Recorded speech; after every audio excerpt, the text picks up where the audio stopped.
All right, hello everyone, in peace of Christ, all of you. Please invite your friends and let us have some good time together. Uh, Today, our topic, as usual, you know, how the Muslims try to duct tape their stupid, silly religion. And I feel really sorry for them. When the world start talking about the Big Bang, the Muslim, they went to the Big Bang. Suddenly, the Quran is the book of the Big Bang. When the world starts saying, oh, the Big Bang Theory, maybe it's wrong, as a new discovery show up, oh, the Muslims are not interested in the Big Bang no more. It's not in the Quran. Islam is like a lizard. Change its color depend in the rock behind it. And this is what the Mohammedan are trying to do. And we will show you that with the proofs and reference. Soon I will open my Skype, so if there is any Muslim, he have the courage or the knowledge to join us, I will be happy, to have you. Just, no need for a drama. And prove us wrong. We will use nothing but Islamic books. And not only that, I will use only Islamic books first, which Mimi Hijab himself, he chosen. I mean, isn't it a shame that this person, he keeps saying to us in this book and that book, and then we go and we see, and we find that those books speak against what he say? And then you ask yourself a question, is he lying on purpose, or he is just an idiot who did not read the book he mentioned? Because it doesn't make sense that Mimi Hijab, peace be upon her, she quote for us books, yet she never read the books. I heard some noise in my... Is the sound good, guys? I hope the sound is good, is it? All right. So, this is my challenge to all the Muhammadan. And I don't want to challenge Mimi Hijab. He is, the coward. I call him. He hang up on me anytime. He did not let me talk. He promised a debate, but there's no debate. Did you say that? Hang up on him. Did you say that? Coward. He was very much intimidated. A person who claimed to be like a religious person, but he never even say the word inshallah. And maybe you do not know what the word inshallah mean. God is willing, and Muhammad, he claimed, even if you have sex and you don't have the word inshallah before you do so, you will not accomplish your mission. To the point Muhammad, he claimed, which is a true story by the way, that a prophet of Allah, his name is Solomon, he decided to have sex with 100 women, but he forgot to say inshallah before he have intercourse.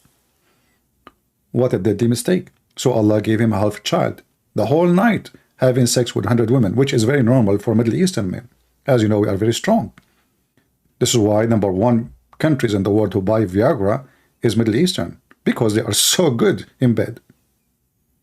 If you don't believe me, you can go and check it out in Google. Like, he is an Egyptian as an example. How much Egypt spent every year? Billions of dollars.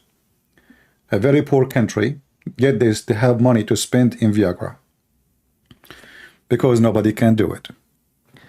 Now, Mimi Hijab, he made this video. It's called Scientific Error. And previously, last week, we made a video showing you. If you don't watch it, go watch it and die laughing. I hope not, but you will laugh for sure.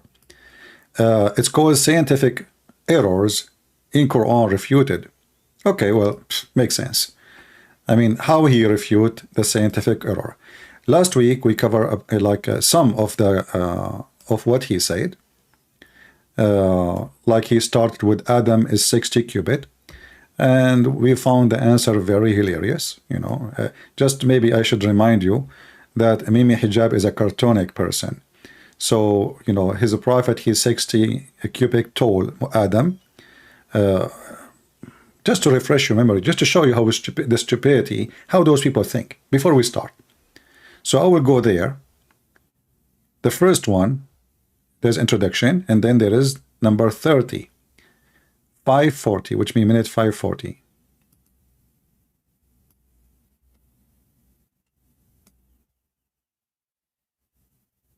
Today, inshallah, we're going to be dealing with a hadith which references Adam alayhi salam, a prophet of Islam, as being 60 cubits tall, which is like 27 meters. And they say this is unbelievable and impossible. But before we get to this hadith, let's talk about the Islamic stance on the theory of evolution. Generally speaking, talking about the theory of evolution, Muslims don't have an issue, or shouldn't really have an issue, with speciation, adaptation, or even evolution of animals, because we believe that there's nothing explicit in the Qur'an one way or the other. And I actually done a podcast with Abdullah al-Ujairi.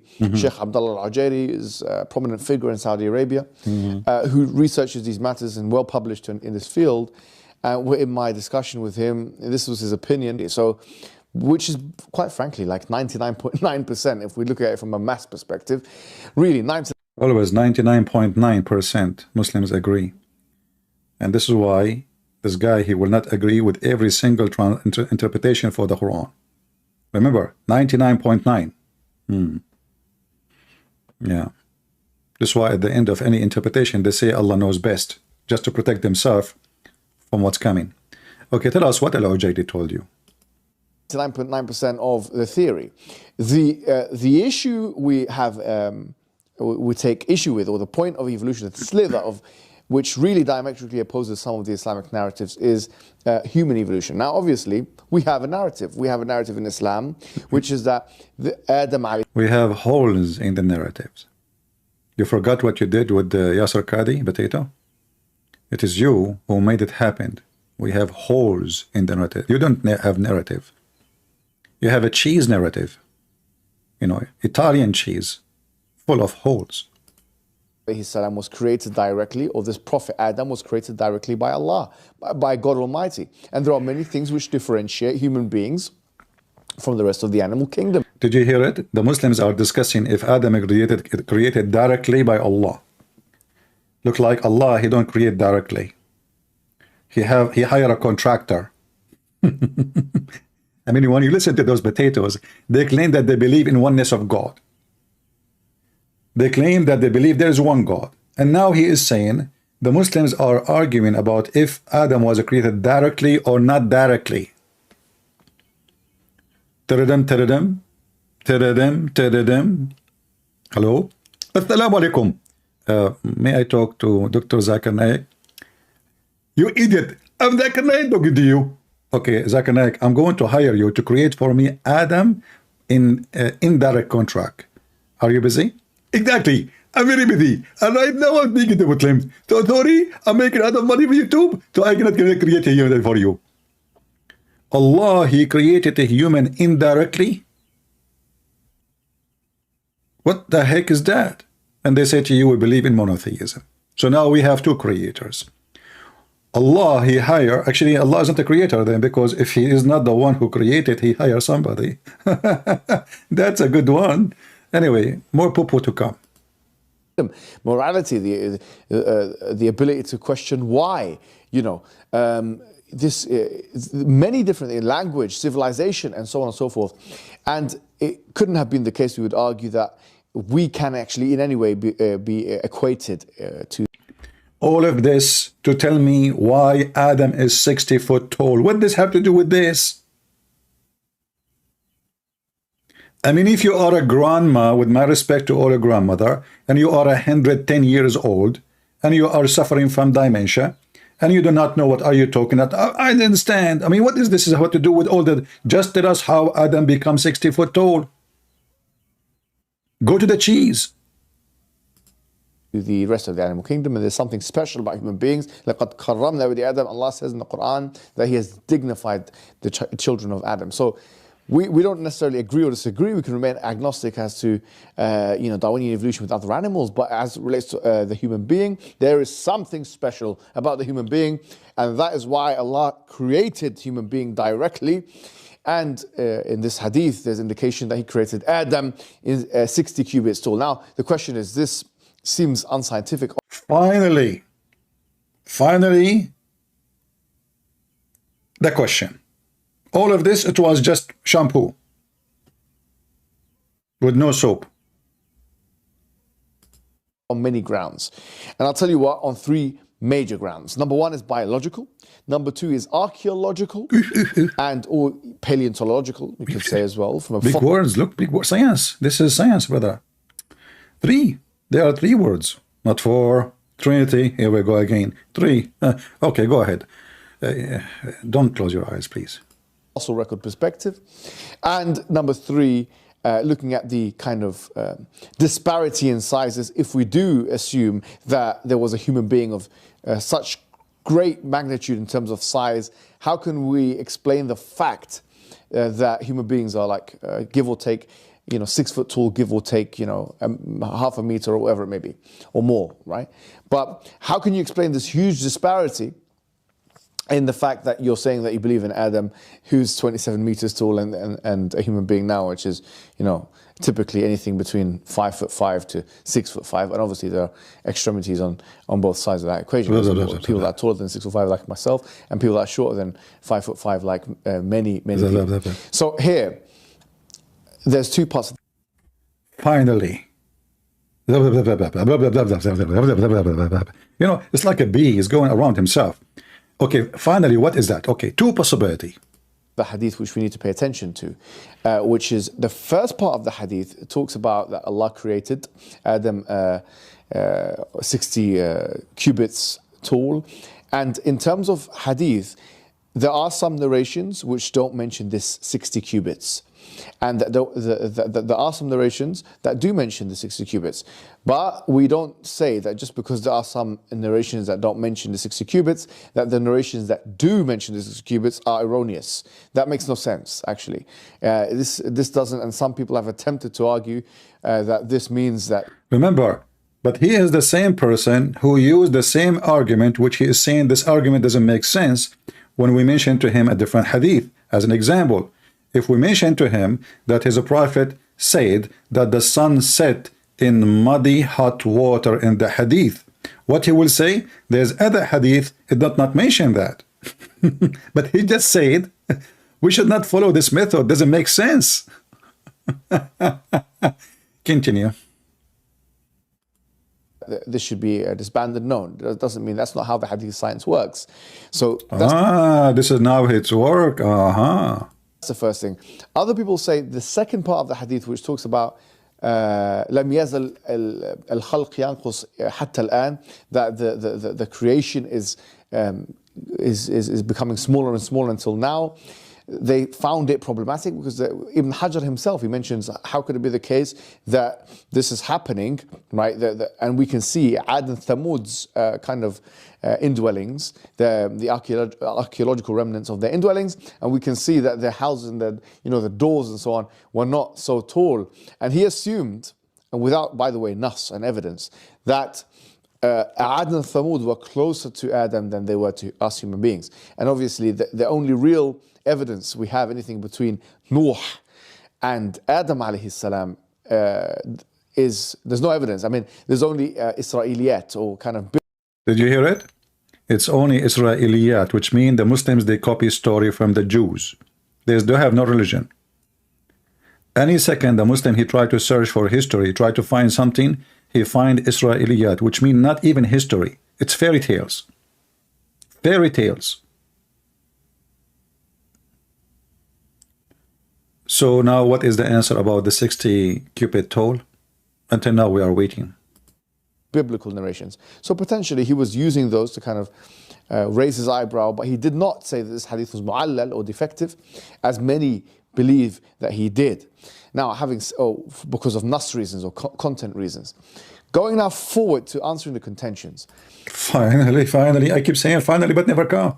There are variations of this hadith which refer to fis sama, okay, that this was in the heaven. Not heaven as in Jannah, but fis sama. Now, obviously, if you look at the Quranic cosmology, heaven, al-Jannah, is above. Okay, because obviously we know that the Prophet was taken there in the Isra wal-Mi'raj. So it could be the case that this height and this mega size of 27 meters is specific to Jannah, and there's nothing wrong linguistically in believing that, because obviously we believe that Adam alayhi salam, he started his journey, yes, in heaven. I mean, we have a whole narrative where he was in a completely different place, and then Allah, he sent him down to the earth.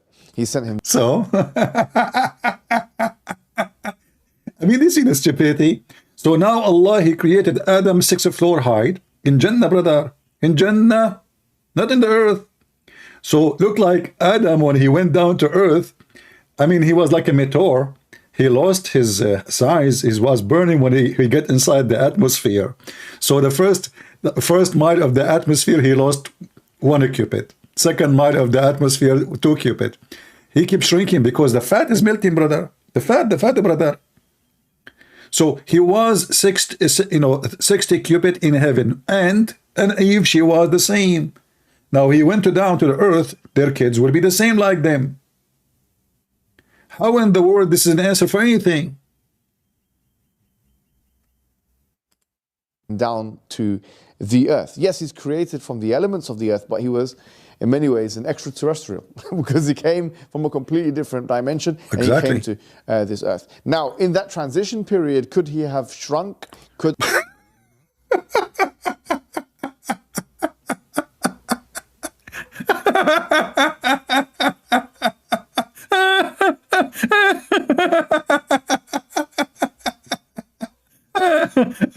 By the way, this is the first time I hear it, because last time we played, we did not continue to this part. Adam, he shrunk? It's possible that Adam, he shrunk? Are you drunk? What you just said? Adam, he shrunk?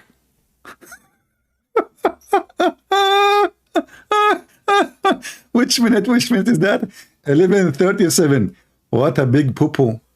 Adam, he what? He shrunk. Brother, if there is any religion in the world believe in such a belief except the Muslim trying to duct tape their stupid prophet, so to find a solution, well, here we go. I mean, okay, hold on. How many of you notice that, as an example, like you have a piece of metal in the winter, it's not the same size in the summer. Hello, Adam, he shrunk. Say it again, please. We should put that maybe in the intro when we start our video. And he came to this earth. Now, in that transition period, could he have shrunk? Could Allah have made him smaller? That's also a possibility. We're not. It's possibility, brother. It's possibility. it's possible. Ah, boy, unbelievable. So you are saying to me you are the shrunk version of the tall Adam. May Allah shrunk you. I see why Muhammad, he says my religion will shrink. Islam started as a small and will end as a small. So now, after all of this, listening to this drama, all this talking to yourself, to tell us that Adam possibly he was shrunk. Did he take did you watch the movie called Alice in the Wonderland? She ate a cheese and she shrunk. Now I know where Adam is coming from. She went down, how she can get in the door. The door is so small. She found the cheese on the table. She grabbed the cheese, she ate it, she shrunk. Bingo. She is in the house. Adam, he shrunk. Okay, what is the second possibility beside Adam was shrunk? Disregarding that as a possibility, but there's no evidence of that from the Qur'an and Sunnah. So there's no evidence. But you see, the Muslim, they say, if it's in the Quran, there's evidence. The Quran is an evidence. A book written by one man. It's an evidence. He didn't even see his God. He did not even hear the voice of his God. He did not even hear the fart of his God. Evidence. There's no evidence, brother. So as long as there is no evidence, why you are saying to us he shrunk, Mr. No Evidence Shrunk Bean? Is that no evidence science? So we can't say that is what happened. What we will say is this. Let's assume that Allah, he brought Adam down. He was 60 cubits either in heaven and on earth, or in heaven or on the earth. But let's just assume that he was 60 cubits in heaven and on the earth. So when he came down, he was also 27. So he did not shrunk. Take a note. 27 meters, which, by the way, now we're starting to make assumptions which we don't necessarily need to make. We can say, no, he was like that height in heaven, and when he came on the earth, he became normal height. That's something you... But you just said we should not say that, you stupid. Isn't it you a second ago you said you said we should not say that, and now you are saying we can say that. So can we say it or we cannot say it? By the way, are you relative to Joe Biden? Just a question, because you don't know what you are talking about. You just said that he shrunk, and we should not say that. And then a second ago you said the same, he came down and he shrunk, and we can say that. What the heck? Let me hear it again. Let me hear it again.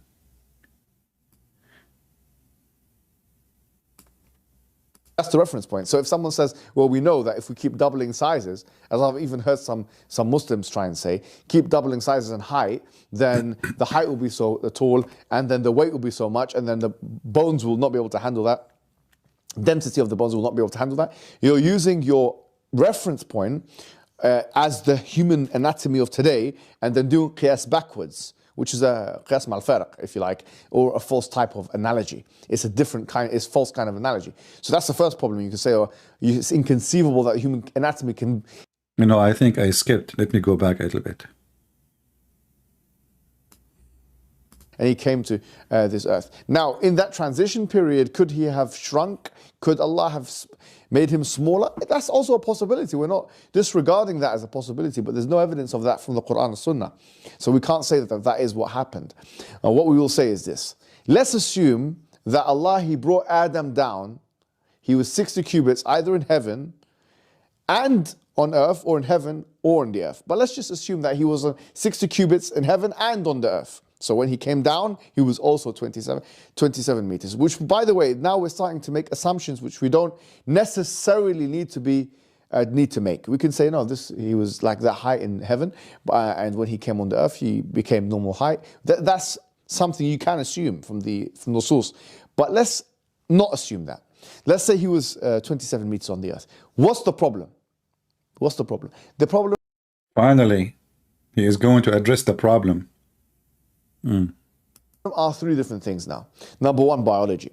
If we use the human anatomy that we have today as the reference point, if the human anatomy today is the reference point, how could it be that something that tall, or a human being that tall, the bone structure can maintain that kind of size, right? Because it will collapse because of the weight of the human being.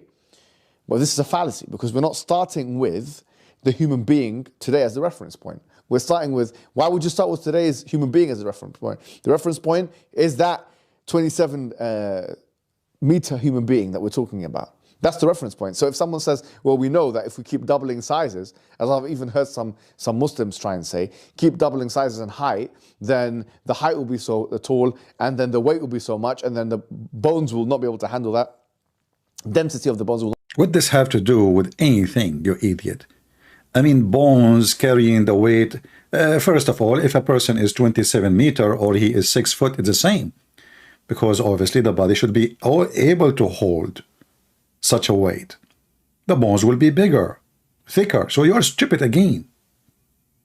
But now, how in the world your prophet says that Adam, he was that high? This is the question. Will not be able to handle that. You're using your reference point as the human anatomy of today, and then doing qiyas backwards, which is a qiyas mal-farq, if you like, or a false type of analogy. It's a different kind, it's false kind of analogy. So that's the first problem you can say, or it's inconceivable that human anatomy can handle that size. Well, it's only inconceivable on the basis of analyzing today's human anatomy. That's the first thing. The second thing we may say is, someone could say, well, we talked about the biological problems, fossilization. How comes there is no fossil record of such a huge human? I don't agree with you about that. Only Muslims, they discover how tall Adam was, and they have evidence. What are you talking about? Are you saying that you Muslims lie? What the heck with this guy? Isn't it, this is the grave of a prophet Adam, and you Muslims believe in it? Is that a shawarma or a falafel? So you are saying to us there's no fossil proof?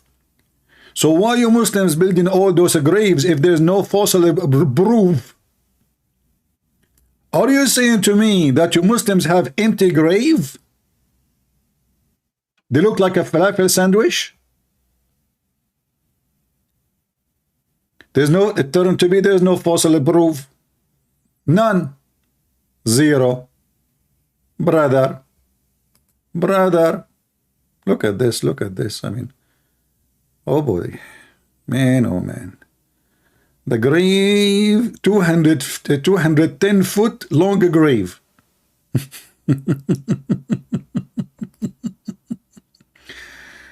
Oh, man. That is not given to fit for my knee. Only 210 foot long grave. The longest grave in the world. And you are telling us the shocking news that there is no fossil evidence? So what do you have inside the graves? Potato. We Muslims, we make things up. We fool those poor people so they come and make donation. Slaughter a goat, leave it for us next to the grave. We take it for you. We give it to the poor and we eat it. It turned to be there's no fossil graves. So what about the grave of a prophet Noah? Huh? Prophet Noah. Man, I mean the prophet Noah, he looked literally like a falafel sandwich. Let me show you. Let me introduce for you, brother and sisters, may Allah bless you, Prophet Noah grave. I mean, you cannot even make a straight grave. This is how long it is. Even when you build the grave, you could not make it straight. Is that a grave of a like a huge snake from the dinosaur time? This is the grave of a prophet Noah? But you just say there's no fossil proof? It says, here we go. This is a Muslim website. Noah. And the funny is, you will find that the same person have many graves in Islamic words. As an example, you will find the grave of Adam in Iran. You will find it in Turkey. You will find it in Iraq. You'll find it in Syria. You'll find it in Egypt. There is a grave for the same person everywhere. Well, you know, Adam is so tall, so they bury, maybe this is just only his foot. Like this is Noah now. It made sense. Noah is the son of Adam, so he's going to be tall. And maybe now, the grave of Noah, which can be found everywhere, and the grave of Adam is everywhere. Maybe the Muslim, when they die, they chop them pieces. And they took, like this is only the foot of Noah, brother. They bury it there, and this is the grave of, so if we dig there, we will find his foot and his 5 toes. By the way, maybe Hijab, he was having 5 toes, and how long the toes are. So it turned to be, there's no proof, not a single fossil proof of what the Muslim claim, which mean all those graves they make, it's a lie. And then he is trying to establish a trust between us and the Muhammadan. Say, you know what, listen to me, you can trust us. You can trust us, but what they do is the opposite. They lie even to each other. Okay, continue. So now what is the answer? Where is Adam the 60 cubit tall? The National Science Foundation says that 99.9... Always 99.9. The National Science Foundation. A Muslim, when he talk, always 99.9. I'm telling you. If you check it out, you will find that this is never exist. All what they say is just numbers. Even they mention names, it not even exist maybe. Like they make an article about a Japanese scientist. He was amazed with the Quran. What his name? Yama Suzuki Toyota Honda Yama. What the heck? Where we can find the scientists, the same as they did say, like George Bernard Shaw, he said that if a Prophet Muhammad was alive, he can solve all the problem of the world by drinking the coffee in the morning, brother. And then we asked him, where we can find where George Bernard Shaw said that? Which book? We cannot find it anywhere. Anyway, okay, so now what is the solution for Adam 60 foot? I mean, you took the half of my video for the first thing. I did not even start yet. I just wanted to give them an idea of this, about the stupidity. I mean, what I would do now? My video is going to go for 4 hours now because of you. If the first 6 minutes of your video took us all of this time just to, okay, what is the answer now? So what Adam is, what happened to Adam the 60 cubit tall? 99.9. 0.9. Oh my, 99.9% of species have not undergone fossilization. So fossilization, you expect to find one specimen of a fossil of a human that we don't know, tens or 100,000, whatever it is, years that he existed before. No way. No way, you idiot, no way. But you stupid, don't you know that this Adam, he have a wife and they have kids, and their kids will be like them? Do we need to find the bones of Adam to know what we wear? Are you stupid or what? Like, if Adam and Eve, they were two individuals and that's it, they are the last one and the first one, then we will say, okay, we cannot find their bones. I mean, do you see the stupidity? I'm not going to waste more time with this. I think we have enough with Adam shrunk, peace be upon him. I like the shrinking Adam the same as the shrinking Islam. Now we will go, let us see which one we did not mention since last time. We mentioned the sperm, Richard Darwin, Adam, Quran, embryo. Does the Quran get definition? Quran, did we answer those? Oh, okay. Let us see. Let us continue with the sexual things to finish them, because we spoke previously about the embryo stuff. Let us see. Which one we take? Oh, here we go. Number 27 before. Number 27. Does arsenal reduction undermine the Quran? No way. Does it? Minute 26. Go.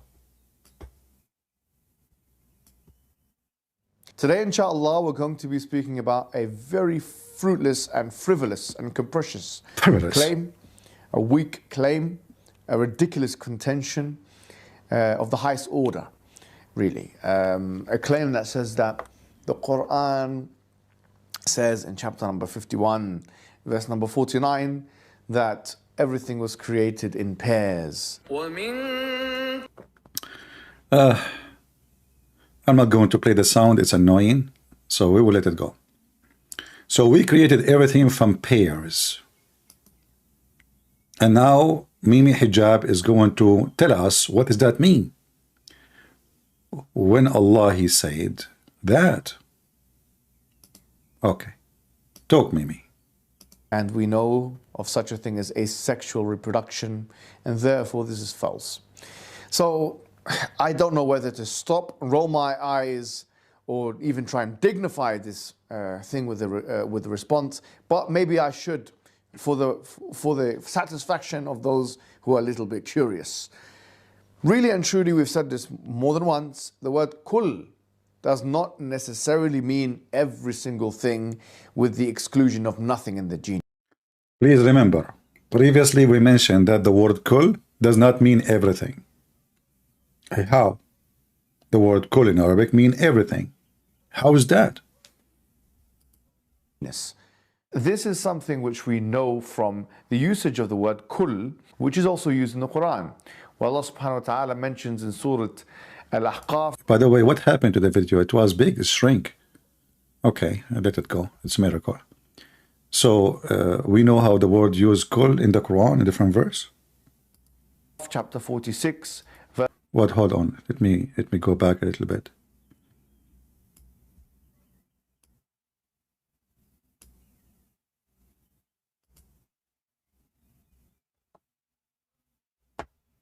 Today, inshallah, we're going to be speaking about... Did he say inshallah? After he spoke to me, he started saying the word inshallah. I taught him how to say it. Okay.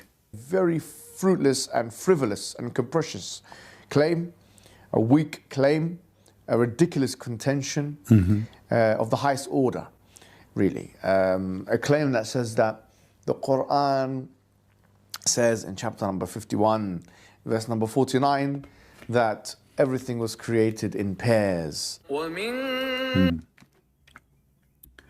All right, continue. So isn't it not created from pair? Remember, later I'm going to use, as long as he is using this website, I will use the same website. Take note, people. I will use the same website to get him busted. Is that fair? The same website, he just played the audio there, the Quran, Quran.com. This is Quran.com. I will use the same website to make this person face whipped with the floor. The same website. We know of such a thing as asexual reproduction, and therefore this is false. So I don't know whether to stop, roll my eyes, or even try and dignify this thing with the response, but maybe I should, for the satisfaction of those who are a little bit curious. Really and truly, we've said this more than once, the word kul does not necessarily mean every single thing with the exclusion of nothing in the genus. This is something which we know from the usage of the word kul, which is also used in the Quran. Where Allah subhanahu wa ta'ala mentions in Surah Al-Ahqaf, chapter 46, verse number 25, where Allah subhanahu wa ta'ala says, تدمر كل شيء بأمر ربها فأصبحوا لا يرى إلا مساكنهم. That it destroys, there's a wind that destroys everything with the command of its Lord, so they came to be not seen except for their indwellings. And of course, this does not mean that this wind that Allah subhanahu wa ta'ala is talking about is a wind that destroyed everything, including animals and the earth and the cosmos, even though there's the exception there, إِلَّا مَسَاكِنُهُمْ, except for their indwellings. It doesn't mean everything was destroyed except for the indwellings. So the kul here is not intended by any means or any stretch of the imagination to mean every single thing on the face of the earth, let alone the entire existence or entire universe. This is impossible to extrapolate from this verse, and that is why many of the scholars have actually written books and treatises about this word kul, because... Okay, let's stop with this verse he mentioned, just to show you how stupid this person is.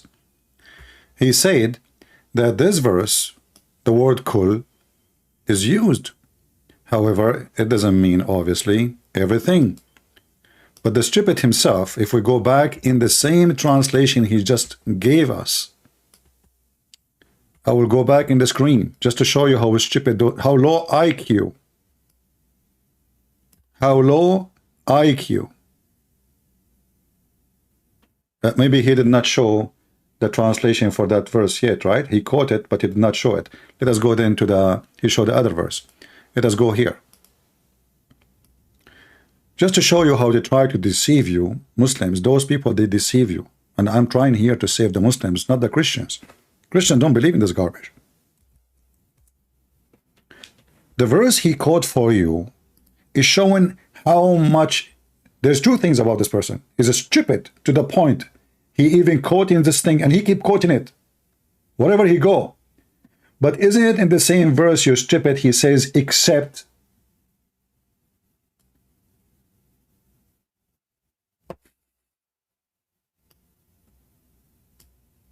So if Allah, he says, according to Muhammad, this is Allah is talking, nothing was to be exist except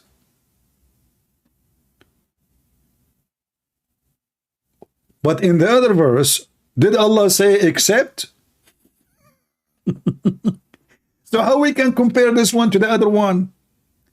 When we say everything is destroyed, except, if we don't add the word except, that means everything destroyed. So he's comparing between two verses have nothing to do with each other. This person, he is suffering from dementia. If we go to the word, in the other verse he mentioned, even a translation he quote for us, you will not say it says except.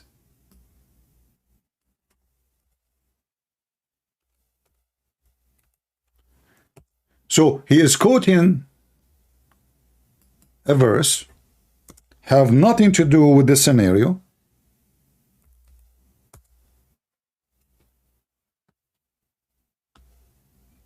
proving to us that the one who made the Quran, chapter 51, verse number 49, is an idiot. So now we try to make it, try to find a solution. Did Allah, he say, we have created pairs, everything by pairs, or and he said except insect, except etc.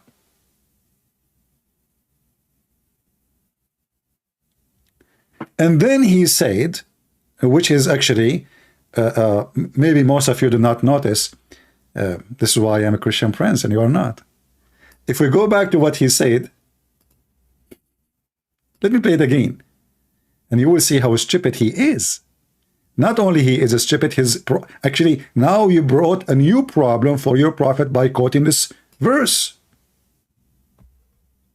You just did. Horrible mistake. Let us go back. Quote for us the verse again, please. That Allah subhanahu wa ta'ala is talking about is a wind that destroyed everything, including animals and the earth and the cosmos, even though there's the exception there, illa masakinuhum, except for their indwellings. It doesn't mean everything was destroyed. Look how stupid this religion. This is speaking about people supposedly who live in Petra. So how the wind destroy them, and yet their houses, which is made in the rocks, are not destroyed. All what they need to do, put their cows and their animals inside the house.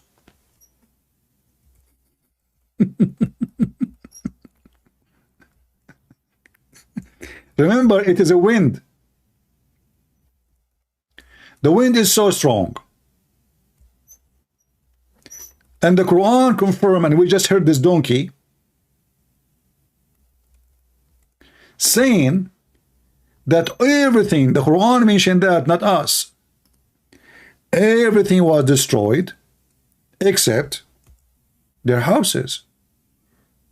How you can destroy how you can destroy them? Is that a nuke or wind?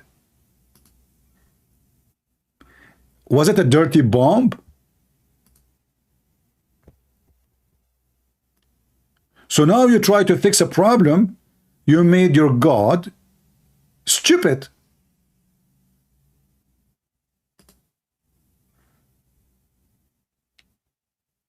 They are living inside the mountains, people. They are living literally inside the mountains. So how in the world, you idiot, you can destroy them by wind? And not only that, in the old days, even there is spring of water running from inside the mountain. This is what they built there, which means their water is there, their animals there, their food is there. So Allah destroyed them, but their houses is not destroyed.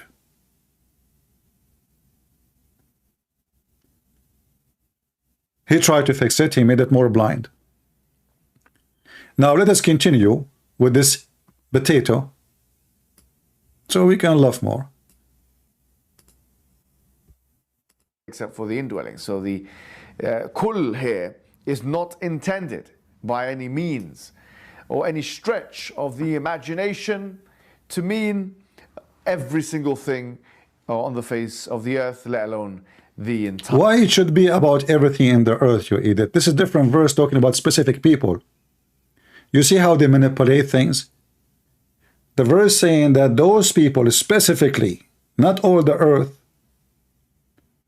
Do you see how they false fiction stuff and they try to fabricate evidence? If the verse is speaking about the whole earth, then we can say it's about the whole earth. But this verse is speaking about everything those people have. Those people, certain people, hypocrite, liar, low IQ. Entire existence or entire. If we go in the verse now, actually,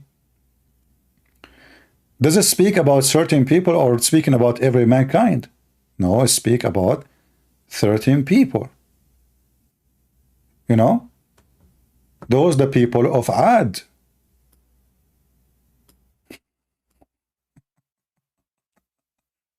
So he did not say I destroyed the whole earth. So why we would expect you to tell us such an explanation says, oh, here does not mean everything in the universe is destroyed. Speaking about a specific tribe, a specific, couple of thousand of people. Hefty, nasty, dirty, sick, liar.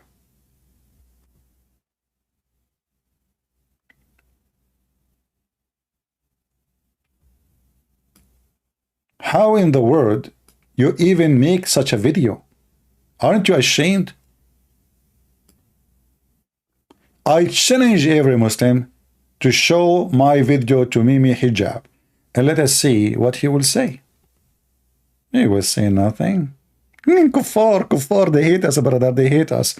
Chapter 5, verse 14, Allah will spread hatred and enmity between the Christians until the day of judgment. So they claim that we hate them when we are not, because Jesus orders us to love your enemy. And how you love them? Not by give them hugs and kisses, by spanking them and make them get awake from the stupid Muhammad who will take them to hell. And that's what we do best. Universe. This is impossible to extrapolate from this verse, and that is why many of the scholars have actually written books and treatises about this word kul, because many people that employ literalistic understandings of the Arabic language do not understand these kinds of usages. So Suyuti wrote a book. Guys, he is asking us, he is telling us how the word kul and what the word kul mean. And now he mentioned a name of a scholar, which is supposedly is going to sponsor his statement. So why you don't read for us the interpretation of As-Suyuti for the verse? Hey people, as long as he mentioned As-Suyuti, why we don't read the interpretation of the Suyuti? In the beginning of the video, he started calling people names. Just to remind you what he said about people who say such a thing.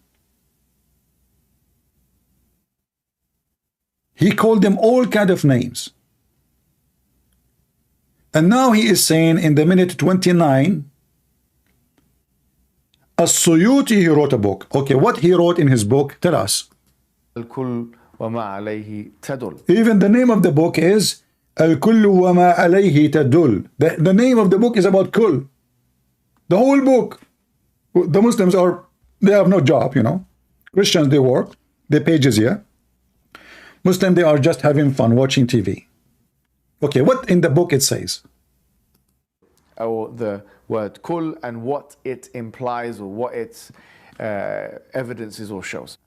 Now, is it talking about animals? What happened, man? You change your clothes in a second? Is that a fashion show?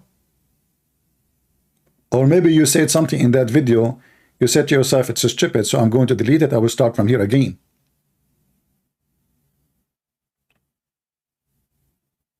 Okay, continue anyway. It doesn't say animals in this. It doesn't say animals. In this verse, it doesn't say animal. It says everything in pairs. It doesn't say animals. Here we go. We fix it. So when Allah, he says, hey, we created everything in pairs, he compared to a verse saying, except. Here there's no except. And now he is saying not, no, it doesn't know animals. Doesn't say animals. Verse, but it doesn't mean just animals, because if you look at You just say it doesn't say animal, and now you are saying it doesn't mean just animals. I mean, who is the mentor here? How it doesn't say animals, and then you say, but it doesn't mean just animals. Are you denying the animal existence as part of the creation of pairs, in pairs, or you accepting it? How you can deny it and you accept it at the same time? You just say it, but it doesn't mean just animals. But I mean it's animals. When you say it doesn't mean just animals, like, did you watch your video after you say what? Are you drunk? Are you taking hashish? Listen carefully, people. I will play it again.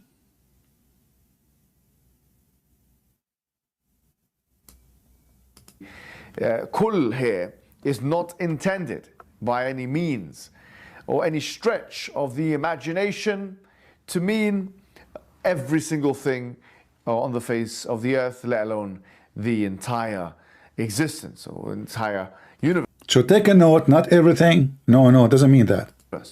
This is impossible to extrapolate from this verse, and that is why this is impossible. Take note too, because I will get him busted from the same names of the scholars he will mention. Many of the scholars have actually written books and treatises about this word kul, because many people that employ literalistic understandings of the Arabic language do not understand these kinds of usages. So Suyuti wrote a book, Al-Kul wa ma alayhi tadul, or the word kul and what it implies or what its evidences or shows. Now, is it talking about animals? It doesn't say animals. Remember, he just said, does it talk about animals? It doesn't say animals. Does it talk about animals? It doesn't say animals. Write it down.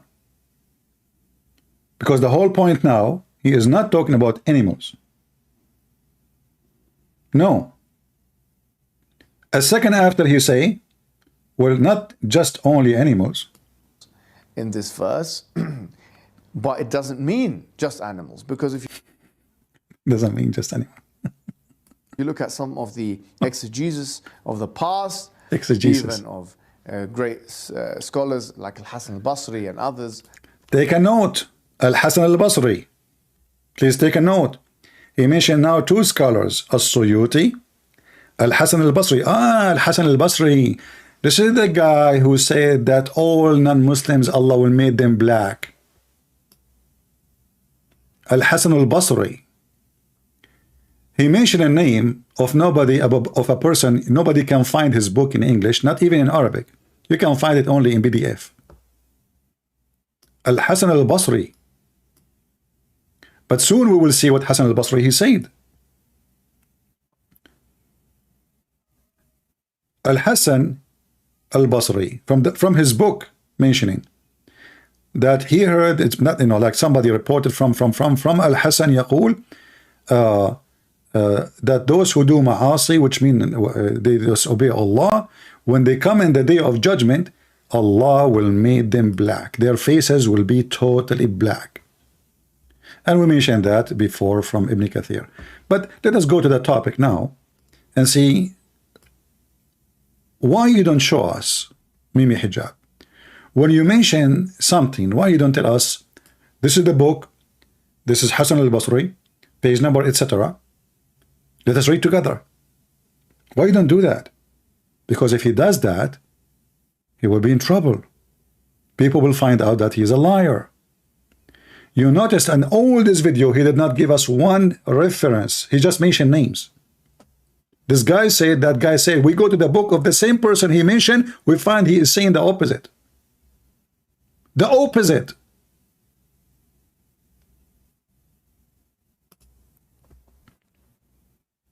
So Hasan al-Basri and As-Suyuti. Do you have more? And even if you look at At-Tabari, what he says. At-Tabari. Hasan al-Basri. At-Tabari. As-Suyuti. Wonderful.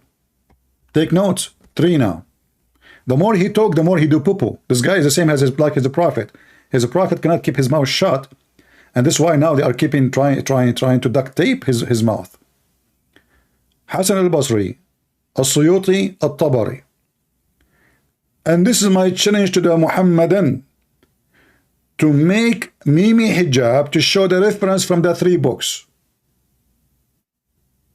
which I agree with him. Otherwise, I'm going to show it now. Now. And everybody will die laughing at you. You are a fraud.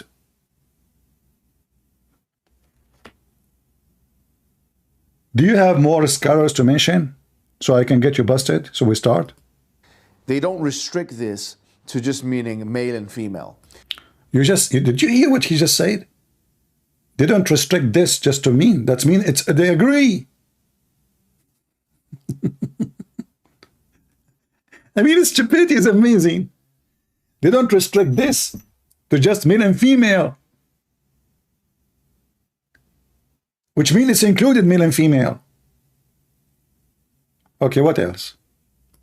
For example, they say a zawj is anything and its opposite. So for example, if you have night, then the opposite will be the day. If you have heaven, the opposite will be the earth, for example, you know, from our perspective, before someone jumps and says, no, this is, just calm down. We're talking about the anthropocentric perspective. Otherwise, it's all meaningless. We're nothing in the universe anyway. So here again, this is a flatly weak and false contention. So now he answered. That's it. The answer is done. Falsely weak. So what about we go and we check the verse meaning from the scholars he mentioned? Shall we? Is it about everything created as male and females? If they mention that, okay, Allah, he meant even to the moon and the sun, the dark and the night, that will not change anything, but it's still including male and female, everything. So male and female is for obviously creatures who they have a life, not rocks. And remember, this is the interpretation. This is the interpretation. This is a Muslim website, not mine. I have the tafsir in their website. There is many, you know, many tafsir, as you see. There's the one in the blue. You can choose the one, and you can read the one you want. But let me see first if I can find you the tafsir from the same exact website he showed us in the screen.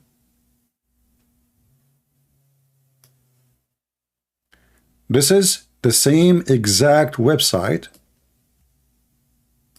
he showed us in the screen, chapter 51, verse number 49. The one he was playing for us, the audio, remember? In English. And just to show you, here we go. This is Qur'an.com. Let me zoom in. Qur'an.com. And this is the interpretation for Qur'an.com. He mentioned At-Tabari. He mentioned other scholars. Let us make the page bigger so we can see more tafsir. Those are their leaders. Like the more we make the page big, the more we see. Well, maybe we do not need to do that. Hold on. Maybe we can scroll back and forward. Here we go. Yeah. Wonderful.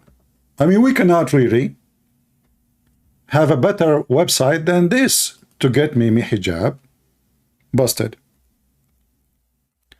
If we go right now and we read the tafsir, which is the Muslims themselves they promote, and he himself, he mentioned big names from this website. As an example, he mentioned At-Tabari.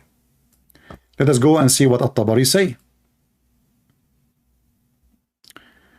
This is At-Tabari.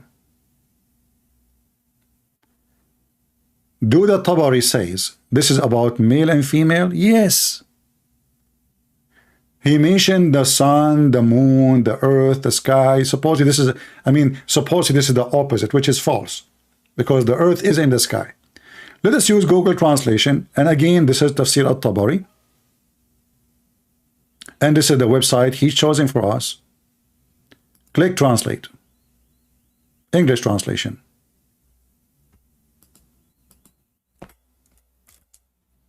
I cannot believe the stupidity of this person. This is Google translation, peace be upon him, as it is right in the front of your eyes, the same website, the Tabari interpretation. So he said, he who created this, guys, this is the first sentence. He who created two pairs, he said, male and female.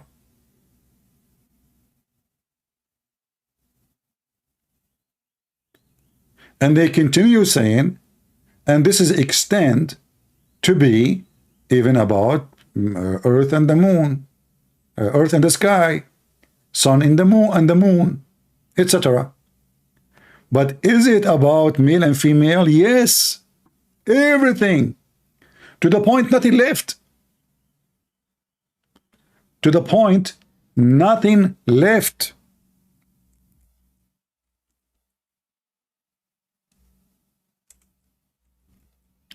If you do not know how to read, let me help you.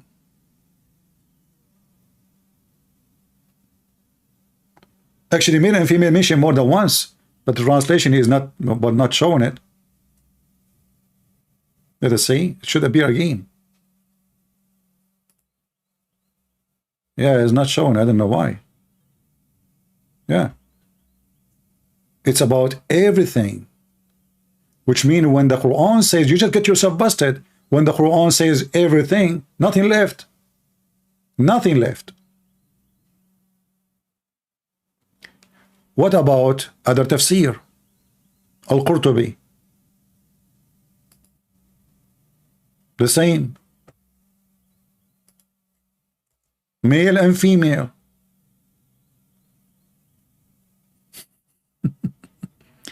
So what male and female will mean? Anything is alive is male and female. Anything is rocks is not male and female, but there's the opposite of it, like light, darkness. And remember, this is the Islamic interpretation. This is not even what the Quran is saying. The Quran is saying we created everything in pairs. What about other interpretation? As-Sadi. All of them saying the same. This is the same website he put for us on the screen. And look here, it says of every type of animals. Do you see it? Every type of animal is male and female. This is the same website he put for us in the video.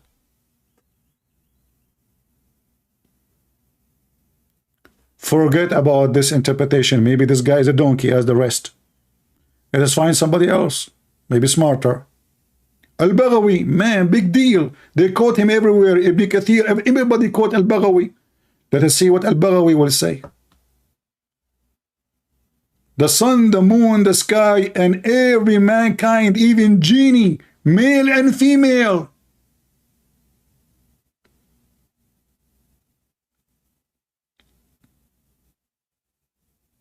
Do you see it?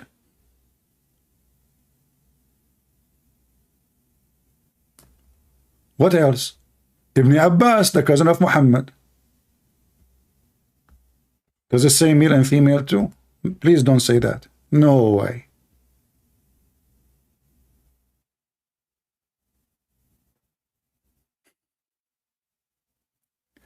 There is more interpretation in this website to show. Let us see. Ibn Kathir is a donkey. He's a stupid. You do not know what he's talking about. Even animals. Guys, it turned to be that Ibn Kathir is a certified donkey.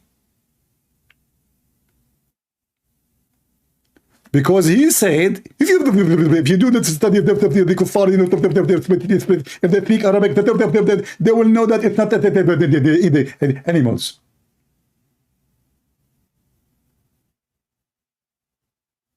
This is what he said.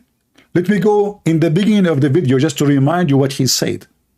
Maybe your memory is not good, like mine. Shall we? What is this video?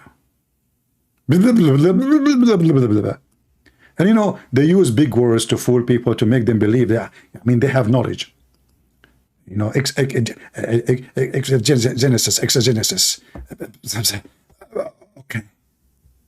And now, like, by using those English words, obviously he knew what he's talking about. He is the man. Let us go back. Let's go back from the beginning. How he described those who understood that everything is about animals. How he described them.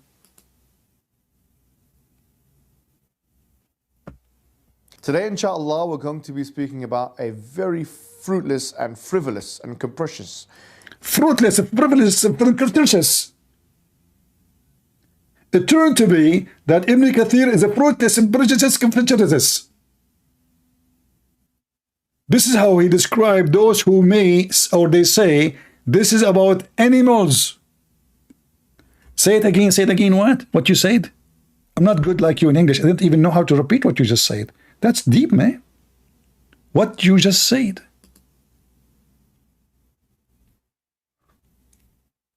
Today, inshallah, we're going to be speaking about a very fruitless and frivolous and capricious claim, a weak claim, a ridiculous contention. Ridiculous. I love it. I have to repeat again. I cannot. Today, stop. inshallah, we're going to be speaking about a very fruitless and frivolous and capricious claim, a weak claim, a ridiculous contention of the highest order, really. A claim that says that the Qur'an says in chapter number 51, verse number 49, that everything was created in pairs. This is the same website he is using. Do you see all the names he gave to the people who mentioned that? It turned to be even the scholars he mentioned their names. They say that too. All those descriptions for bad people. Asexual reproduction, and therefore this is false. So I don't know whether to stop, roll my eyes, or even try and dignify this thing with the response, but maybe I should, for the satisfaction of those who are a little bit curious. Really and truly, we've said this more than once, the word kull does not necessarily mean every single thing, with the exclusion. So Muslims, why this donkey is saying this is not about all animals, yet your Muslim scholar says yes, it's about all animals?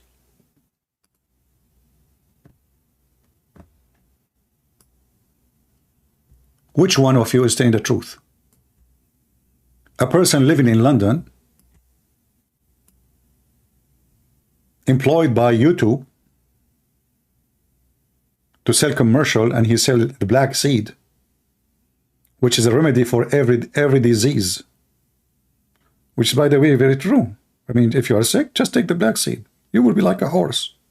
You know, as an example, Mimi Hijab, in every single video when he starts saying the black seed.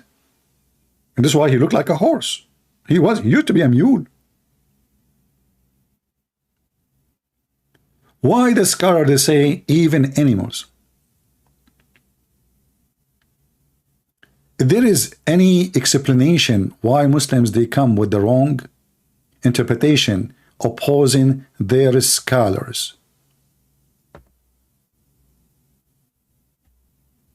Their scholar they say male and female, the Muslim they say it doesn't say male and female. It's just pairs. The Muslim scholar says even animals, the Muslim they say it doesn't say animals. Where is the word animal? Now I'm going to go and I will open the books. We open already from the ones he mentioned, At-Tabari, in the beginning here, at-Tabari, if you remember.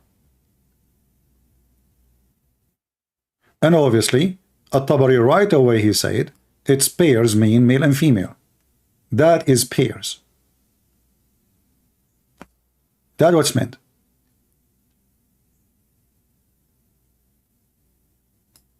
This is the man, he mentioned his name.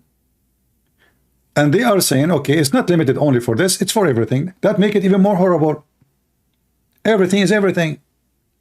But the whole idea he was trying to say that, okay, the word kul does not mean everything.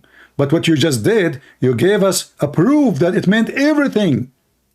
Even moon and the sun, even the sky and the earth.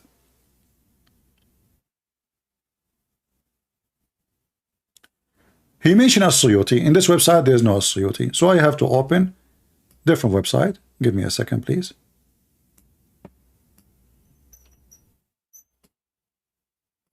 You know. Okay. It is open. As-Suyuti.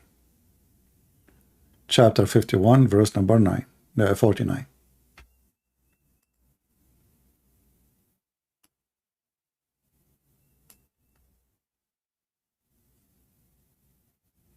Let us open the verse. This is a different verse. And we have it in English. What do you want more? We are lucky.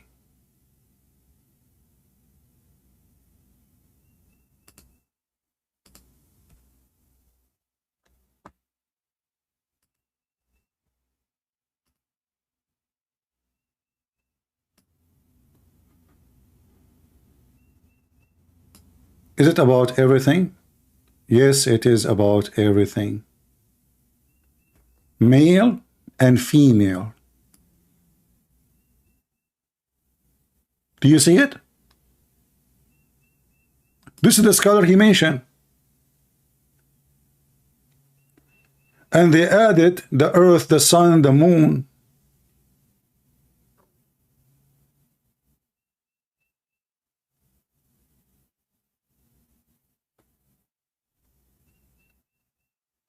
If there is any scholar you can bring to us to prove that this is not about male and female,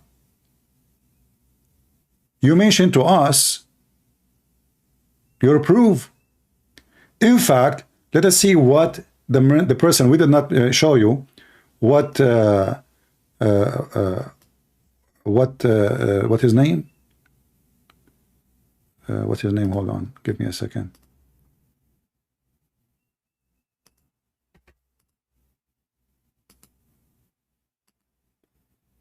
Al-Hasan al-Basri. Al-Hasan al-Basri. All right.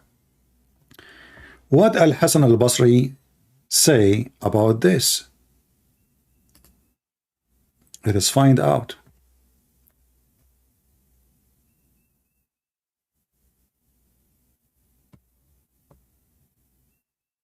In fact,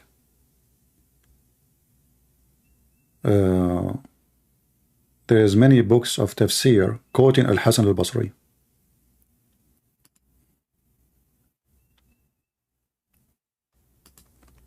Let us see.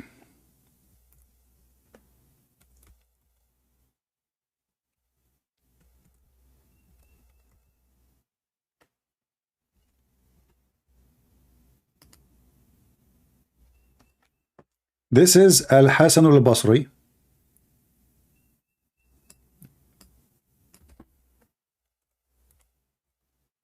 And I have to use Google Translation. Sorry for that.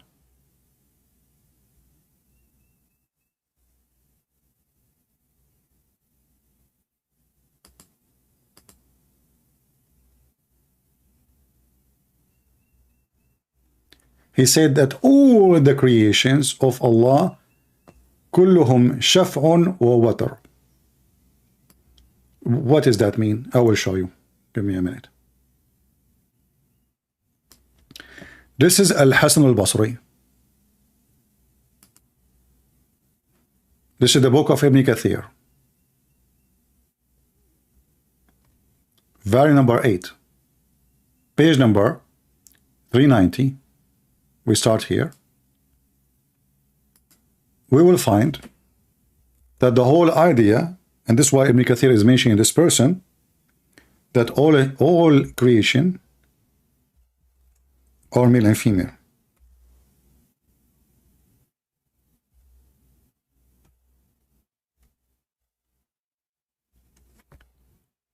الشفع والذكر الشفع الذكر والأنثى, male and female. قال أبو عبد الله. This is Ibn Kathir. We continue. You know,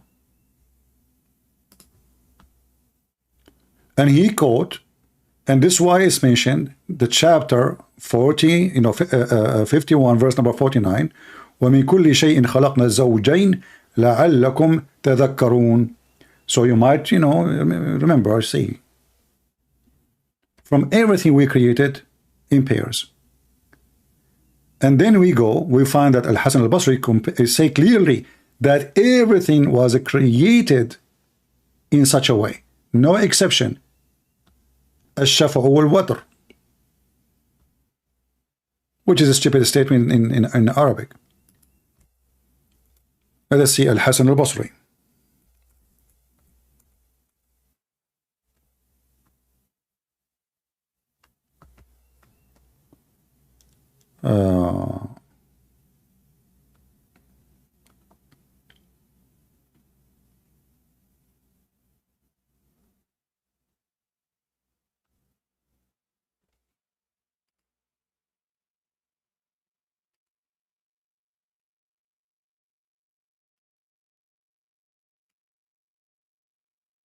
Allah, He created by all His creation كلهم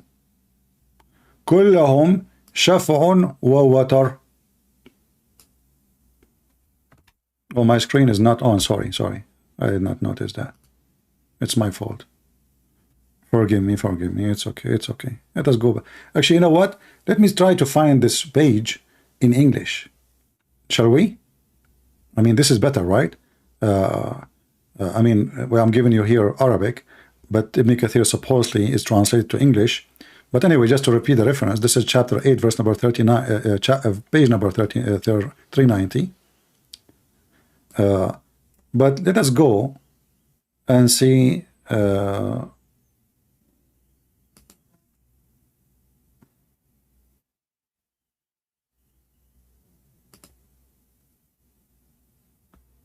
which one he's talking about. Let's see here.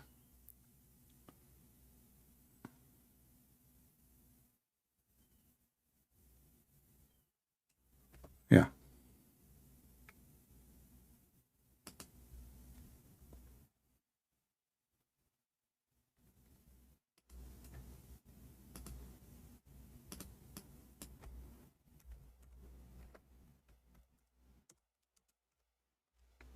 And don't forget, if you are watching the video, to share right now as we speak.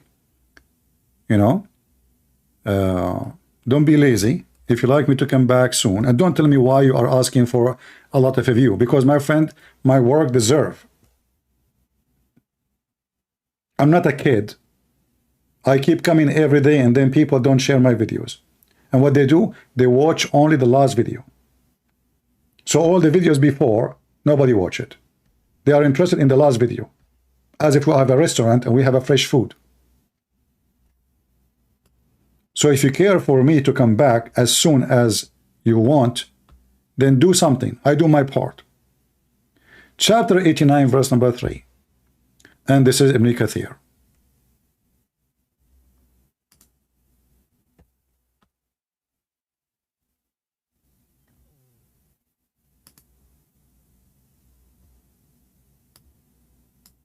This is Ibn Kathir.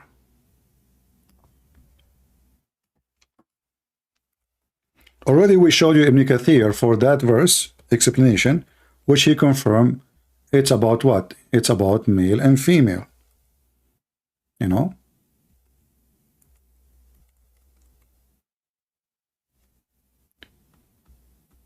But let us see if we can find it in this page here.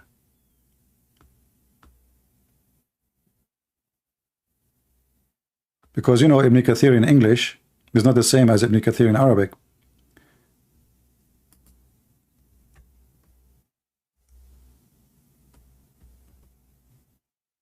As usual.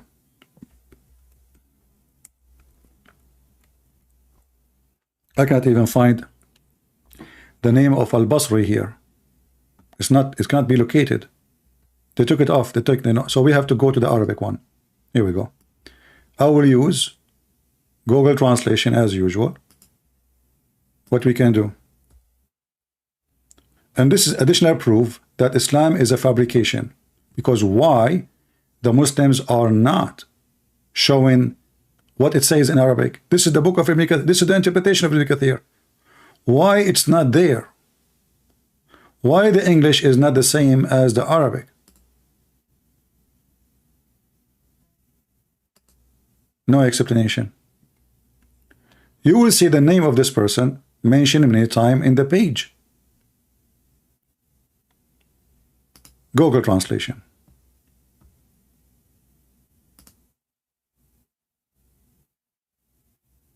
Do you see the word male and female? Do you see it? Male and female.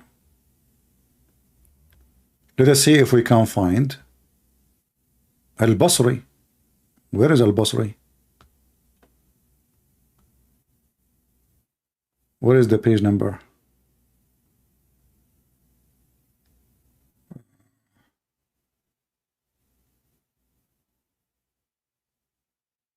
See, when the English translate, the page flip upside down from my side. Let us see.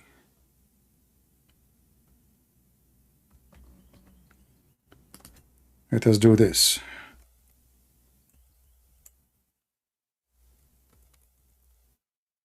Here we go. We found the first one. So Ibn Kathir explained that this is about male and female, and he is quoting Al-Hasan al-Basri. First time, second time,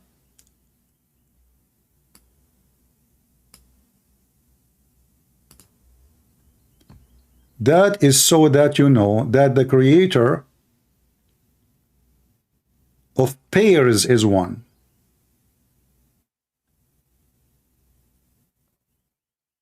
The creator of pairs is one. And this is from the authority of Al-Hasan al-Basri. What else?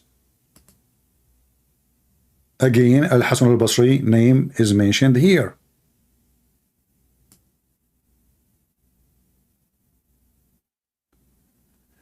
You know what? Maybe Ibn Kathir is a liar. Maybe At-Tabari is a liar. Maybe Al-Qurtubi is a liar. And maybe the only truthful Muslim is Mimi Hijab. Because we are showing their books. This is their Islamic website.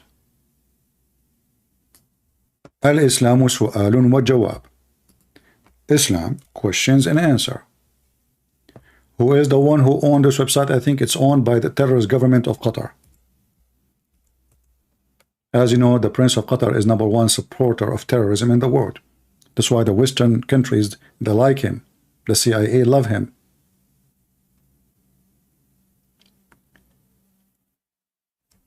Tafsir, the same exact verse we are talking about. I will use Google Translation in front of your eyes. There's a question and there's the answer.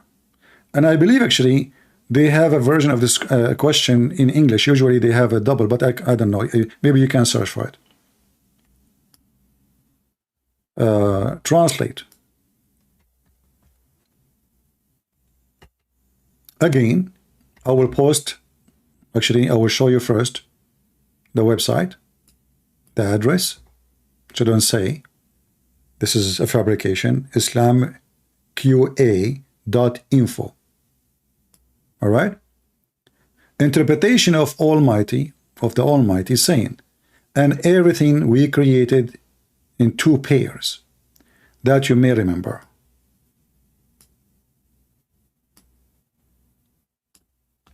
My question about the verse and everything we have created pairs. Does that mean the word pairs include what it was the same type, such apples, for example, and did the word pairs come the same context and the verse that talk about creation of everything in pairs? Can you give me, please, can you give me some examples? Okay, the question is, guy, you have a question, he's a Muslim. Thanks to Allah. And then the first 5 minutes and the first 5 lines praising Allah. But look what it says here. Everything that God Almighty, Allah the Almighty, created all beings in beings. Do you see the word beings? Maybe hijab says not necessarily. In pairs, 2 opposite type, like male and female, night and day, heat and cold. There is no like middle between heat and cold. That's it. Heat and cold. Night and day. So what we call the dawn or the sunset time. A Muslim logic, you know, the Muslim trying to fix their book. And this is indicate the perfection of power of Allah. And this is why Mimi Hijab trying his best to take the male and female, everything is male and female, to say that this is not necessarily, but Abdul. When you say everything, that means there's no exception. And now they are quoting for you At-Tabari. Already we show At-Tabari.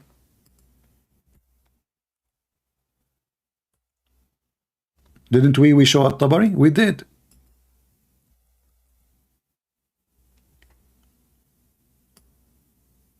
Male and female.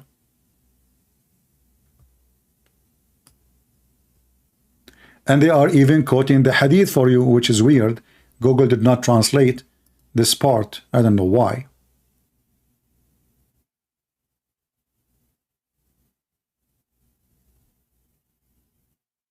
And this is At-Tabari. They are quoting for you the page number and the 440, 22, 439. And what about Ibn Kathir? Ibn Kathir is saying the same. Actually, the translation is there. But I don't know why this part here is not translating. Al-Qurtubi, may Allah mercy on him, he says it means male and female. Let me try to zoom out so you can see the whole text. Al-Qurtubi. And of everything we created, 2 pairs, meaning 2 type, 2 different type. Ibn Zayd said male and female, sweet and sour. Mujahid said it means male and female. Look like Mujahid is a donkey. You remember all the names maybe hijab he gave?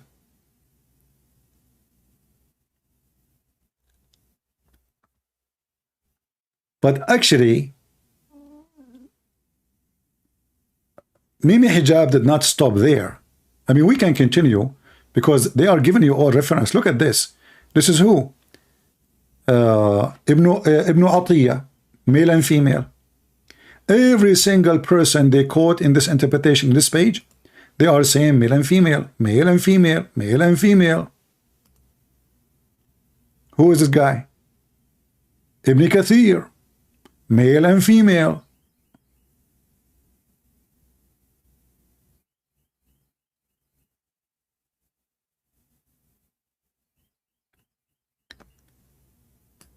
And as I remember, let me see if I can shorten this link here and post it for you so you can read with me what I'm saying. Link shorten.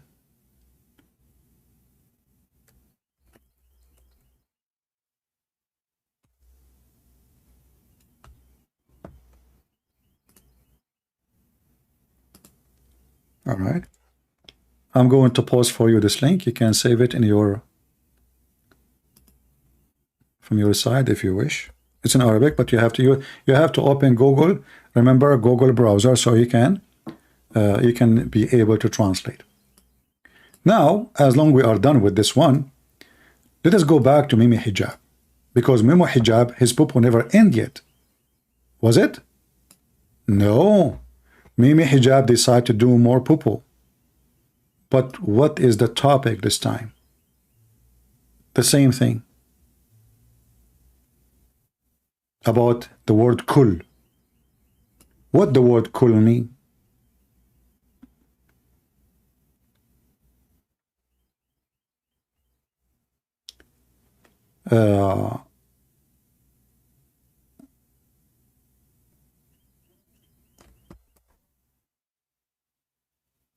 Where is the thing?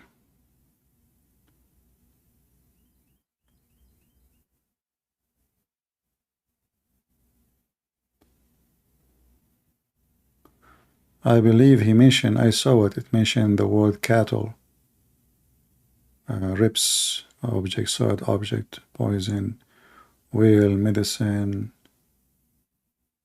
Okay. Solid date, earth. We mentioned this one before, right? The wheel thing, which is very funny. Okay, Quran after the Big Bang, muddy spring.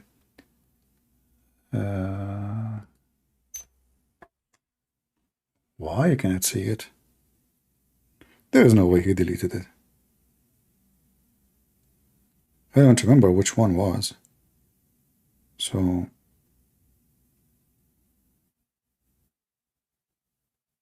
okay, hold on.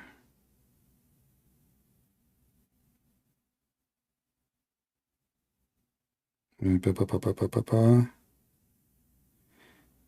I think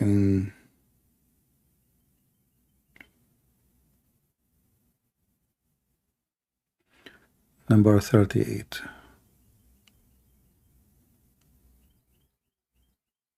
Where is 38? There's no 38. Maybe this is minute 38.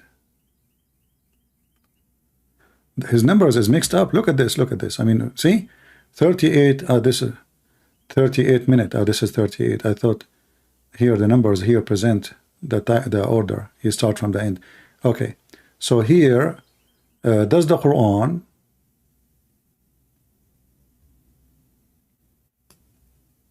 get definition of the cattle wrong? Let us see this one.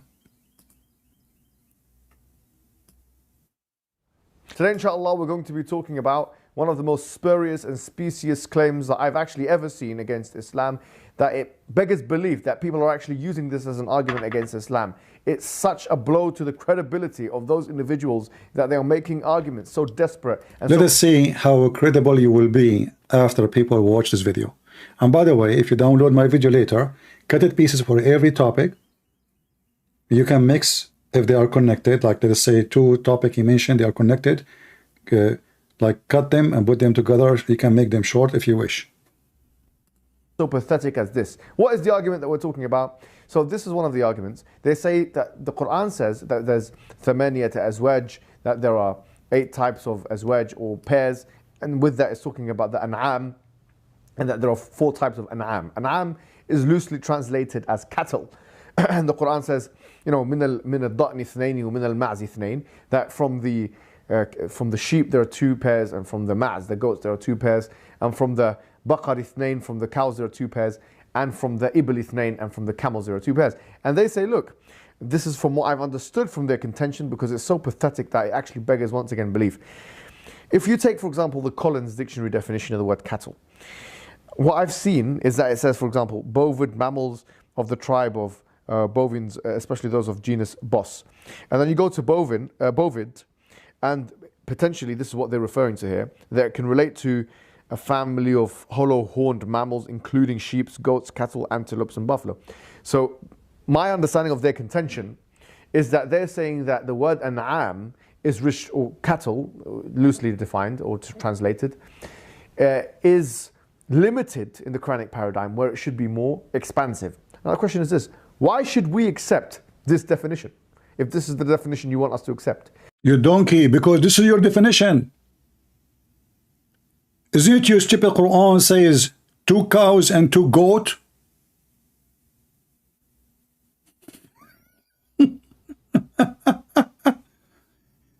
I mean, he is saying why we should accept this definition. Don't accept their definition. Accept yours.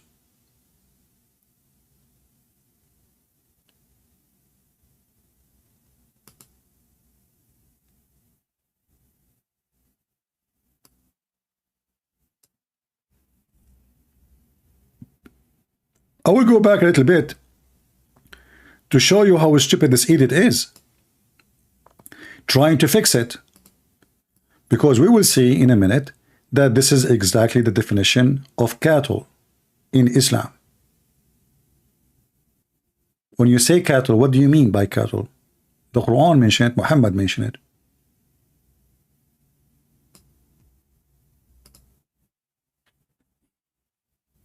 Today, inshallah, we're going to be talking about one of the most spurious and specious claims that I've actually ever seen against Islam, that it beggars belief that people are actually using this as an argument against Islam. It's such a blow to the credibility of those individuals that they are making arguments so desperate and so pathetic as this. What is the argument that we're talking about? So this is one of the arguments. They say that the Quran says that there's thamaniyat azwaj, that there are 8 types of azwaj or pairs, and with that it's talking about the an'am, and that there are 4 types of an'am. An'am is loosely translated as cattle. And the Quran says, you know, min al-da'ni ithnaini wa min al-ma'zi ithnain, that from the sheep there are 2 pairs, and from the ma'z, the goats, there are 2 pairs. So are they cattle or not? When Allah mentioned them, did he choose the wrong word? He mentioned that the translation is not really correct. But your God, he mentioned what they are specifically. And from the baqar ithnain, from the cows there are 2 pairs, and from the ibl ithnain, and from the camels there are 2 pairs. And they say, look, this is from what I've understood from their contention, because it's so pathetic that it actually beggars once again belief. If you take, for example, the Collins Dictionary definition of the word cattle, what I've seen is that it says, for example, bovid mammals of the tribe of bovines, especially those of genus Bos. And then you go to bovid, and potentially this is what they're referring to here, that it can relate to a family of hollow-horned mammals, including sheep, goats, cattle, antelopes, and buffalo. So my understanding of their contention is that they're saying that the word an'am is or cattle, loosely defined or translated, is limited in the Quranic paradigm, where it should be more expansive. Now the question is this: why should we accept this definition if this is the definition you want us to accept? This is clearly a case of the fallacy of equivocation. Remember, he said this is fallacy. Just take a note. You're forcing one language into another language paradigm. This is ridiculous behavior. Ridiculous. And in fact, it actually assures me that you people, anti-Islamic apologists, have no understanding at all of the Arabic language, and that you're relying heavily, if not entirely, on translations. Because if you just looked at Tafsir al-Tabari of chapter number 16, verse number 5, and he mentions what the word an'am means. He mentions that it means those 4 things. The word an'am itself means those 4 things. Exactly. And now you are more in trouble, you idiot.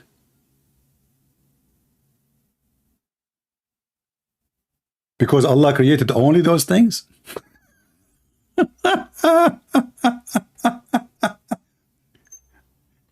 Guys, he just mentioned only those 4 things. So why you Muslims eat the camel?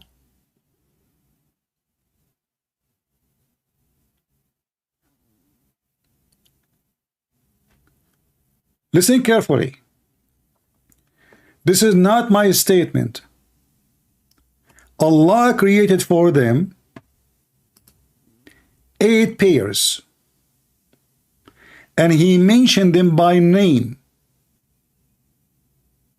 I did not say that. He said that.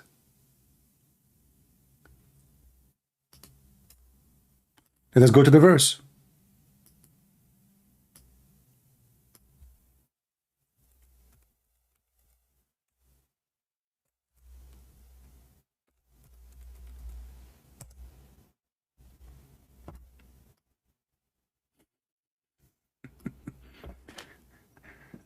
You know, this idiot, because he do not know really what he is talking about, Even in Arabic, it says ad-da'n, you know, and he was talking about al-an'am. This is the verse he's talking about, chapter 39, verse number 6.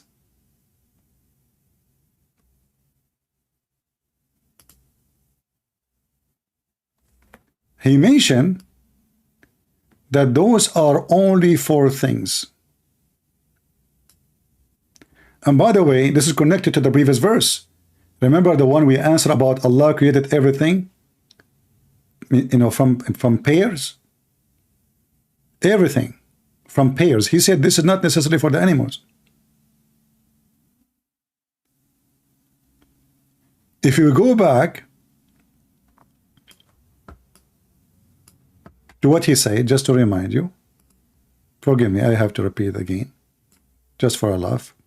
Same time, the one who did not get it will get it.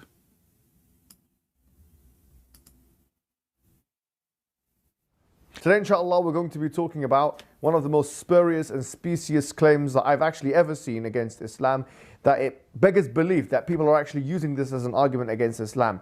It's such a blow to the credibility of those individuals that they are making arguments so desperate and so pathetic as this. What is the argument that we're talking about? So this is one of the arguments. They say that the Qur'an says that there's thamaniyat azwaj, that there are 8 types of azwaj or pairs, and with that it's talking about the an'am, and that there are 4 types of an'am. An'am is loosely translated as cattle.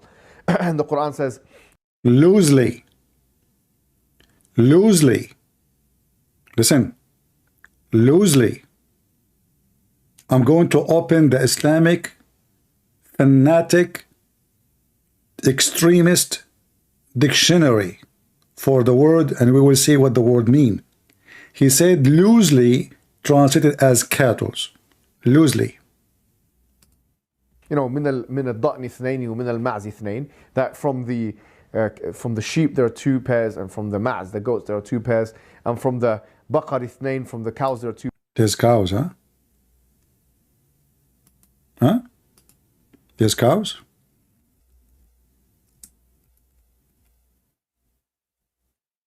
You know,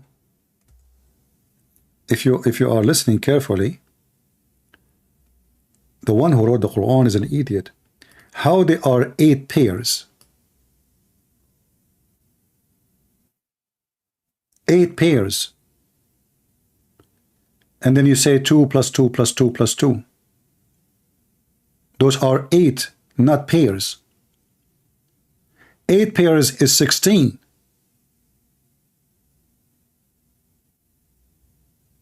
Are you with me, people? If we go to the verse,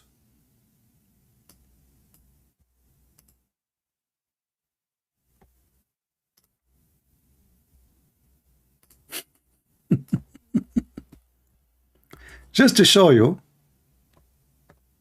how stupid the Quran is. Chapter 6, verse number 149. The translation here, 8 pairs, not mates. What mates? Look at this. Sahih International. S.C. Muhammad Hilali and Muhammad Khan. I mean, send your prophet to the school, man. Your prophet is messed up. 8 pairs. How 8 pairs become 2 goats, 2 sheep, 2 cows,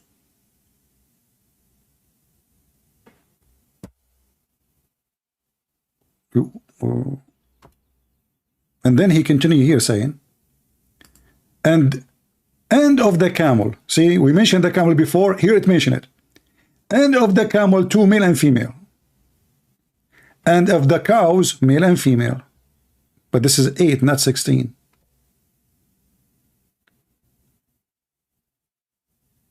This is 8.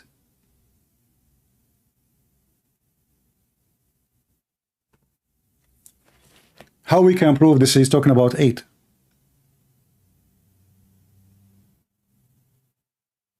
It's in front of you. Even the Muslim, they wait for us. between two brackets.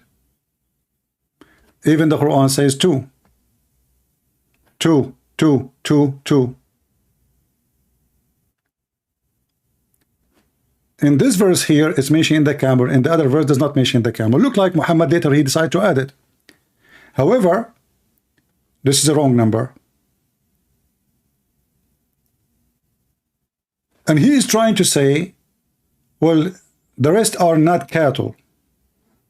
What is the rest? The rest of the animals.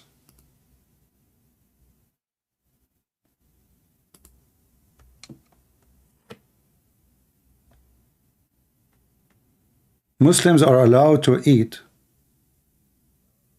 all kinds of animals except one. That is a pig.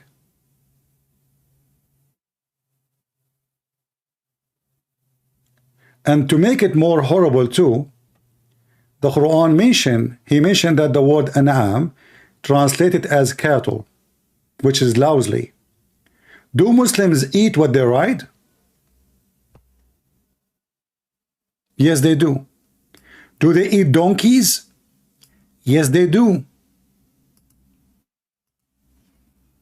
If you go to different verse in the Quran, you will find this.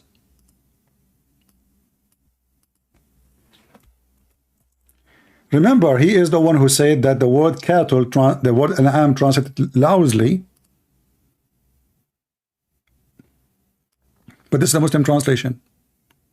So what is an an'am? An an'am is something you ride and you eat.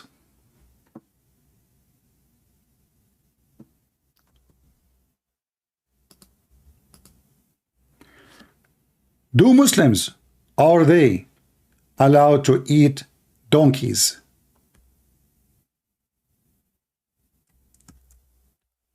Do we have any Muslim in the chat want to say something to us?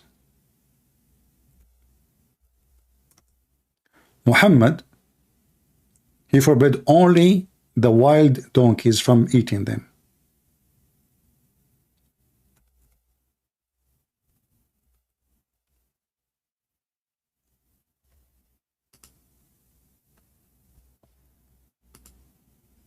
The Quran mentioned clearly, you are eating what you ride. Do you ride the cow, Muslims? You ride the camel. But here he mentioned, it is he who made cattle for you, that you may ride. So anything you can ride is a cattle, and you eat from it.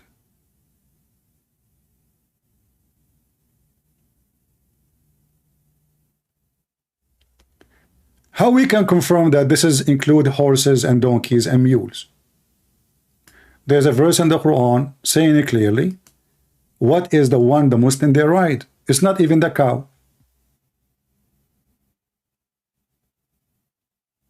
It's not even the camel. It is donkeys and mules and horses.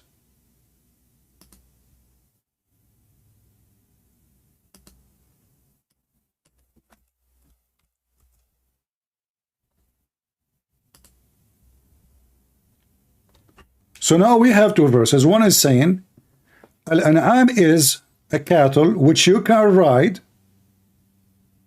and you can eat. It's lawful for you. Other verse saying to us, what is Al-An'am which you can ride? Are you with me, people? The previous verse speak of cattle is something you can eat and you can ride, and you eat from it. Who said that? The Quran, not me. Not me. Let us go back. Where is the verse? Chapter 40, verse number 79. Allah, it is He who has made cattle for you. Mimi Hijab is trying his best to make it, the word cattle is about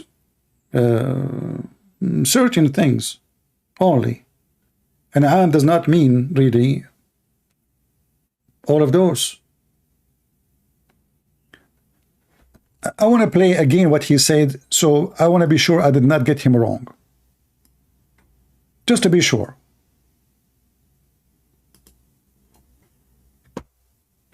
Forgive me if I play it again, just to be sure that we heard what he heard, what we heard correctly. Today, inshallah, we're going to be talking about one of the most spurious and specious claims that I've actually ever seen against Islam, that it beggars belief that people are actually using this as an argument against Islam. It's such a blow to the credibility of those individuals that they are making arguments so desperate and so pathetic as this. What is the argument that we're talking about? So this is one of the arguments. They say that the Qur'an says that there's thamaniyat azwaj, that there are 8 types of azwaj or pairs, and with that it's talking about the an'am, and that there are 4 types of an'am. An'am is loosely translated as cattle. And the Qur'an says, you know, min al-da'ni ithnayn wa min al-ma'zi ithnayn, that from the sheep there are 2 pairs, and from the ma'z, the goats, there are 2 pairs, and from the baqar ithnayn, from the cows there are 2 pairs, and from the ibl ithnayn, and from the camels there are 2 pairs. And they say, look, this is from what I've understood from their contention, because it's so pathetic that it actually beggars once again belief. If you take, for example, the Collins Dictionary definition of the word cattle, what I've seen is that it says, for example, bovid mammals of the tribe of bovines, especially those of genus Bos. Guys, did you hear what he said? Do you know what word we are talking about now? Let me play the game. Today, inshallah, we're going to be talking about, because we want to find out what word exactly the whole discussion is about. There's only one Arabic word. One Arabic word. This is where the argument is going around. one of the most spurious and specious claims that I've actually ever seen against Islam, that it beggars belief that people are actually using this as an argument against Islam. It's such a blow to the credibility of those individuals that they are making arguments so desperate and so pathetic as this. What is the argument that we're talking about? So this is one of the arguments. They say that the Qur'an says that there's thamaniyat azwaj, that there are 8 types of azwaj or pairs, and with that it's talking about the an'am, and that there are 4 types of an'am. Listen carefully. So the word now is what? An'am. An'am. What the word an'am? This is what they are saying. So he is now saying to you what they say about the word an'am. Now hijab is going to tell you what an'am means specifically. Those people are wrong. Stupid. Today, inshallah, we're going to be talking about one of the most spurious and specious claims that I've actually ever seen against Islam, that it beggars belief that people are actually using this as an argument against Islam. It's such a blow to the credibility of those individuals that they are making arguments so desperate and so pathetic as this. What is the argument that we're talking about? So this is one of the arguments. They say that the Qur'an says that there's thamaniyat azwaj, that there are 8 types of azwaj or pairs, and with that it's talking about the an'am, and that there are 4 types of an'am. An'am is loosely translated as cattle. And the Qur'an says, you know, min al-da'ni ithnayn wa min al-ma'zi ithnayn, that from the sheep there are 2 pairs, and from the ma'z, the goats, there are 2 pairs, and from the baqar ithnayn, from the cows there are 2 pairs, and from the ibl ithnayn, and from the camels there are 2 pairs. And they say, look, this is from what I've understood from their contention, because it's so pathetic that it actually beggars once again belief. If you take, for example, the Collins Dictionary definition of the word cattle, what I've seen is that it says, for example, bovid mammals of the tribe of bovines, especially those of genus Bos. And then you go to bovid, and potentially this is what they're referring to here, that it can relate to a family of hollow-horned mammals, including sheep, goats, cattle, antelopes, and buffalo. So my understanding of their contention is that they're saying that the word an'am is rich, or cattle, loosely defined or translated, is limited in the Quranic paradigm, where it should be more expansive. Now the question is this: why should we accept this definition if this is the definition you want us to accept? This is clearly a case of the fallacy of equivocation. You're forcing one language into another language paradigm. This is ridiculous behavior. And in fact, it actually assures me that you people, anti-Islamic apologists, have no understanding at all of the Arabic language, and that you're relying heavily, if not entirely, on translations. Because if you just looked at Tafsir al-Tabari of chapter number 16, verse number 5, and he mentions what the word an'am means, he mentions... What chapter? What chapter? Say again. The problem, I cannot skip back without jumping too much. What chapter he mentioned? I wasn't listening really. I mean, this guy, he talked too much, he say nothing. Hold on. How we can go back? It was in the minute 38. What happened? He changed his t-shirt? Okay, hold on. We go back here a little bit. What, this is sperm? Let us see here. Oh, not from the beginning, come on. Maybe here.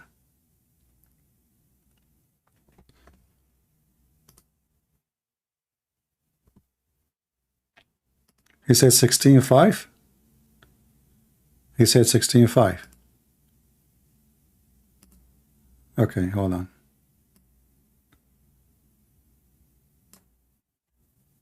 I don't know why I cannot skip it. All right, I got it. A family of hollow-horned mammals, including sheep, goats, cattle, antelopes, and buffalo.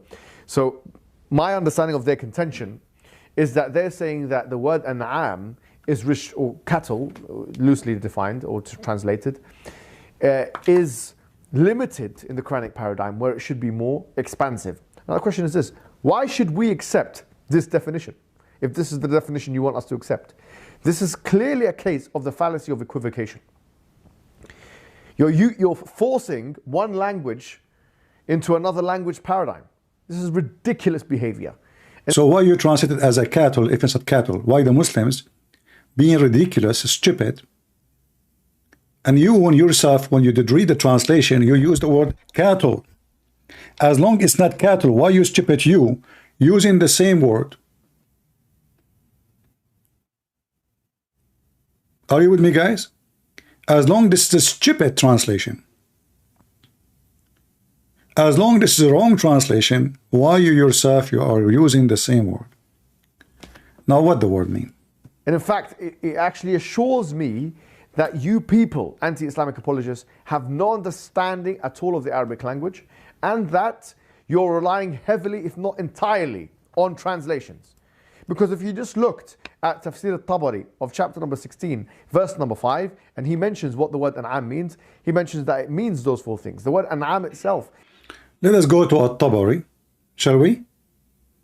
And see what al-Tabari say.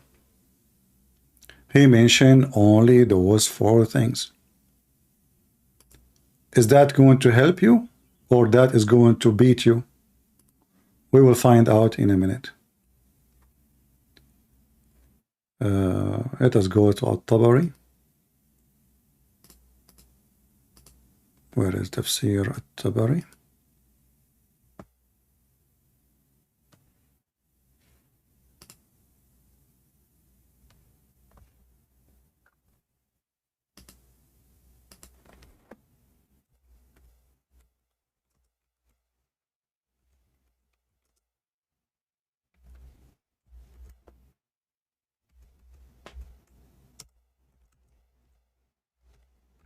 We are opening.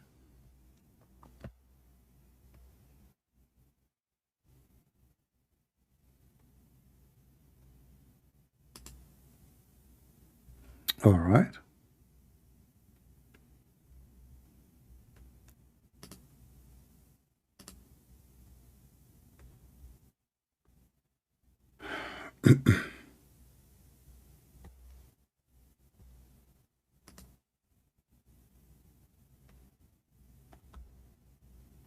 Give us a minute.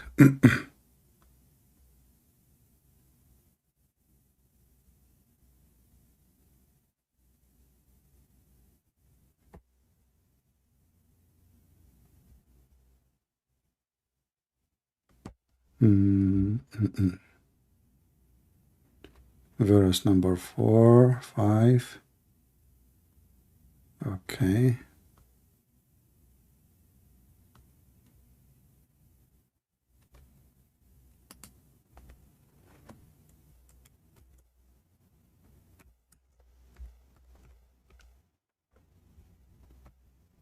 Where is? We have to flip the page. Let us see.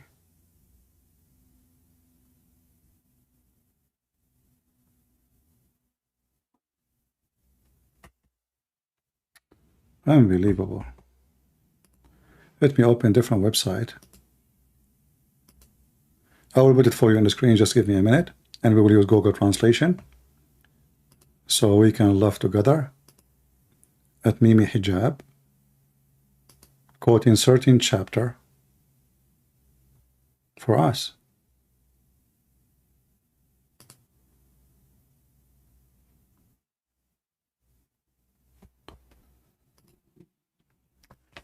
You know what? Let us use this one. This website is better, maybe.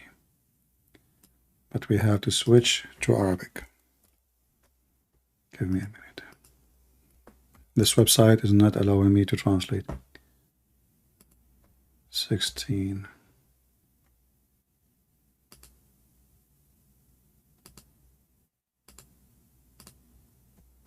And here.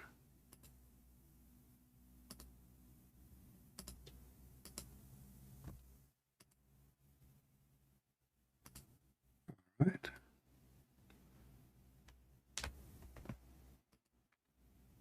Finally, we have a page.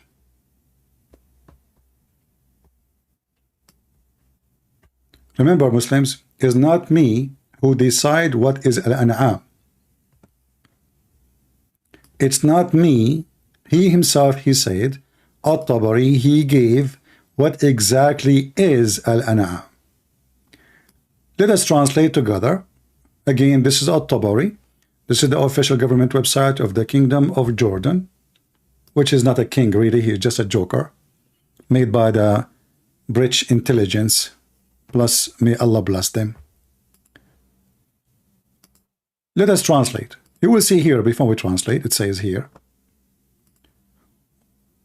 وَمِنَ الْأَنْعَامِ مَا تَأْكُلُونَ لَحْمَهُ, like the كالإبل, البقر, الغنم, and all things you can eat. All things you can eat, not only those.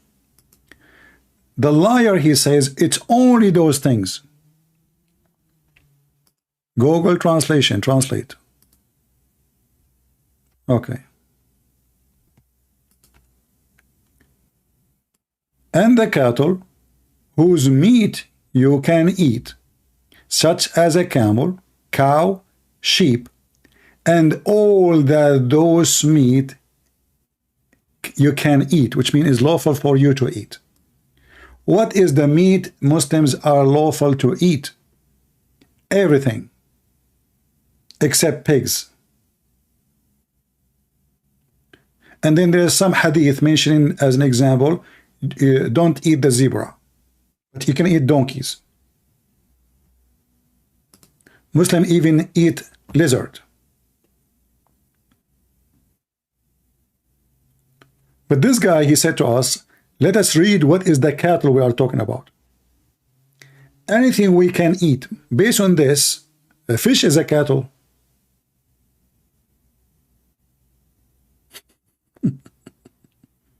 Because you eat fish. Lizard is a cattle. Is it forbidden for a Muslim to eat a monkey? The Quran makes it clear that a Muslim, he cannot forbid himself from eating anything except what is mentioned and ordered by Allah.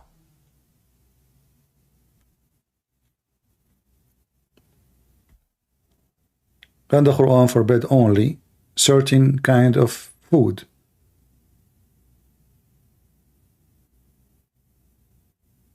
Like something the lion ate from, something, etc. We can go and show you more reference. And let me give you the link for this.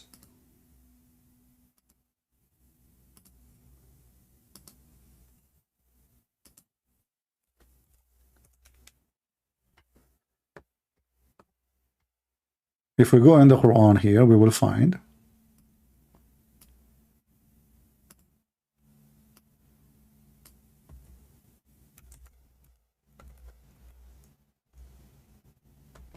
this is what Muslims cannot eat.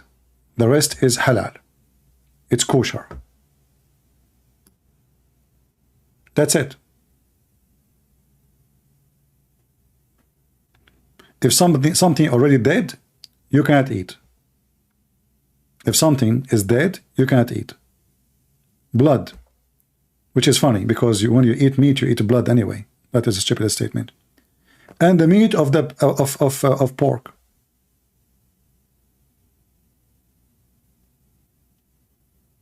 Or what a lion he ate from. That's it.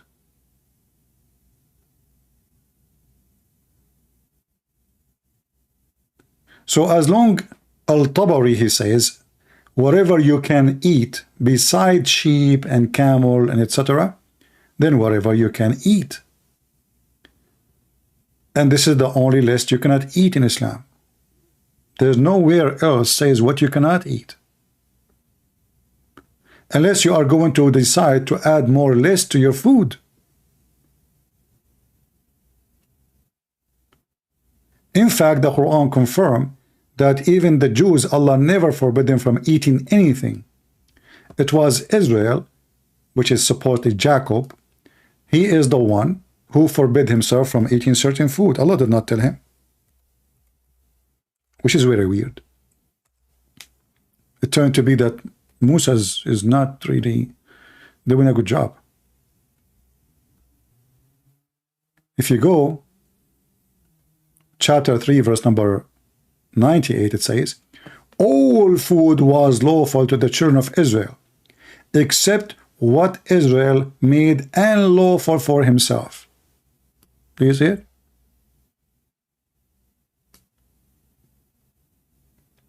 And here you notice that the Quran is even being stupid again. Because why you forbid pork if all food was lawful to Israel?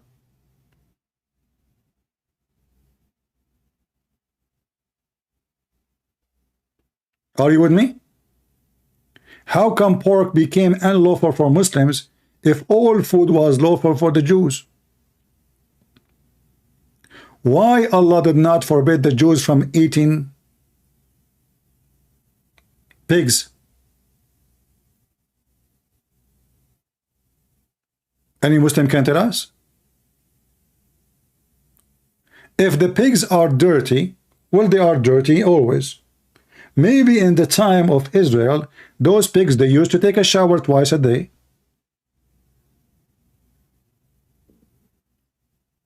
And they used to go to doctors. And they brush their teeth before they sleep. And they don't use mud. At that time, there's no mud. There's only white sand. Beautiful sand.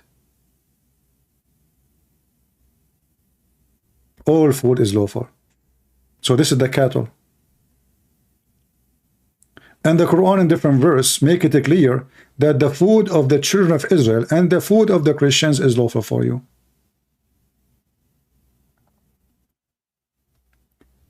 Now, as long Mimi Hijab, he mentioned that those only are the food Muslims they can eat.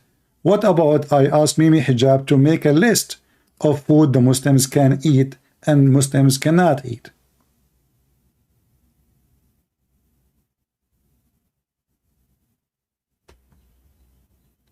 The rule in religion, if something is not forbidden, it's not forbidden.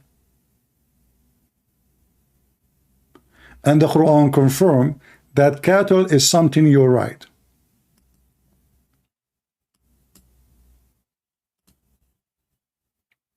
And that is donkeys, horses, and mules. And by the way, as long as you're Allah, he mentioned that he created from everything in pairs. Did he create pairs mule? Like from the beginning, and then they have babies mule? You know? Like there was a mule from the beginning? Hmm?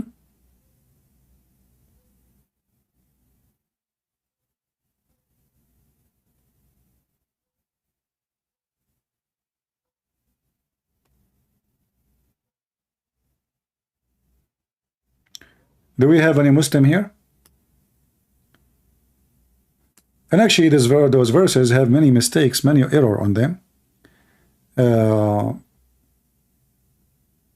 Because if only Allah created those things for us, so we can ride and eat, that means anything else is not exist created by Allah. As you notice here, Allah, he forgot to mention the camel. Muhammad, he fixed it, he mentioned it in the other verse. Here, he did not say the word camel. He said donkeys, horses, mules.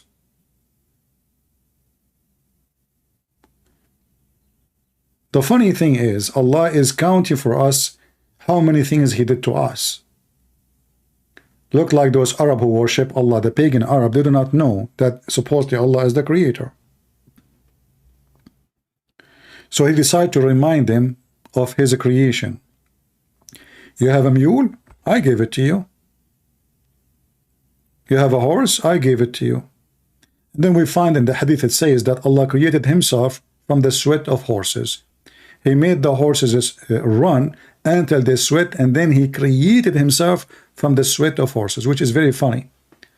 Which means now we need to ask, which one was exist first, the horses or Allah?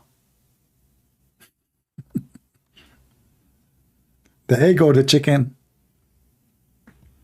You tell me. A bad failure for Mimi Hijab trying to fix it.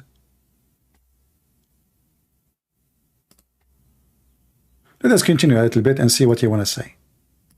Means those four things: the sheep and goats and cows and camels. You could do better than this. This is embarrassing. Wassalamu alaikum wa rahmatullah. I would like to remind Muslims to answer us in the comment how Allah, He says 8 pairs, yet they are 8 individual. How the stupid Quran says 8 pairs. 8 pairs.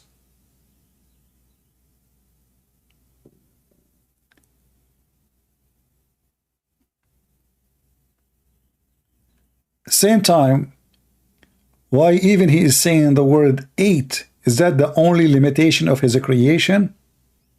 So the rest is not His?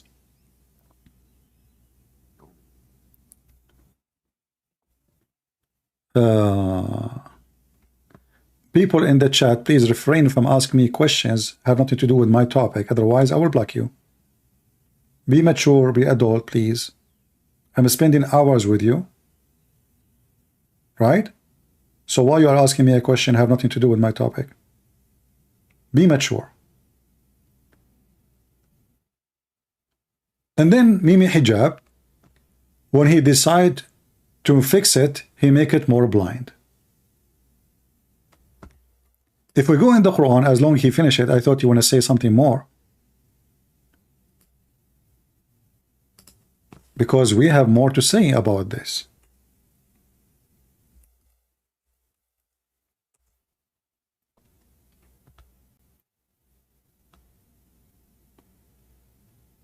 The Quran, obviously written by a stupid person.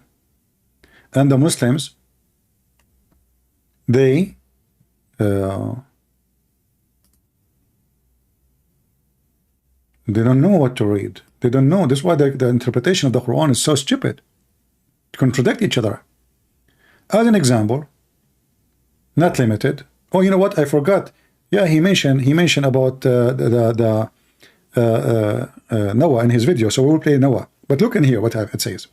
Chapter 11, verse number 40, it says. Translation is very funny. At length? What at length? You know. So, behold, there come our command, and the fountain of the earth gushing forth. We said, embark therein, of each kind, 2, male and female. Listen carefully. In the previous topic, he mentioned he was fighting desperately. This is not about male and female. But in the Quran here, by the way, it doesn't say even male and female. This is a translation adding the word male and female. The translation. In the Quran it says, زوجين اثنين. Pair and pair. The Muslim, they decide to fix it. So what they did, they said it cannot be 2 and 2. So we have to make it, okay, when he said zawjain, it's mean male and female. So what you are saying 2?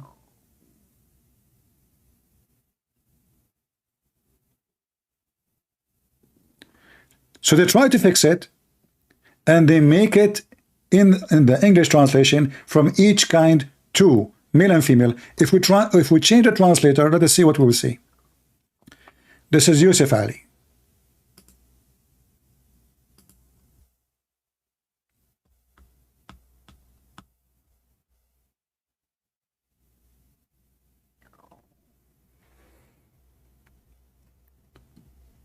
They translated the word, they added the word male and female to fix it. From each kind 2, is what the verse saying? It says zawjain. If you say the word zawjain, zawj mean pairs. Zawj mean pairs. Zawjain is 2 pairs. Now 2 zawj, that's 4.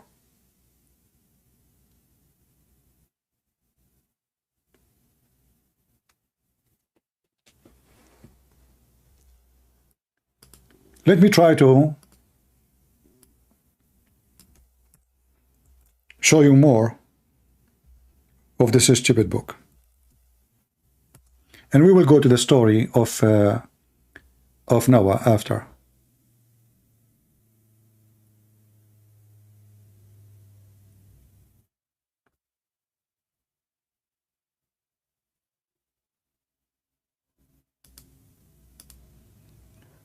Chapter 13, verse number 3.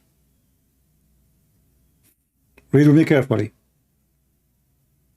Read with me carefully, please. This is the Muslim translation.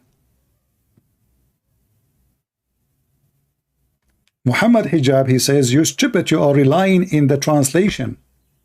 He's right. But the question is, why the Muslim translator cannot get the Quran right? Why he's condemning the Muslim translation when you idiot, you use the word cattle. And now if we ask you what the word zawj mean, you will say 2 pairs. He mentioned that already.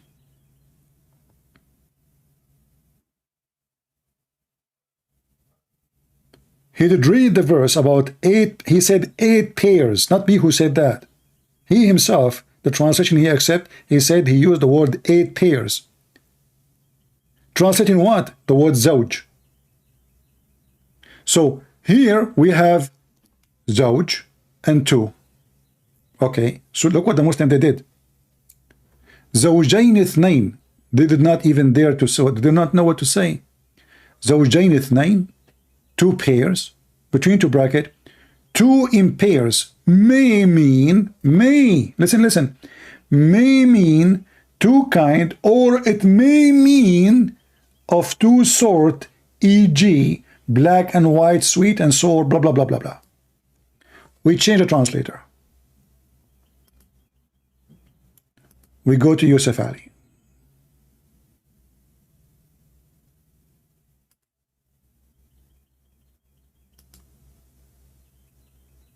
Oh boy.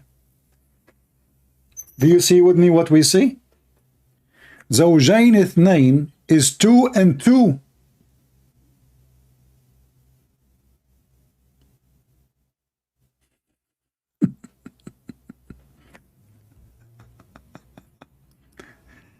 Read carefully. This is not me saying that. The fruit of every kind he made in pairs, 2 and 2.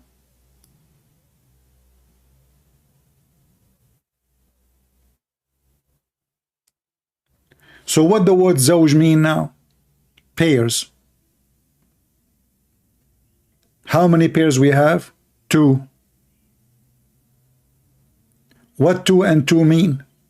4.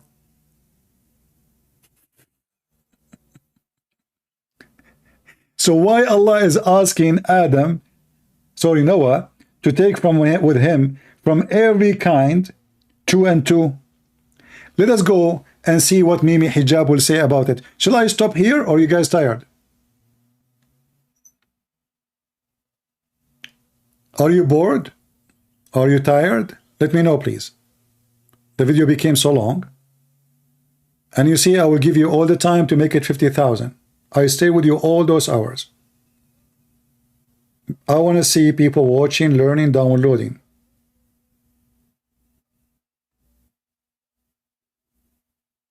Are we tired?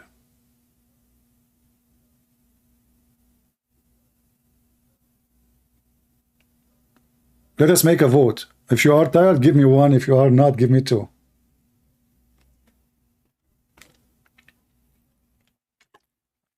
And based on the vote, we will see what to do. If you are tired, give me 1.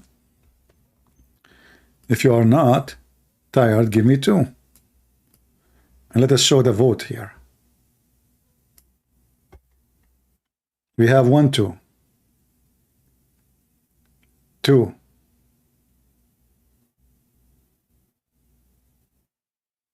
Okay, most of you agree that they are not tired, which means they want me to continue. But you forgot something important. I'm an Arab, and I don't care for election.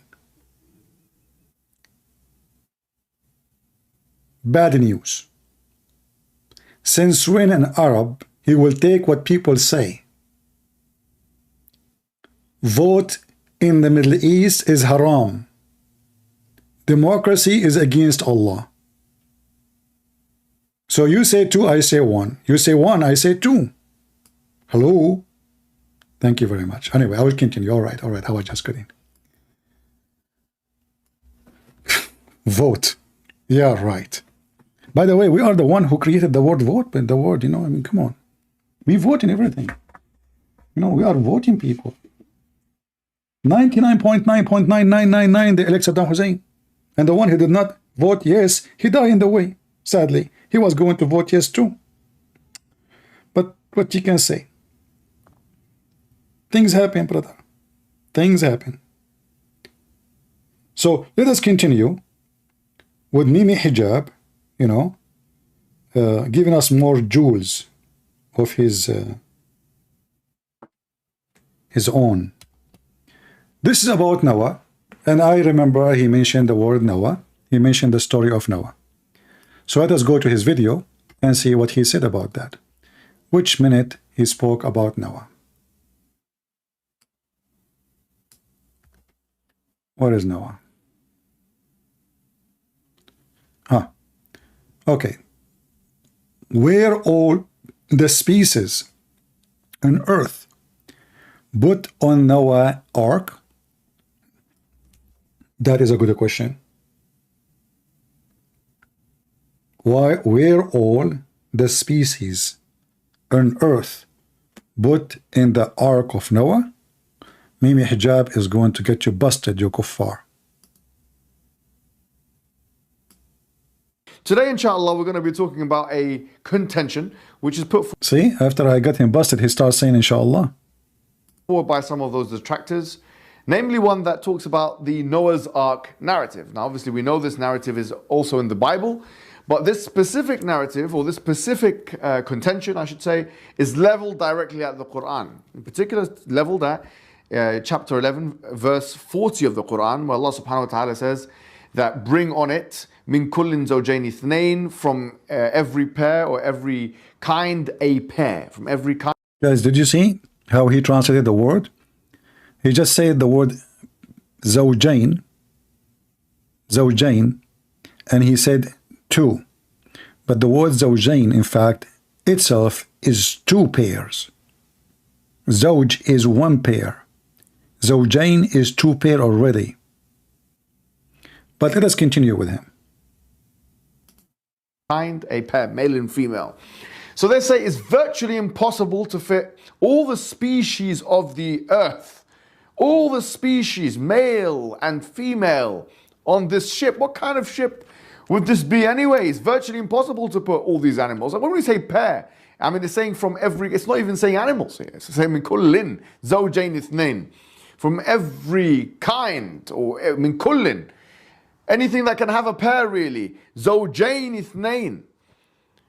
Now, do we understand this literalistically?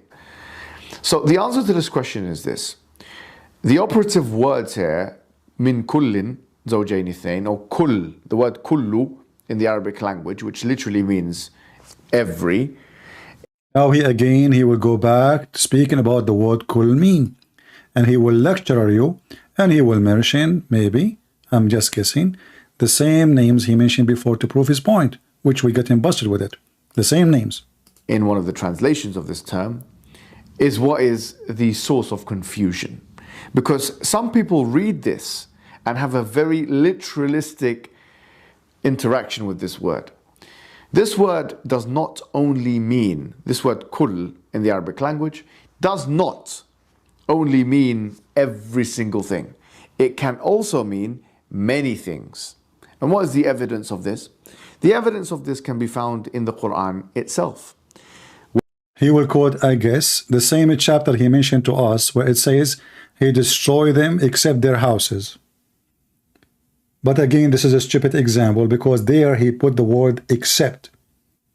In the verse we are talking about, he did not say to him, don't take with you except. Take with you all things except. He did not say that. He said, take with you from all things. 2 pairs and 2. 2 pairs and 2. He did not say except. So this is stupid. He is comparing between 2 verses. None have to do with anything. And this can work in English. You can say, when you go home, bring everything for me in the refrigerator except the meat. Bring all the drink in the in the kitchen counter except the juice.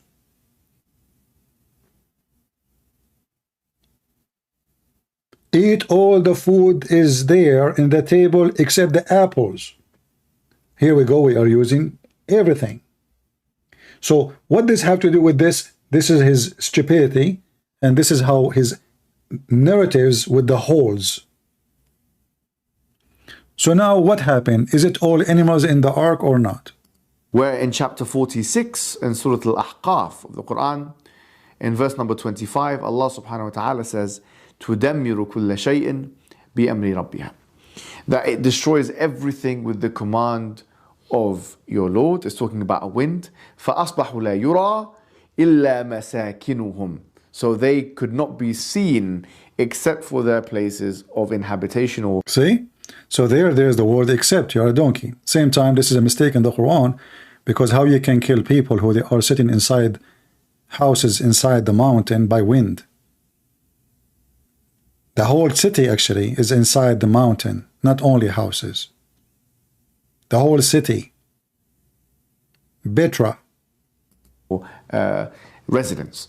So in other words, it's not talking about everything, because this verse is being very clear that this wind destroyed many types of things. It destroys kulla shay'in. Everything. The same words here. Repeating the same thing, Kulla shay'in. The word kull is there, meaning every, right? It destroys everything. So nothing of them was seen except for their homes. فَأَصْبَحُوا لَا يُرَى إِلَّا. We can't see anything except for their places of residence, their homes. So clearly this is not talking about everything. This wind didn't destroy the universe, the cosmos, and this and that. And almost every usul. By the way, if you are a Muhammadan, don't forget to leave your comment and see how stupid what he just said. So when Allah, he says everything, he's speaking about certain people. Mimi Hijab talking about destroying the cosmos. Obviously, he did not destroy the cosmos. I mean, is that a mature talk? So when God destroyed everything in Sodom and Gomorrah, does that mean he destroyed the whole earth? I mean, who is stupid here? We are talking about specific people, specific location, specific town. So what does verse have to do with this? In the flood of Noah, the verse in the Quran says, take from everything 2 pairs and 2. 2 pairs and 2 from everything. He did not say except this, except that. And we will prove the point soon. This is a branch of Islamic science. It's called Usul al-Fiqh, which is the principles. Supposedly he is like, he is a scholar now. He knew Usul al-Fiqh. Usul al-Fiqh is one of the most funny, stupid thing. When I was studying my law degree, if you read the book of Usul al-Fiqh, you will die laughing, and you will see how nobody agree with anybody. You get dizzy. One line says we agree, the other line says we don't agree. And this guy, he said he don't agree with the other guy. And the other guy, he said this is not, and then the one who was writing the book, he decide which one he agree with.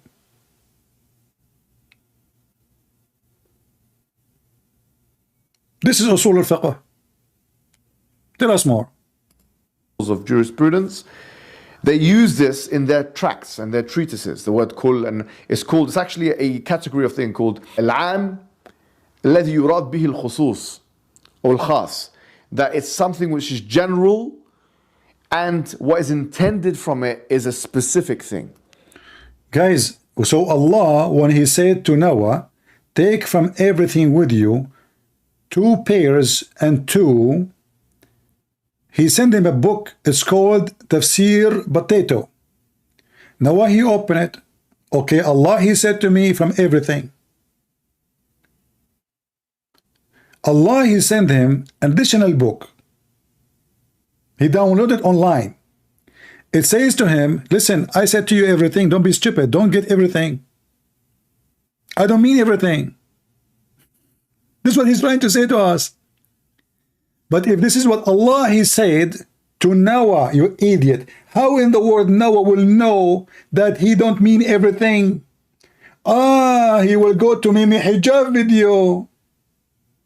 Remember, Noah don't speak good Arabic. Maybe Allah, he spoke to him in Arabic. Remember, Allah, he spoke to Adam in Arabic.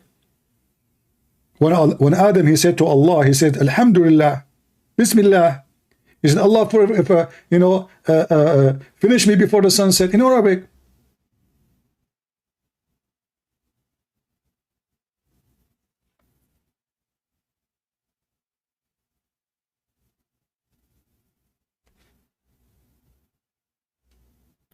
Not a gaudy. If you are a Muslim, I will take your call. If not, just tell me, please, not gaudy. If you are a Muslim, then I will take your call. Let us continue. And if this guy, he claim he have a PhD, he's working PhD in Islamic study, whatever, blah, blah, blah, we will take him for sure. You're welcome. Just confirm to me that you are a Muslim. Go ahead, Mimi. So what it is?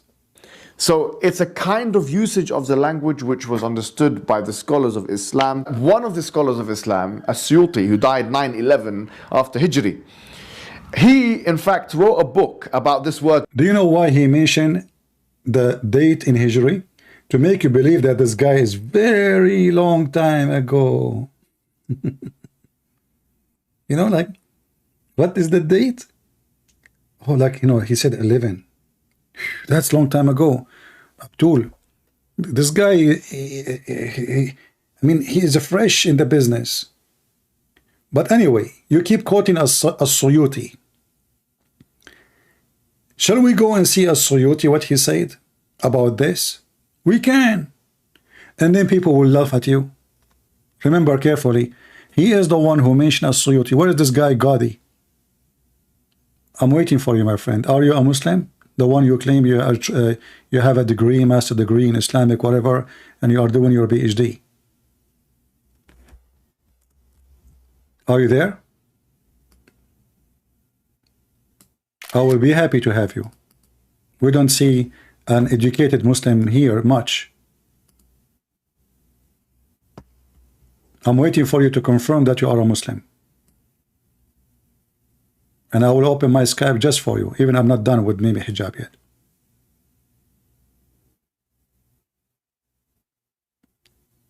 Let me know if he answer. Let us continue. So he said As-Suyuti. What As-Suyuti said, we will see in a second. Kull.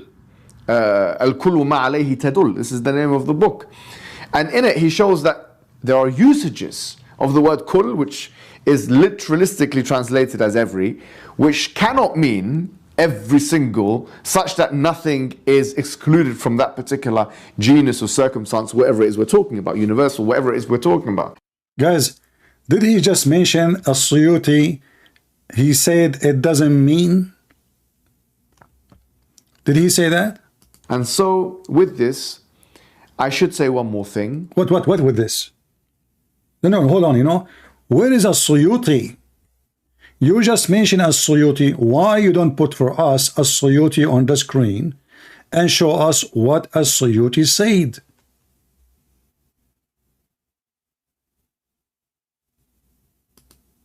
Guys, are you with me? As long as Suyuti said that,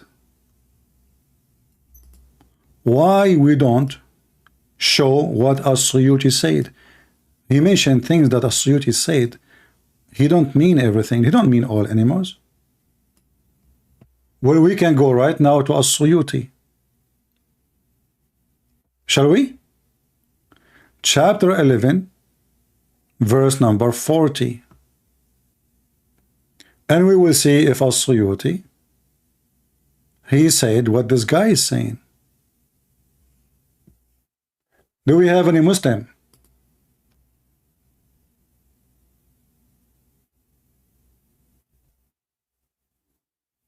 Any Muhammadan?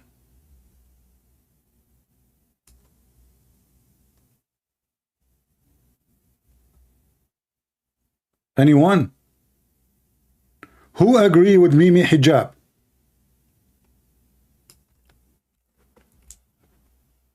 Who is a Muhammadan? He agree with Mimi Hijab?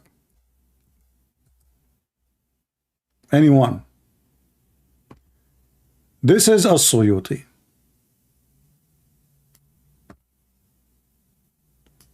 Remember, he is telling us not everything.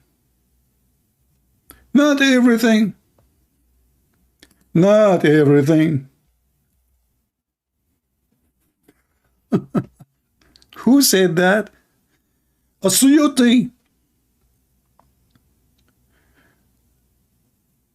Let us see what as-Suyuti said then. As long he agree with as-Suyuti, then he have to agree with as-Suyuti. We cannot quote as-Suyuti as we wish and we deny as we wish. Is that fair? As long as Suyuti, he kept mentioning as-Suyuti non-stop about the one who understand what the word kul. I mean, the guy, he made a book about the word kul. The whole book, what the word kul mean. He keep quoting his name. He kept mentioning this book non-stop. Shall we see what as-Suyuti say? Let me copy the link and paste it for you. Please, if you open it, you have to open it with Google Translation. Google browser, so you can use translation. Let us use as-Suyuti. Remember, Muhammadan, this is not a book of my choice. He is the one who is saying, let us go to as-Suyuti. So I'm going to click Google Translation. In the video, Mimi Hijab trying to say to us what? He took only what he need. Actually, let us play more of the video so we can get it better about what he's trying to defend before we read as-Suyuti. What they do, the agenda is, we throw at them a name. And who is going to go and open as-Suyuti, a book in Arabic? You tell me. How many of those who they are not Muslim speak Arabic? You tell me. So I can get away with my lies saying as-Suyuti said. So what is the point trying to say, my friend? Is all the animals on the ark or not? That, as I started this discussion, a lot of people are taking the Genesis narrative and putting it onto the Quran. There are many differences. For example, a literal reading, not a literalistic one, but a literal reading of Genesis may take someone who's an evangelical or who takes a literal understanding of the Bible, like answers in Genesis and those individuals, to the conclusion that the whole world was consumed by flood. Yeah. Is it the whole world consumed by flood in the Quran? And that all individuals had to be put on the ship, and animals and everything had to be put on the ship. That is an interpretation for the Bible. We are under no obligation to believe that it was a worldwide flood. And guys, did you hear what he say? Did you hear what this donkey just said? We Muslims don't believe that the whole earth was flooded.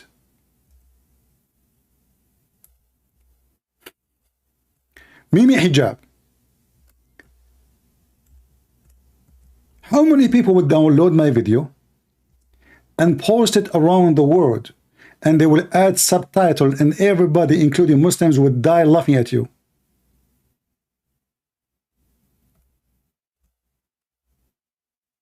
Look like Mimi Hijab is listening to Zakir Naik, because this is what Zakir Naik said. Donkey.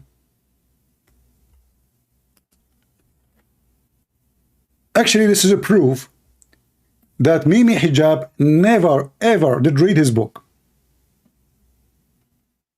Listen carefully, I'm going to play again what he said. In the minute 151, Mimi Hijab, he said, this is only biblical understanding that the earth was flooded totally. We Muslims don't believe in that.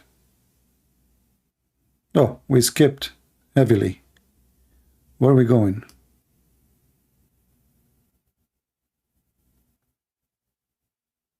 Let us see here. Very clear that this wind destroyed many types of things. It destroys kulla shay'in, everything. The same words here. Kulla shay'in. The word kull is there, meaning every, right? It destroys everything. So nothing of them was seen except for their homes. فَأَصْبَحُوا لَا يُرَى إِلَّا. We can't see anything except for their places of residence, their homes. So clearly this is not talking about everything. This wind didn't destroy the universe, the cosmos, and this and that. And almost every usuli, this is a branch of Islamic science, it's called usul al-fiqh, which is the principles of jurisprudence. They use this in their tracts and their treatises, the word kull, and it's actually a category of thing called al-am الذي يراد به الخصوص or al-khas, that it's something which is general and what is intended from it is a specific thing. So it's a kind of usage of the language which was understood by the scholars of Islam. One of the scholars of Islam, As-Suyuti, who died 9/11 after Hijri. 9/11. He, in fact, wrote a book about this word kull. Al-kullu ma alayhi tadul. This is the name of the book. And in it, he shows that there are usages of the word kull, which is literalistically translated as every, which cannot mean every single, such that nothing is excluded from that particular genus or circumstance, whatever it is we're talking about, universal, whatever it is we're talking about. And so with this, I should say one more thing, that as I started this discussion, a lot of people are taking the Genesis narrative and putting it onto the Quran. There are many differences. For example, a literal reading, not a literalistic one, but a literal reading of Genesis may take someone who's an evangelical or who takes a literal understanding of the Bible, like answers in Genesis and those individuals, to the conclusion that the whole world was consumed by flood. This is what the Christian believe. The whole world was flooded. We Muslims don't believe in that. This is in the minute 1 hour 51 minutes. Be my witness. We Muslims don't believe in such a thing. And that all individuals had to be put on the ship, and animals and everything had to be put on the ship. That is an interpretation for the Bible. We are under no obligation to believe that it was a worldwide flood. Let me break your nose and all your teeth, the same as what happened to your prophet. Will take me 2 seconds. You are a certified donkey, and I give you my stamp to be sold in the bet market. We Muslims are under no obligation. We Muslims are what? Under no obligation. To do what? To believe that the earth was flooded. No obligation. I cannot believe that this person, this if we can call him, I mean, this guy, he speak big words. If we go in the Quran,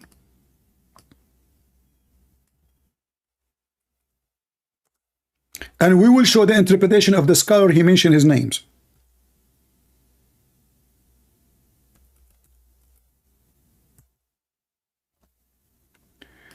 This is the son of Noah. In chapter 11, verse number 43, the same chapter we are talking about.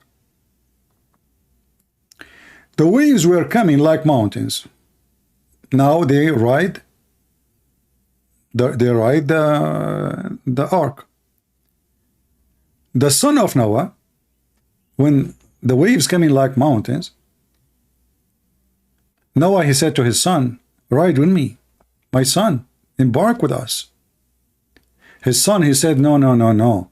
I'm going to betake myself to the mountain, and it will save me from the water.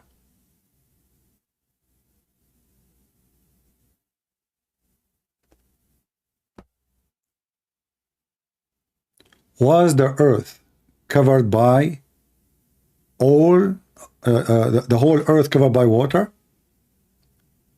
He said As-Suyuti. Let us go and see As-Suyuti first. Chapter 11, verse number 43. No, don't. Let us go to the Arabic. I mean, what this guy is doing to himself? Why this guy is being stupid?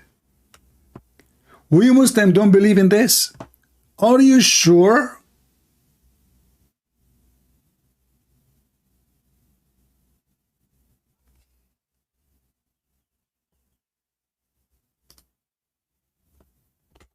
Hold on, what is that verse? I have too many. Hold on, let me close some pages. Too many pages in my screen. Open. That made it hard to find.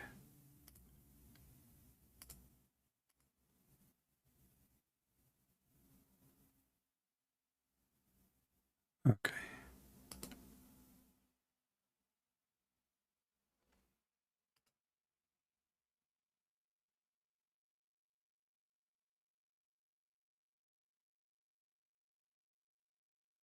Let us see.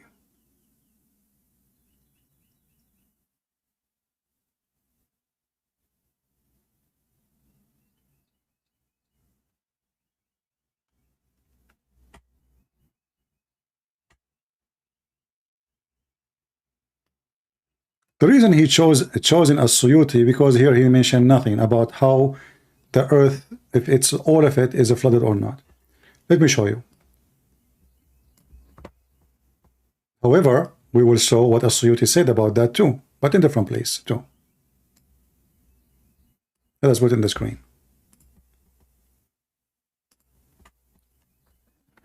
How many hijab he got his conclusion and from where? He mentioned As-Suyuti, but this is As-Suyuti interpretation. And nowhere in this interpretation here is speaking about how the water is covering the earth. And this is the translation of As-Suyuti.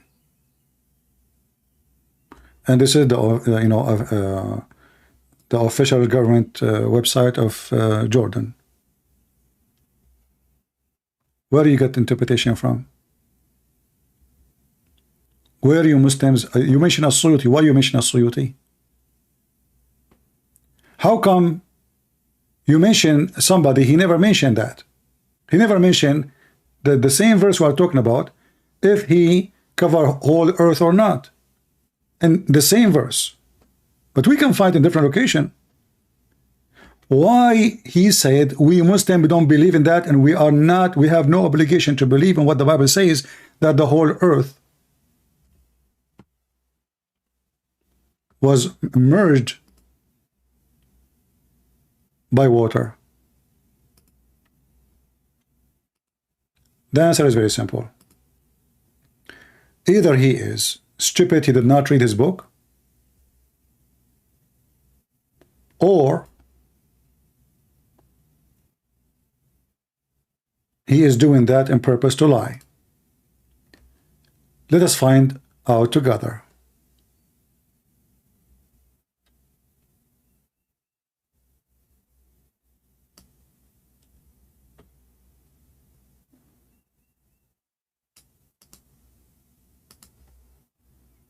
Let me get some reference handy so we can use them.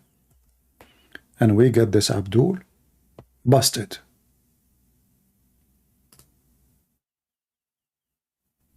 This is As-Suyuti.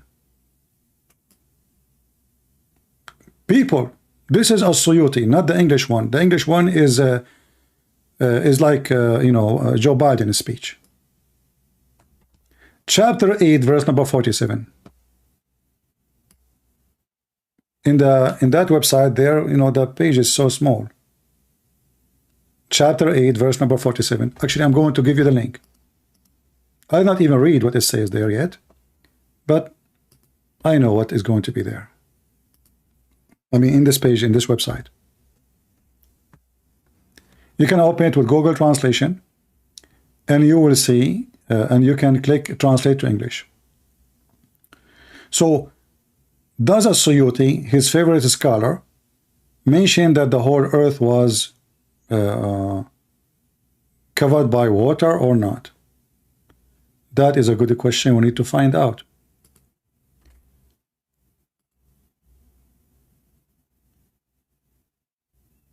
And we will find out in a second.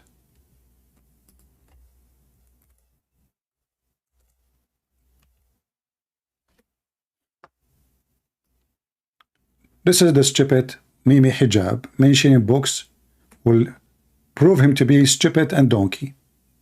And remember now, he cannot say, I don't accept As-Suyuti. Can he?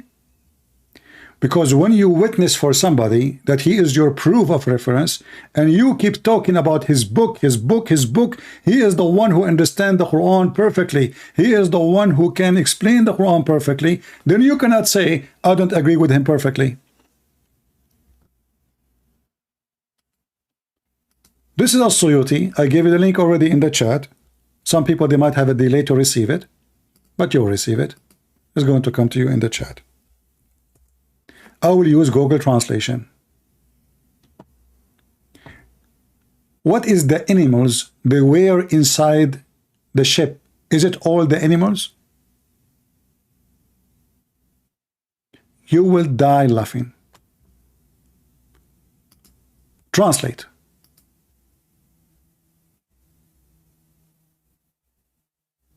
We start from the top. As-Suyuti, as you see, this is the name of the scholar he kept mentioning. Chapter 8, verse number, page number 47. And now we go and we find what happened. The story is in front of you. Who was in the ship? Was it all the animals? Was the flood covering the whole earth? We will find out. If we go down here, let us see. You will die laughing about those stories here now. Okay.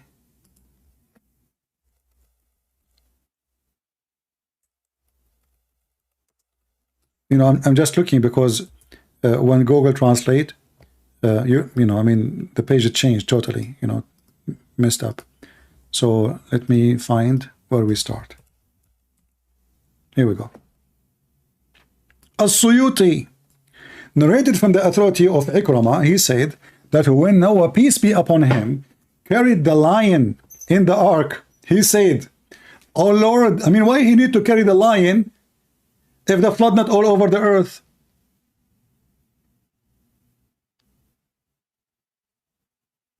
So either we have to say that God, he saved those animals, they are not included. As an example, in the book of Genesis, chapter number 7, it says you take with you 7 clean animals, the one you sacrifice. Clean animals. Clean animals. And what is that clean animals? You go to chapter 8, you will find that those they can sacrifice for, you know, to in the holy Easter, the Passover. The animals which is lawful for the Jews. But here we have different story. Here we have the Muslims agree that all the animals in the world in the top of the ark. He said that the earth is not flooded totally, which is going to prove soon. Just wait, one by one. Prove that the earth was flooded totally in Islam, not only in the Bible.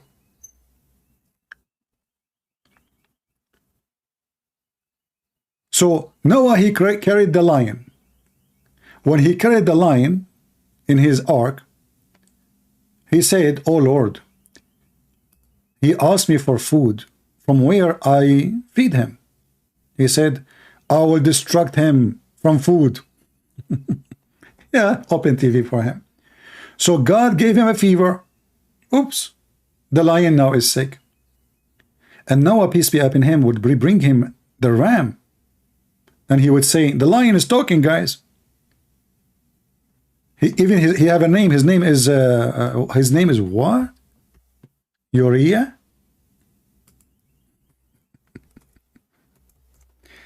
Okay, no comment. So Noah, he speak to the lion, and he said to him, "Hey lion, do you want a ram?" You know, before the lion used to say yeah. Now the lion is not saying yeah no more.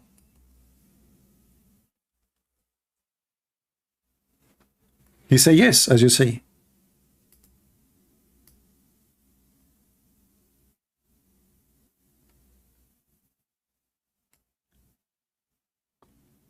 But when Allah, he gave him a fever, he cannot eat it no more. And now we solve the problem. Otherwise the lion will eat all the animals in the ship.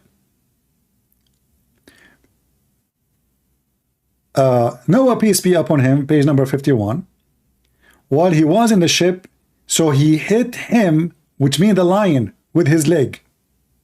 Oops. Noah is hitting the lion with his leg. How you do that? Shame on you, Noah. And then the lion, in response to that, he scratched him. He scratched Noah's foot. So Noah, he could not sleep from pain, brother. And then Noah, he spoke to Allah. He complained to Allah. Allah said to him, that you wronged him, and I do not like injustice. Look at this. They kill Christians, they kill Jews, they kill Hindus, they kill everybody. And now the lion, he hurt his foot. You cannot do that. You know, why you do that to the lion? Why you hit his foot? Shame on you, Noah. This is the book of As-Suyuti. This person is trying to make us believe in those stories, because if you mention the book of this man, that is the book of this man. And now you cannot say to me, I don't accept it. And the stories continue. All of this is just about the lion. What else? I mean, you can read yourself. You can use Google Translation.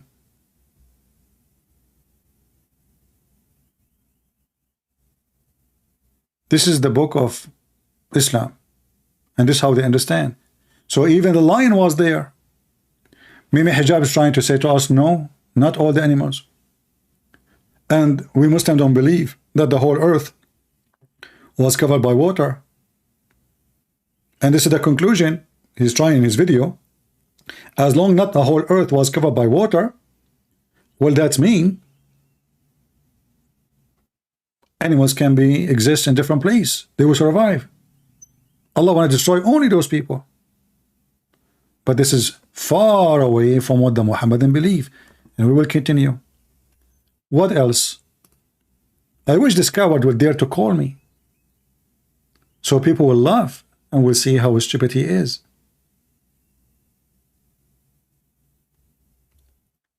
And not only that.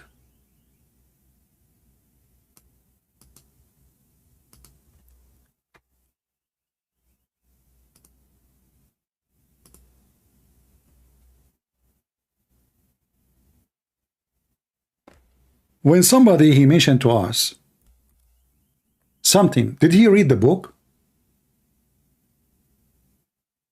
Did he read the book? If we go in the same page, where it says page number 61,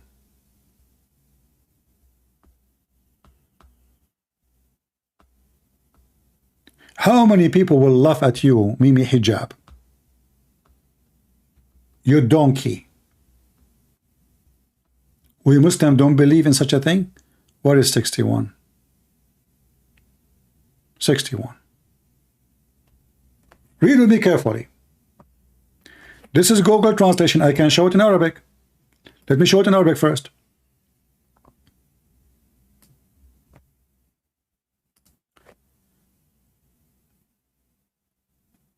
As-Suyuti is quoting the Quran.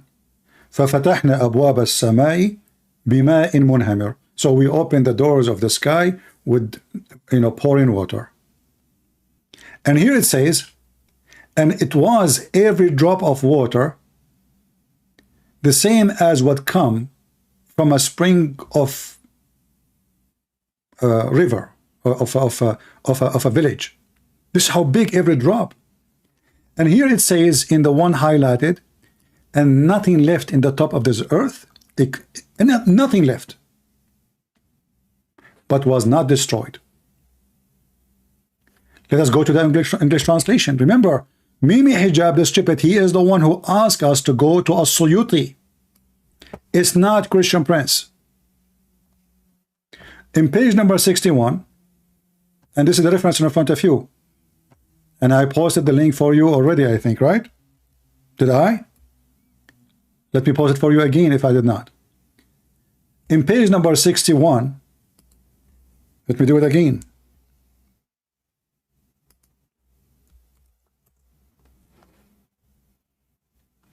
So Allah the Almighty, he said, so we opened the gates of heaven with pouring water. So the amount of each drop, like the flows from the mouth of a water skin. This is not translation, really. This is like a village. So nothing was left on the surface of the earth except that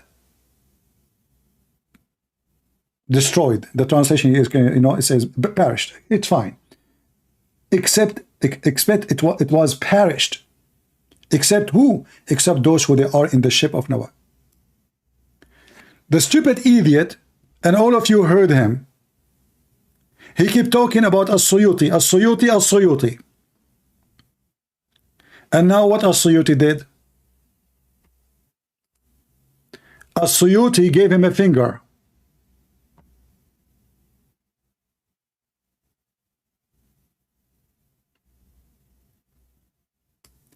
Are we done? No. No, we are not. The disaster even going to get bigger.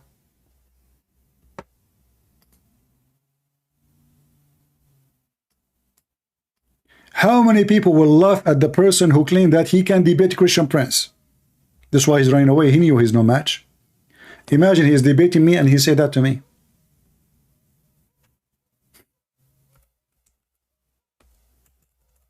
Just imagine.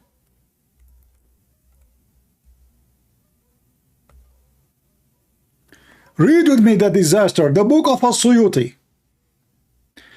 Just the second page after, page number 62. It says it covered the top of every mountain by 15 cubits higher. Do you see it?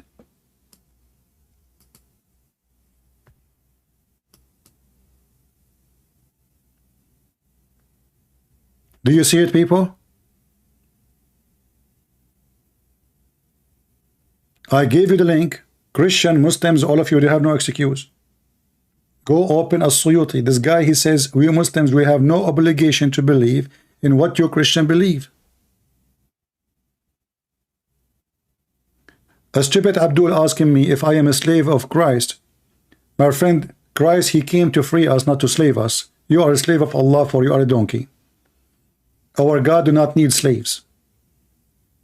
The one who needs slaves is the one who is,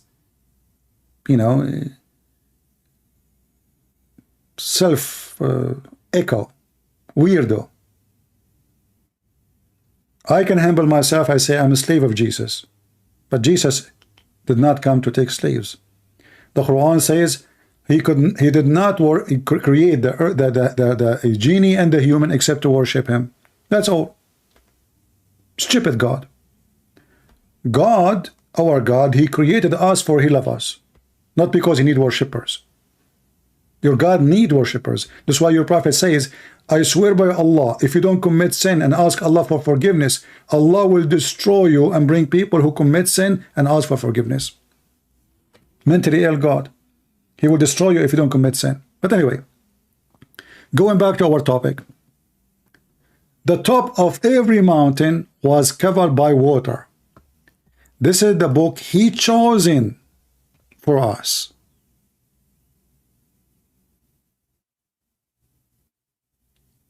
Are we done?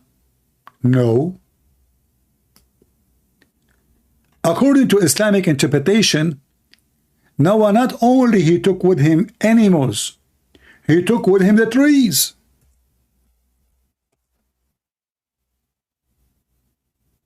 Where? In the book of As-Suyuti.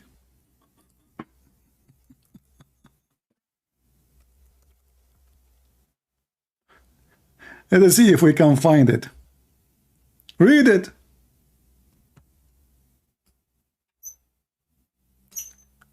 Abdul, the one who subscribed to the stupid donkey, Mimi Hijab. As-Suyuti, the scholar, he keep mentioning his name, page number 53. It's in the front of you. And this is islamweb.net. This is not a Christian website. Anyway, you do not need to go by any website. Go and get the book.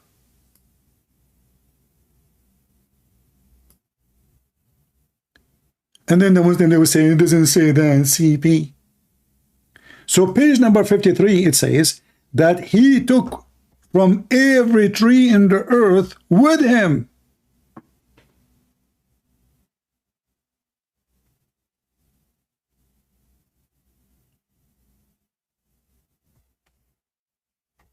Is that right?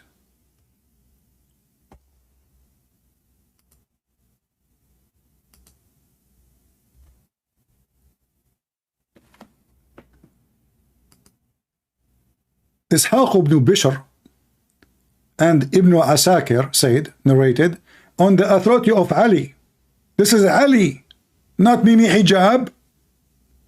That Noah, peace be upon him, carried with him in the ark from all the trees.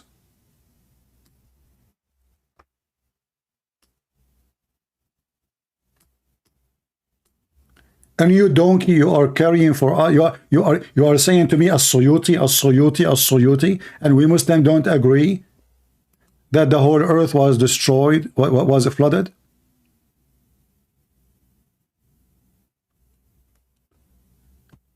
You are not a God-fearing man. Yeah, I'm not God-fearing, false God-fearing man. However, the wise man is the one who fears God, but not because God is scary, but I fear that I will lose the love of my God. That's why we are fearing God. You fear God because Allah will put you put in your anus a long chain, which mentioned in the Quran. Each drop of that chain, or this chain, every ring of this chain is equal to all the iron in the world. Abdul Bateta trying to disturb me from exposing Mimi Hijab. So guys, this potato he mentioned As-Suyuti, and this is As-Suyuti. Did I bring it from my house?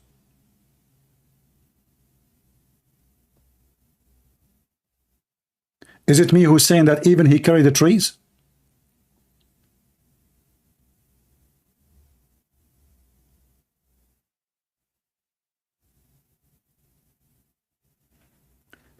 And the disaster continue.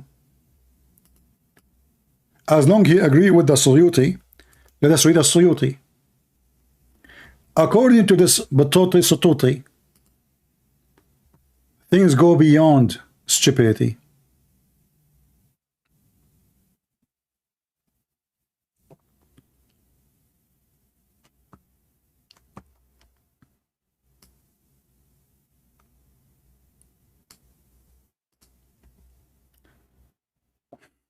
Let me show you more. I'm just trying to get you more reference. Just for fun, you know. But I hope you guys, you appreciate what we do, and you will download the videos, you will share it with your friends. I like to see people appreciate my work. I'm sick of lazy people. We keep making videos, never stop making videos. I spend my life making videos for you. Then I see people don't care. We receive death threat every day. We risk our life. And people don't care. Or what they care is just to come for entertainment. Why you do not come today? We missed your CP. I don't want you to miss me. I want you to be a person who serves the Lord. We are not doing the missing business.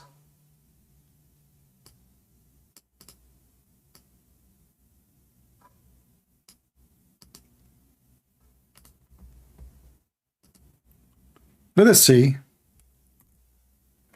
what As-Suyuti will say.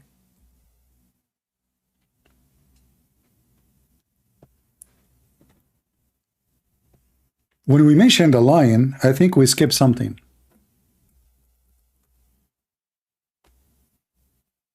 About his nose.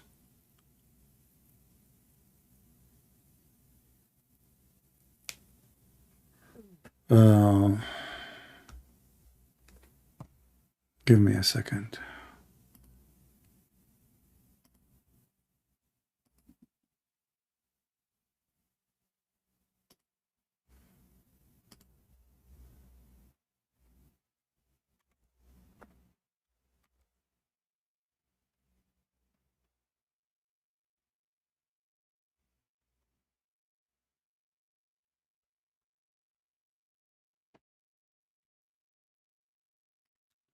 Where we go?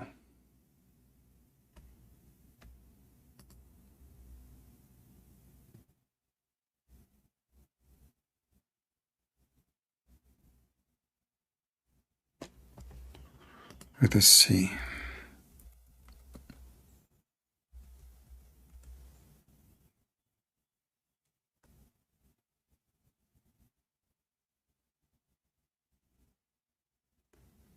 Stories you will not believe.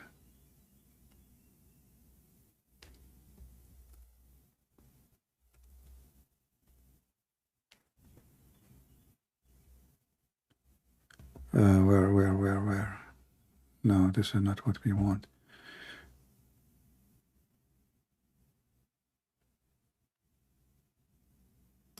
I want to show you some stories not even fit for kids.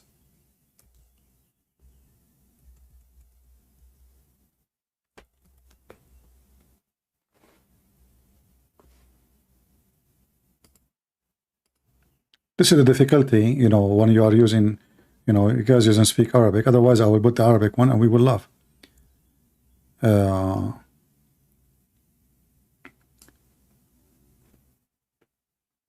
He, peace upon him, which means Noah, should take with him, translation says conceive, pair from everything, from every item, everything.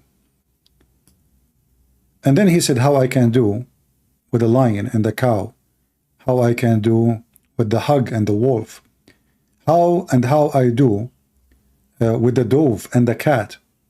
He said, which you have, you know, you cast enmity between each other. So now he's asking, how I'm going to carry all those things? Mimi Hijab, he said, we don't carry all those things. We don't. And then he continues saying here, the story is getting more exciting.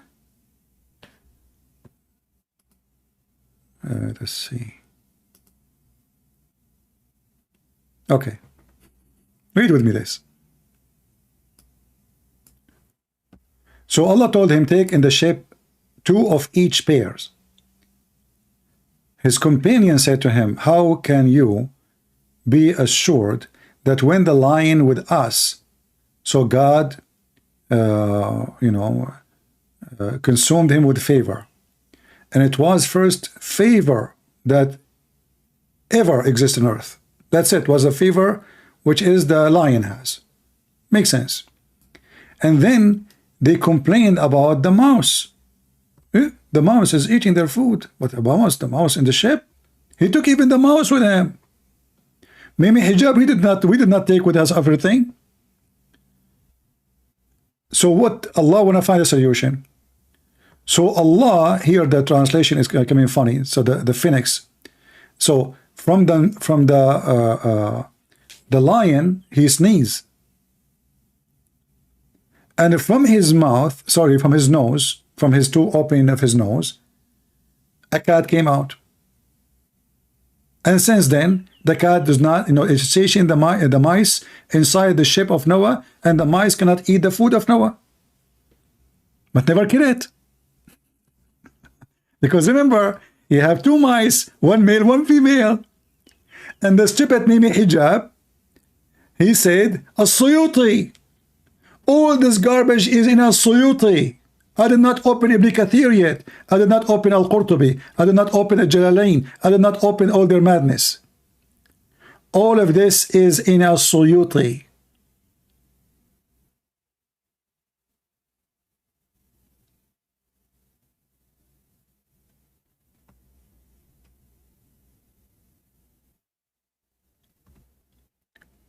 How in the world this man, he can survive with himself? What about now we go to different interpretation? Forget about As-Suyuti. Maybe hijab, he as usual, he's stupid. Obviously, guys, do you think he did read the book? Do you think this donkey did open the interpretation of As-Suyuti? If he does, no way. Because he will not quote somebody, he say what he's saying. He just confirmed that the earth was covered by 15 cubit in the top of any high mountain. He just confirmed that even Noah, he took with him all the trees, not only animals. Even trees.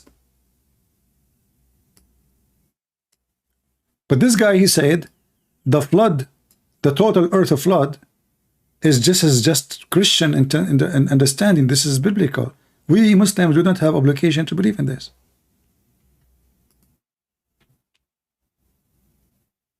Oh, hold on.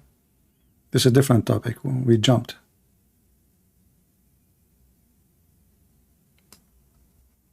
Very clear that this wind destroyed many types of things. It destroys kulla shay'in. Everything. The same words here. Kulla shay'in. The word kull is there, meaning every, right? It destroys everything. So nothing of them was seen except for their homes. فَأَصْبَحُوا لَا يُرَى إِلَّا. We can't see anything except for their places of residence, their homes. So clearly this is not talking about everything. This wind didn't destroy the universe, the cosmos, and this and that. And almost every usuli, this is a branch of Islamic science, it's called Usul al-Fiqh, which is the principle. Look like As-Suyuti, he is a donkey. He do not understand Usul al-Fiqh. Remember, and now we will show you Ibn Kathir, we will show you Al-Qurtubi, we will show you Al-Tabari. It turned to be that the only one is not a donkey, is Mimi Hijab. I mean, what you can say? Mimi Hijab is the only one knows. He mentioned Al-Tabari. This is Al-Tabari. You stupid idiot. You brought shame to your mother now.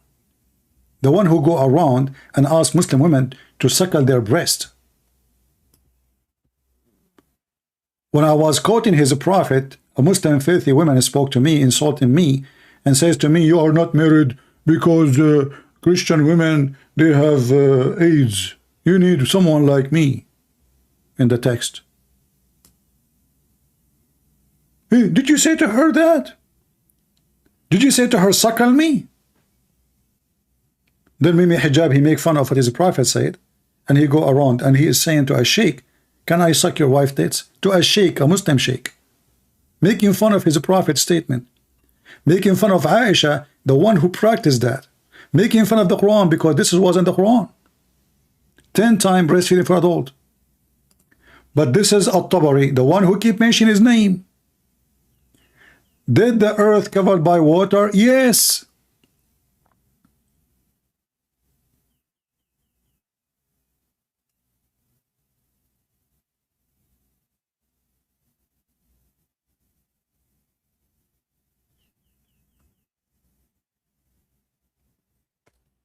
All of this, they are trying to explain the stupid Quran. But all the Muslims confirm that yes, the whole earth is covered by water. That's why Allah told him to carry from everything.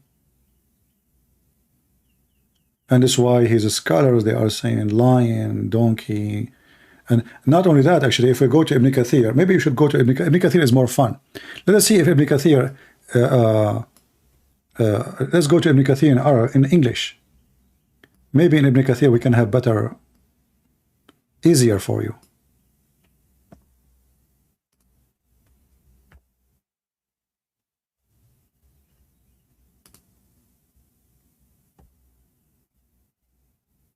And then we will go back to this and use Google Translation. But let's see if we can provide you with something in English. Hold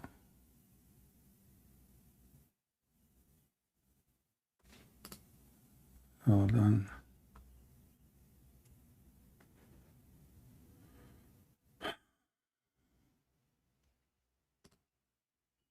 There is a better website. I'm trying to find it, but I cannot. This website is horrible.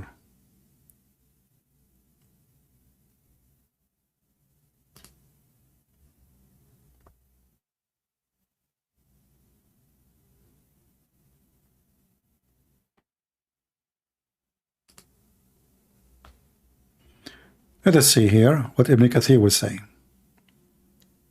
And remember, Mimi Hijab, he said that those people, they are relying on false translation.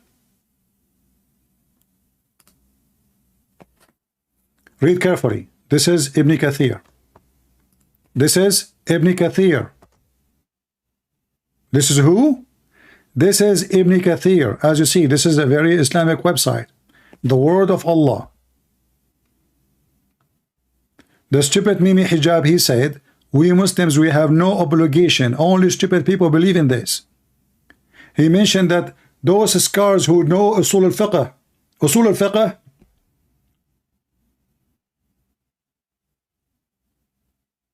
you are a cattle, Mimi Hijab. لا تفقه شيئا يا رجل. So what he took with him? Ibn Kathir will tell us.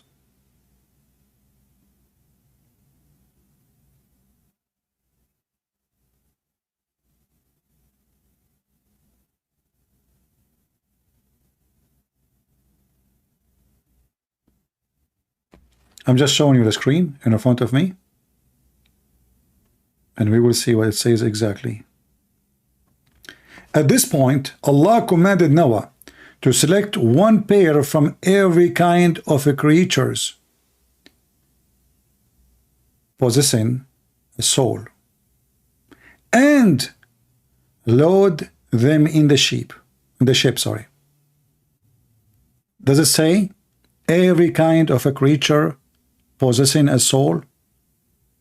The whole drama of Mimi Hijab, no, we don't believe in that. He did not carry all the animals. Some said that this is included other creatures as well. Like what? Like plants. Male and female plants. It's also been said that the first of the birds to enter the ship was the parrot. Bark, bark. Parrot. Brother Peter. I'm Dakar Naik and I'm a parrot. And the last who entered the ship of the animals to enter is the donkey. What? Yeah. And actually, not only that, Ibn Kathir, he mentioned that when the donkey wanted to enter, he was so slow. What? Yeah, brother, was so slow. What happened? Shaitan. Shaitan was holding him from his tail.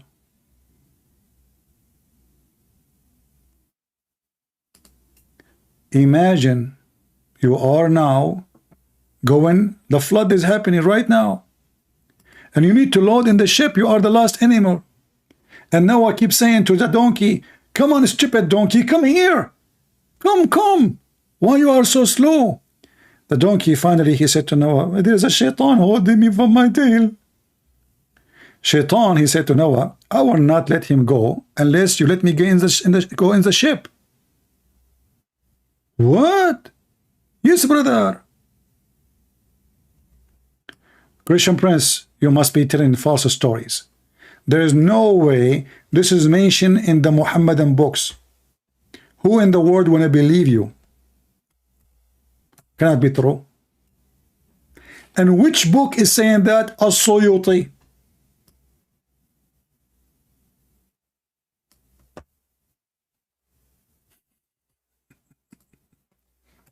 Which one? The same book he chose for us. As-Suyuti.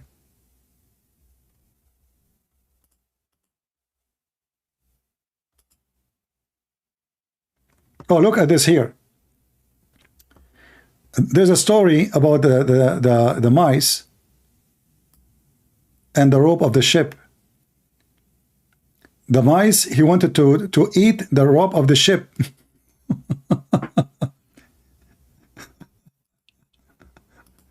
Let us go with this one first. Hold on.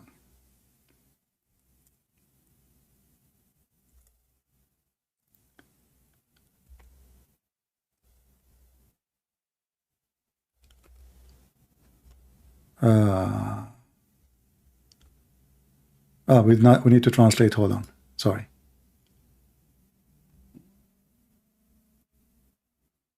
Google translation. Oops.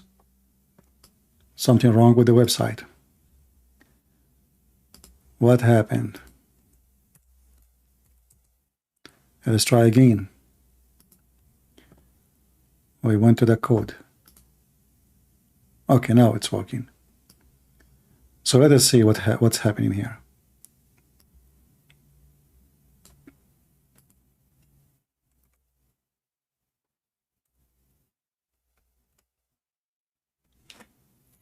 Look at this. Look at this. Again,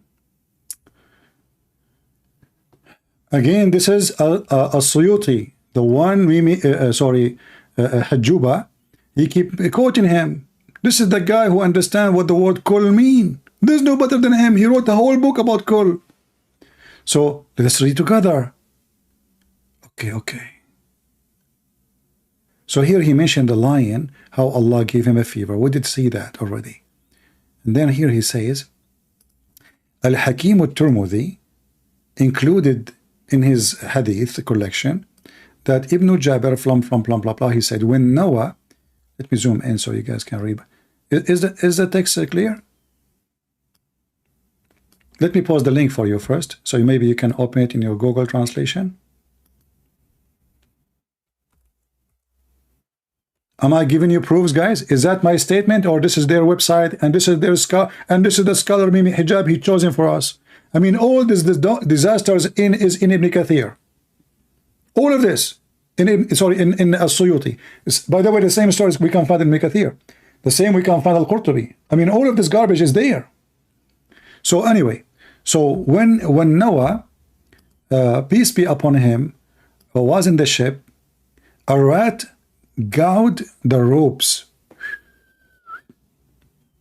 By the way, in Arabic it says far, not rat. It says a mice of the ship.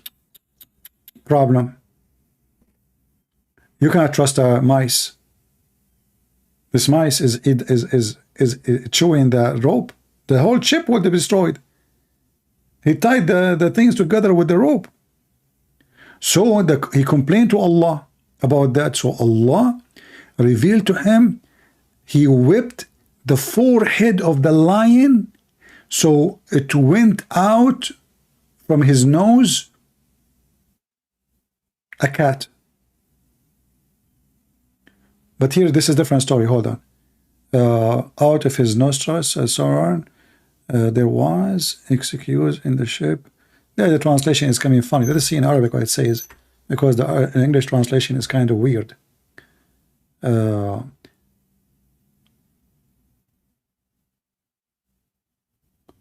like no, it's about two, like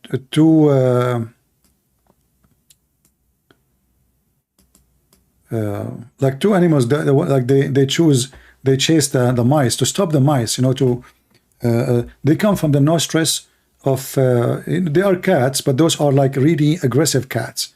So two baby cats, but they are very strong. They came from the two nose hole of the lion. All right.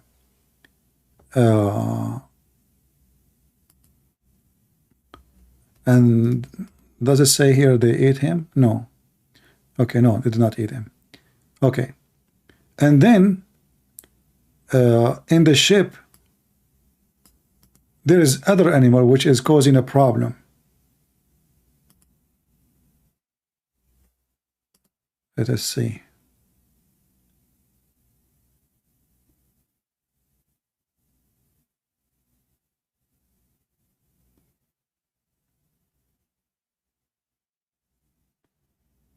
I don't know how to translate this word.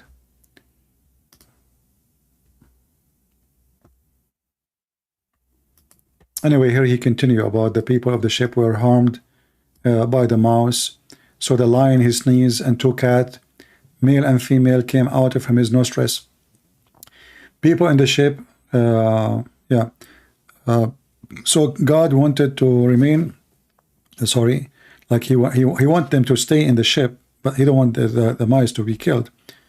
So anyway, here he said, so the elephant sneezed, and two pigs, male and female, came out from its nostrils.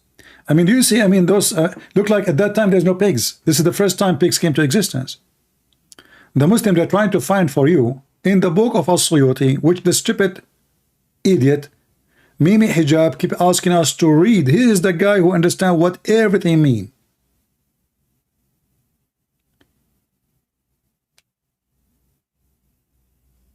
I cannot believe that this idiot is even quoting the name of this person, which is telling me that there's no way he opened the book, or he opened it but he is lying. He says, okay, those people don't speak Arabic, we don't have this book in English.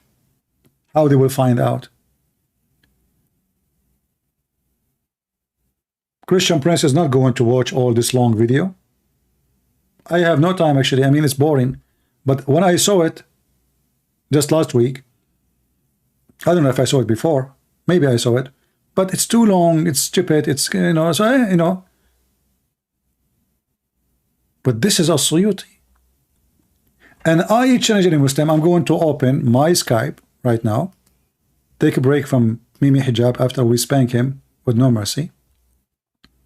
If there is a Muslim, by the way, I'm tired right now. I'm speaking for many hours. So this is your chance to take me down. I'm literally tired. Speaking all those hours.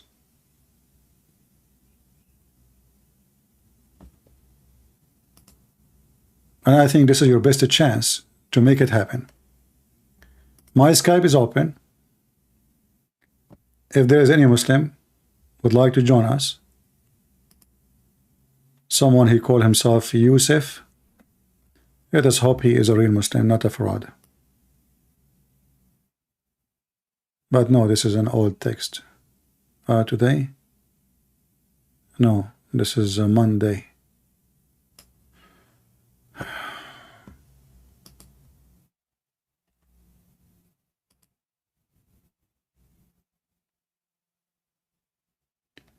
I don't see any Muslim texting me.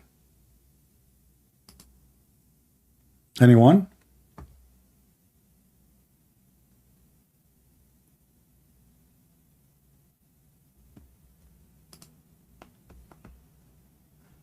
Do we have any brave Muslim? He want to have a comment about why the stupid Mimi Hijab saying that the whole earth is not covered by water and not all the animals are in the ship. and why he is quoting for us As-Suyuti, or the name of As-Suyuti, but you don't quote for us the book, which says clearly that the earth was covered totally by water and even 15 cubit higher than any top mountain.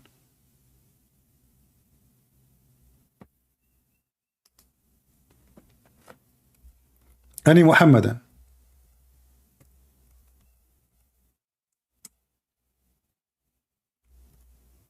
And now what he would do, he will ask those kids to refute me. It doesn't say that, CP.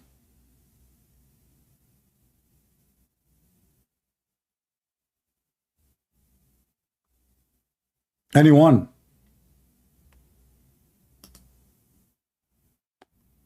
How in the world this idiot he says such a thing? And you know what? Actually, there is a video of Mufti Menk. Hold on. Let's get Mufti Menk for fun, because I saw this video already. Mufti Menk is going to explain to you what happened there.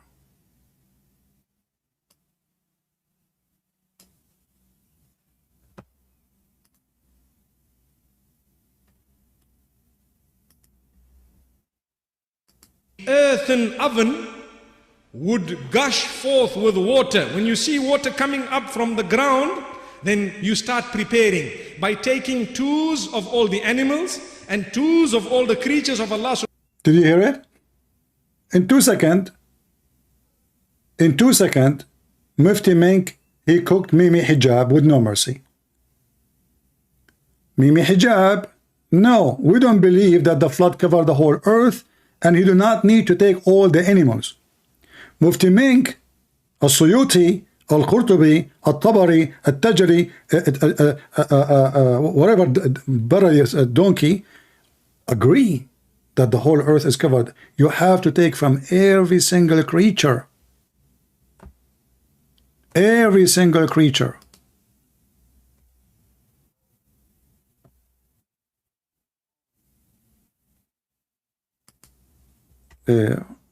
Menk, can you say it again?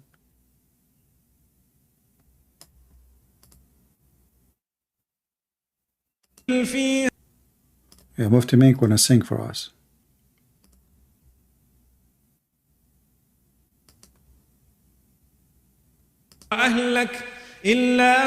Yeah. Hold on. He's singing right now.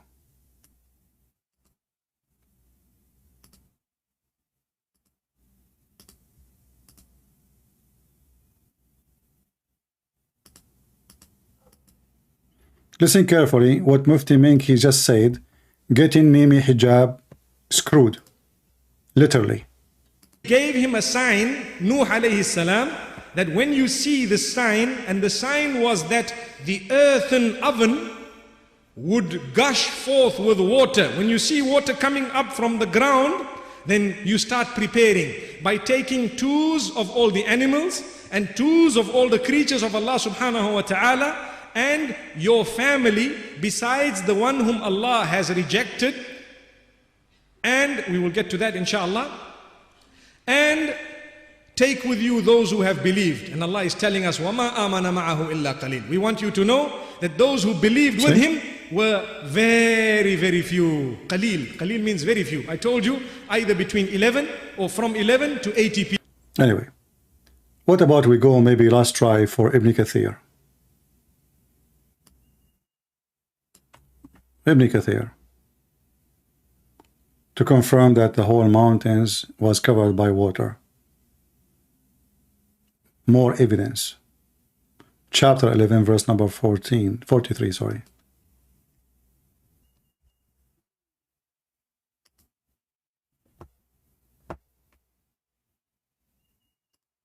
If the admins can post Ibn Kathir in English.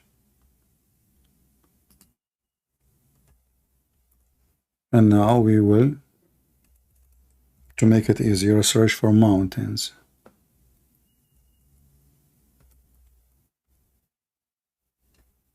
Let us see if it's here in English or not.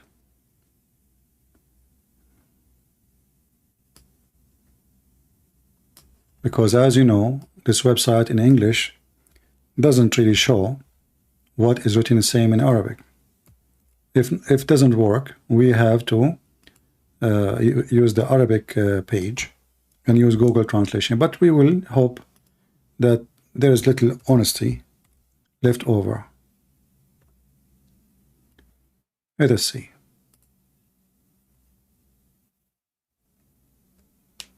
Read with me carefully. This is Ibn Kathir. You can search for this maybe in Google so you can find better website. This website, the problem with it, it doesn't give me a unique link to post for you. It gives me the whole website. So I will post for you here. It says here, which had completely covered the earth until it encompassed the top of mountains and even rose over them by the height of 15 cubits. This is the same as a Suyuti. You see it? Let me see if I can find a website in English better than this one. I will copy this and search it in Google. Maybe we can find.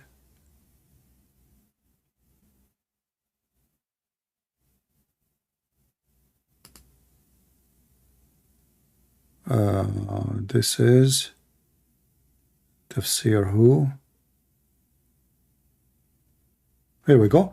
I found a better website actually. Here we go. Let me post the link for you.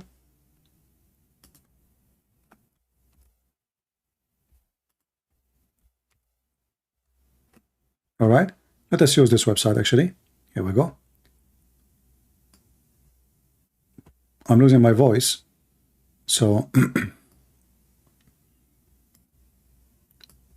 I don't mind to stay without food for long, no problem. By the way, I eat once a day. So let us see what it says about mountains. This is Ibn Kathir, as you see. This is not us. And the stupid Mimi Hijab, he says, we Muslims, we don't believe in this. This is in the Bible. But not a single Muslim scholar ever exists. Don't believe that the mountains was covered. Not only that, 15 cubits higher.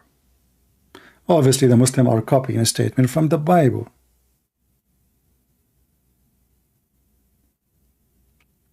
This is why when the son of Noah, he said, I'm going to run into the top of the mountain and I will be saved.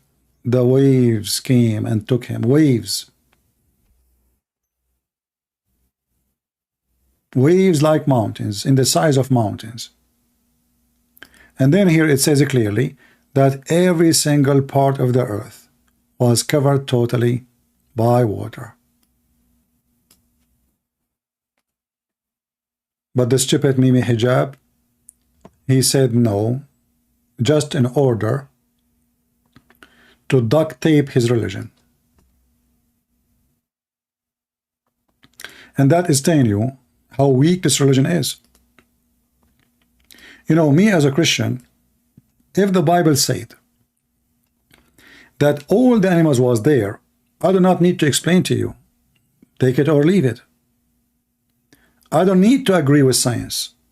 Even though in the book of Genesis, the Bible says clearly that God said, take with you 7 clean animals.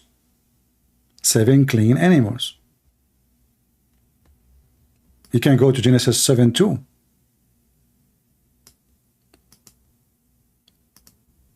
But even if the Bible says that the whole world was inside the ship, not only animals, even the earth, like, you know, the earth, this is my book.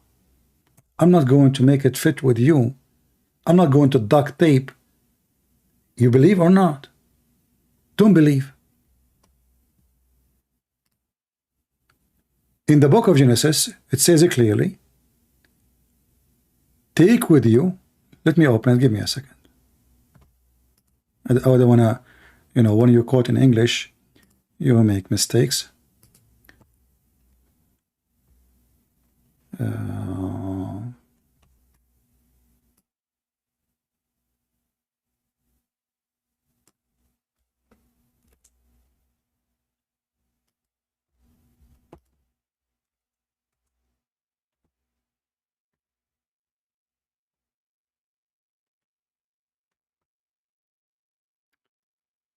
My internet. Even my internet is tired.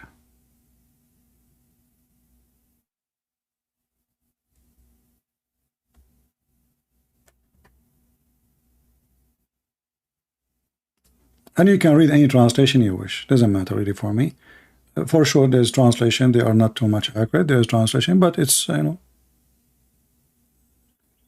clean animals. Not every animal you take with you. Clean animals.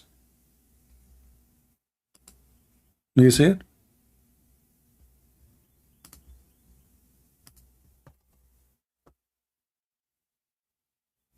And what is a clean animals? Is the one you do sacrifice. So then how God he, you know, God he saved his way. God he ordered Noah to take with him, based on this verse, what is good for him. How the rest of the animals can survive, God can save them. But those are his needs. Because remember, the whole idea is to save the believers. Animals are a creation of God. Trees are a creation of God. The one who made them once, he can make them again if you want. He can make them survive it.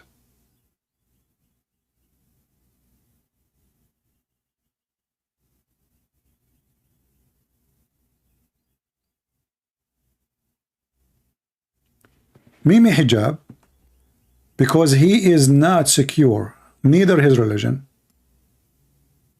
If you go to Genesis 8, the same Genesis, the book of Genesis, you will see, just I think Genesis 8:20. It says clearly what is the clean animals. Only clean animals are only the one is acceptable to sacrifice. Only. It can't be even a pig.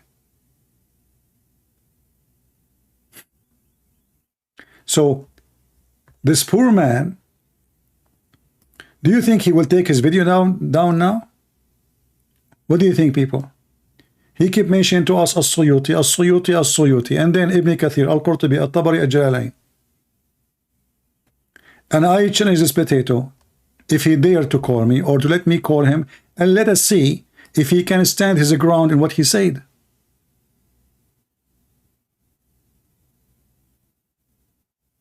We Muslims don't believe that the whole earth submerged by water. Well, this is what Zakir Naik said. This guy is just a kid. Mimi Hijab is just a kid. He's a fan of Zakir Naik. Muslim scholars don't accept such a thing. This is stupid.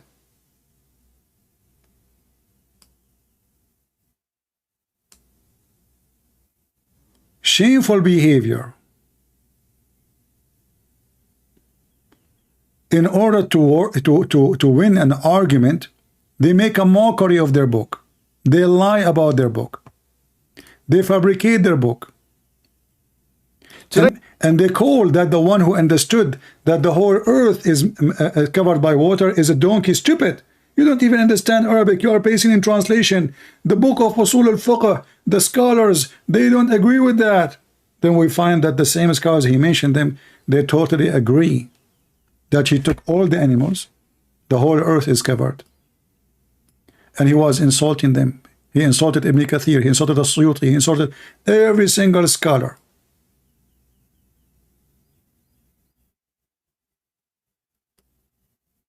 And you witness that today. This and have a very literalistic interaction with this word. This word does not only mean, this word kull in the Arabic language, does not only mean every single thing. It can also mean many things. And what is the evidence of this? The evidence of this can be found in the Qur'an itself, where in chapter 4... He repeat the same thing again. Let us go where he say. My friend, somebody saying, why you don't respond to this and that? You know, why I want to respond to them? I made my videos, and then they respond to me by making a video, by saying we don't accept this hadith. Is that how you respond? And now those scholars he is quoting, Those are his scholars. He is quoting them. Do he accept them? If you don't accept them, then he, whoever want to respond to me, potato, tomato, all of them, they are kids. That's why they don't dare to call me. They don't dare to let me call them. I will call them.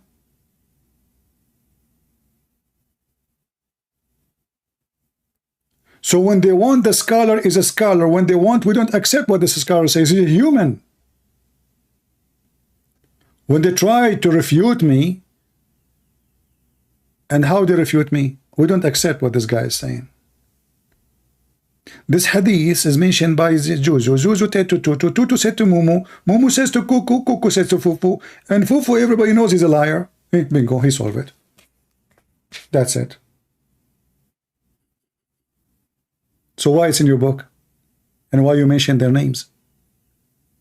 And now this idiot, he mentioned As-Suyuti. So is As-Suyuti is accepted or not? If you want to explain to me the Quran by quoting a scholar, and then it turned to be that the scholar himself don't accept what you say, how stupid you are. I do not need to respond to anyone, because if you want to respond to me, you call me. And I respond many times. Everything you said, here we go, I have my videos, go and watch it. Nobody dare to respond to me. What response? You make a video talking about me? What about you bring Mimi Hijab himself, not his potato, not his cat, to call me right now, or his cat with him, or let me call them. If you are a man and your father have a testicles, not small like the testicles of your prophet, what about you dare to let me call you? Don't call me, I will call you. And the whole will watch. And let us see if you can respond to me. Is that fair, people? You are scared. You are terrified. You are a potato. If you are a man, debate me. Oh, I'm willing to come to America. Everybody knows I don't go anywhere. And I don't go in. Why I want to do that? I sit behind my computer, I have my coffee in front of me, and I spank the hell of your prophet. How come they debate everybody on the internet except me? How many times they have called live on air with people who they aren't Muslim debating them? Only me face to face. Why? Because the Christian Prince don't do that. Mimi Hijab himself, he asked the Muslims, who you want me to debate? They said to him, Christian Prince. He made a lot of Muslims leave Islam. Did he debate me? I call him, play recording. Did you say that? Hang up on him. Did you say that? Hang up on him. Coward. He was very much intimidated. And the rest of you is the same. All of you are potato without mentioning names. From Fifi to Lily to Dudu to Mimi to all of you are just potatoes. Otherwise, prove me wrong. Let me call you.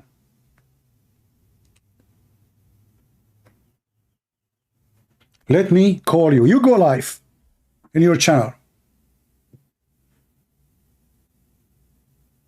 You claim I will block you? Mimi Hijab hang up on me in seven or eight times in less than 5 minutes. I did not even talk 5 minutes. Do you dare? Ali Dawa, sometime he go live. Give me Skype to Ali Dawa, I will call him right now. Who have the Skype of Ali Dawa? I will call him. Let me search Ali Dawa, hold on.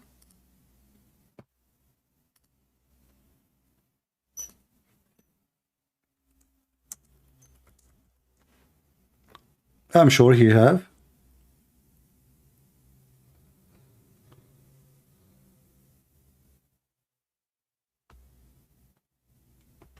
Well, I don't see any. If you have his Skype, please give it to me.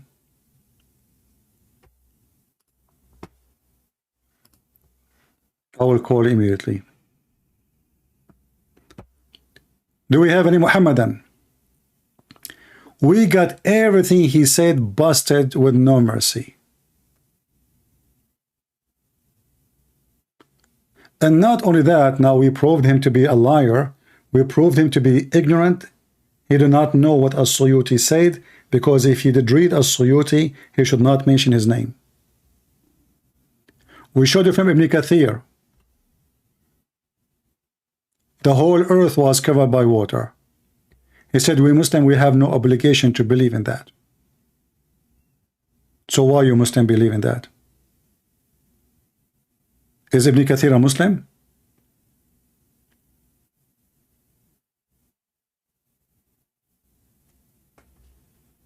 Is As-Suyuti a Muslim? Or he's a fake Muslim? Did your scholar understood Islam wrong? Did they understood the Quran wrong? So why you are quoting them? When you say a name, that means you accept the name. So now what you Muslim you will do? You will spit at As-Suyuti? Are you going to spat at Ibn Kathir and you will make a video to refute him? What about you make a video to refute As-Suyuti? It doesn't say that Suyuti. Because obviously As-Suyuti is a donkey for you. Anyone he make Islam look embarrassing, you wash your hands with him from him. And now this is what you will do with Mimi Hijab, if you are honest.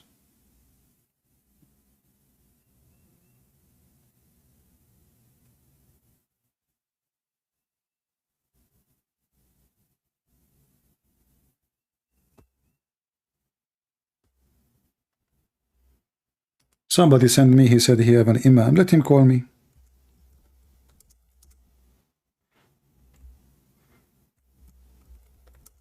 Where is the guy? He have a master degree. I'm live all these hours. Not even a single Muslim text me. How many hours now? What if I have an offer for Mimi Hijab? Mimi Hijab and all the Muslims in the UK. All of them. In one side and I am alone. And you know what? No. I'm going to make Mimi Hijab, they say they want a moderator. Just to strip them from the excuse. I don't like moderator because a moderator you can hide behind the moderator. So I don't like it. However, this time I will give them exception. Choose a moderator of your choice. Let me call you. Do you dare? And we will talk about his video here. And everybody will see how many lies he did. And we will stay for 6, 7, 8 hours. Not 2 hours. We will finish all the business. And let everybody die laughing. All those things here, we will take them one by one. And you can mention to me the big English words, like you want to show us that you are smart. And you can bring all the Muhammadan with you to debate me to help you. Isn't it me who made a video offering them? Zakir, the Qur'an and Yuka, all those who claim to be a scholar. I accept a Muslim moderator.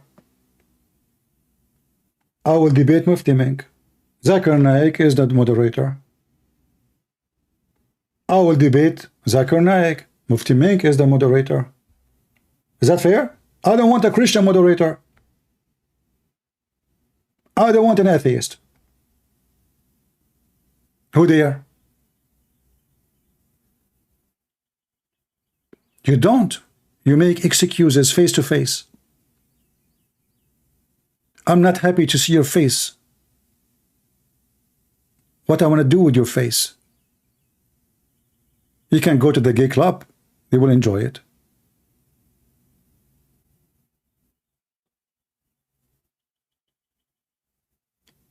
Do we have any brave Muhammadan? Until now, 0.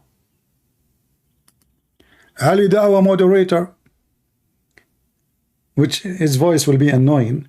But you know what? What about we have Ali Dawah and Mimi Hijab debating me? And they can bring their assistants. And I would love to have Zak Qur'an and Yuka as a moderator. Man, that will be fun. That will be history. Christian Prince, you're 5 minutes over. And now we're giving the microphone to Brother Muhammad Hijab. What means it's not even 30 minutes. What are you talking about? Good breath. First of all, your cabinet, no, you're slow. You are very slow. The time is 5 minutes, even though in the screen it shows 3 minutes. So how in the screen it shows 3 minutes, but in your watch it says 5 minutes? Good breath. One more time, I'm going to hang up on you. No, I don't want a Christian moderator. Christian moderator would destroy my debate, actually.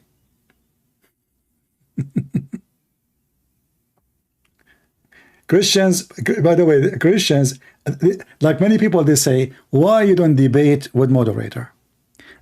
I don't debate with moderator because a Muslim, he will hide. He will use the moderator to hide behind him, so the bunches will not come.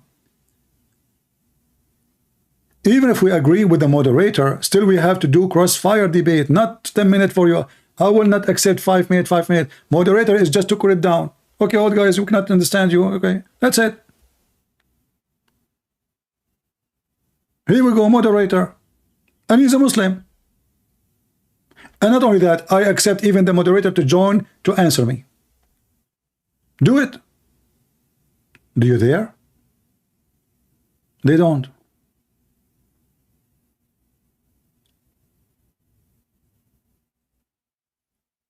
And not only that, I will open only the books Mimi Hijab he mentioned, just to show you how easy to get them busted. The books he mentioned, a books of his choice to get him, as we did today, and yes, and last time, and every time. To make a video and say it doesn't say that CP, this is childless. People are laughing at you.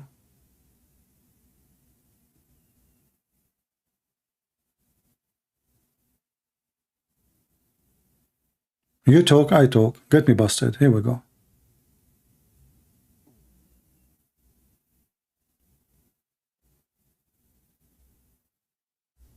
Do we have any Muhammadan beside complaining about refute this and refute that? So what we are doing here? We are refuting your biggest one, not the rats, not the small tiny ones. This is your big guys. Do you remember Mimi Hijab? Sorry, Ali Dawa. Ali Dawa. Ali Dawa, he decided to refute the Christians. I mean, they love to make movies. They bring two Muslims. I mean, why you don't bring... Okay, how you refute Christianity by two Muslims asking you questions?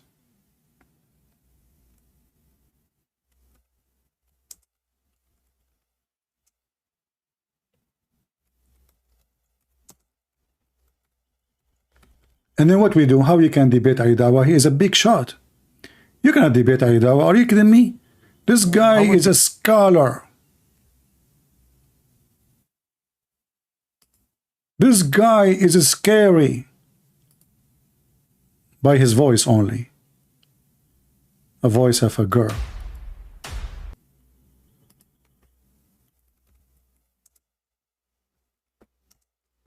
Just to show you how stupid they are.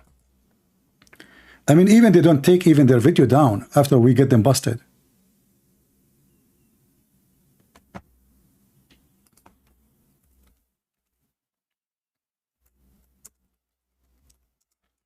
Ali Dawa, he decide that God cannot be inside his creation.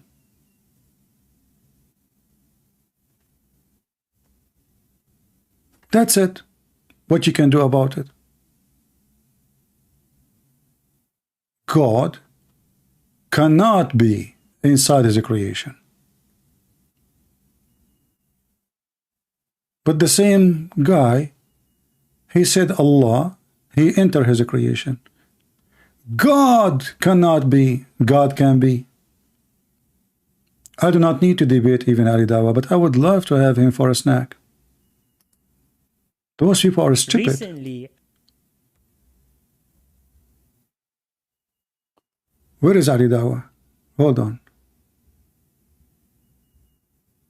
Just for fun, just for comedy.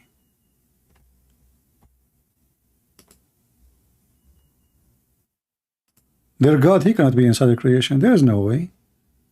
True God, anything, Ali Dawah said, enter his creation cannot be God. Be my witness. It's not me who said that. It is Ali Dawah. Listen carefully. Now Christians have gone to a length where they reject the Bible. They say we don't need the Bible. The Christian, they say we do not need the Bible. That's it. That's what the Christians say. We do not need the Bible. True. We know now we are reading Mickey Mouse book. This guy, he decided, the Christian, they say, we don't read the Bible. We do not need it. So what we use? Yellow pages. What a fraud you are. I'm trying to make your voice. I cannot make it, you know. It's hard to be a voice of a female. Christians, they say. Okay, so what the Christian they read? Isn't your Quran says the Christian they are, you know, even your God in the Quran says to Muhammad, tell them to follow their book. It's written there. Isn't it your prophet says to Muhammad, if you have a doubt about what it's been given to you, go and ask the Christians. How come the Christian, they did not say to Muhammad at that time, we don't follow the Bible? Is that what the Quran says? And to me, it's like, wow. Wow. Ali Dawah, you have 1 minute for each question. Yeah, 1 minute. Where's the thing about cannot be God? Hold on. Do I pray to the Father? No, let me pray to Jesus today. No, today, Holy Spirit. The Christian, they are confused. Which one to pray to? The Father? Holy Spirit? Jesus? What a fraud you are. Hey, Christians, which one you believe? To the Father? To the Son? Which one we pray for? Muhammad?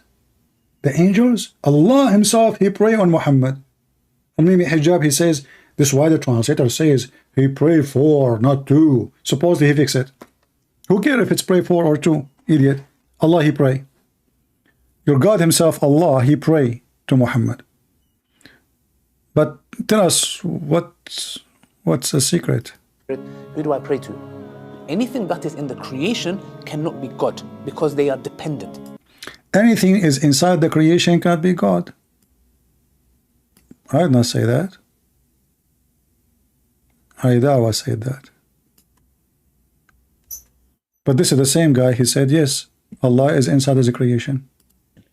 Your hadith says Allah descends to the lowest heaven on the last part of the night. Yes. Can you explain to us what that means? Yes, sure.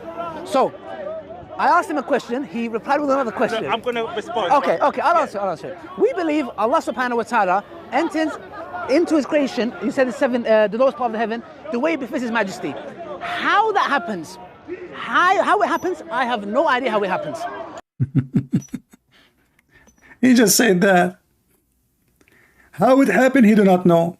But he just said, anything enter his creation cannot be God.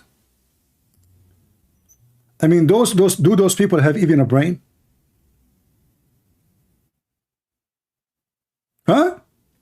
And look, this guy, he claimed that he have a master's degree in Islam and he is doing his PhD. My friend, if you have a PhD, you call me.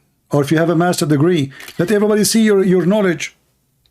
You said, let me put in the screen, so everybody will. Why you are not texting me in Skype so I can call you, Mr. Master Degree? Or maybe your master degree is the same as Sheikh Uthman. You have a master degree in Hadith and Quran, but you cannot read Arabic. But where does your hypocrisy come from? The Bible compared to the Quran is as aggressive to a specific group of people. What? People, anyone understand what this idiot he just said?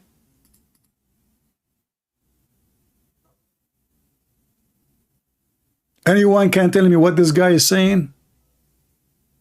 And now what he will do? He will play dead. Each time I put what he say in the screen, he play dead. He will not respond. Tell me, what do you mean? How I'm being hypocrite? And what do you mean by saying the Bible compared to the Quran is as aggressive to the specific group of people? What does that mean? What does it even have to do with our topic? Is the animals, all of them, they are in the ship or not? Did the Quran say that the whole earth is immersed by water or not? When the Quran says, you know, take with you from everything 2 pairs, 2 and 2. Is that everything or not? Drama. They insult you, they call you names, but they cannot answer you. One more time you post in the chat just an insult without a proof of what you are saying, I will block you. You are wasting my time. I invited you many times to call me. Just give me a text in Skype and I will call you immediately. Mr. Master Degree and PhD in Islam. Are you an illiterate like your prophet? Are you afraid to call me Mr. PhD so people will notice that Mr. PhD is an idiot liar? All of you have a PhD.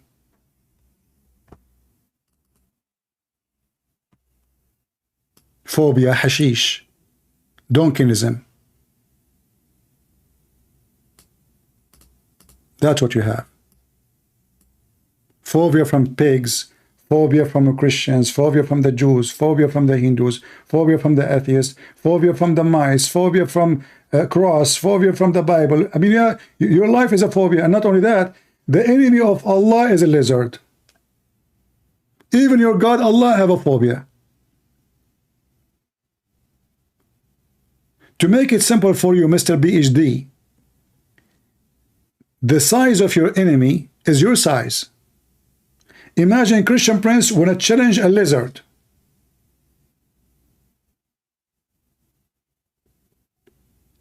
I don't do that. I challenge all the Muslims. You claim to be a scholar, call me. All of you together. Not one person alone. Call me, all of you together. Teamwork. But when God, his enemy, is a lizard, that is a mockery God.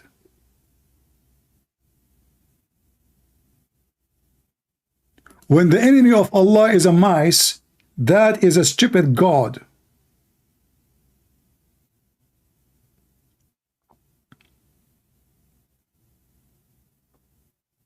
Can Allah be inside his creation? Anything that is in the creation cannot be God. The same donkey, Allah entered his creation. How he does that, I do not know. Huh? And the funny is, they don't even hide the previous videos, which they are so proud about it. They keep it. They keep it. And look how many microphones he have in his chest. This guy, he think really he is a big shot. What do you have in your... 1, 2, 3, 4, 5 microphones. Okay, I'll answer. We believe Allah subhanahu wa ta'ala enters into his creation, he said the lowest part of the heaven, the way befits his majesty. How that happens, how it happens, I have no idea how it happens. I have no idea. A second ago, the one who entered his creation cannot be God. Ali Dawah refuting Ali Dawah. I do not need to debate him, that's it. He debated himself. He got himself busted. You have 2 videos, one saying God cannot enter his creation, other one saying Allah entered his creation. Do I need even to debate? No. However, I would be happy to debate him. Maybe he can take some hormone before, you know, before he speak to me, so he might sound like a man.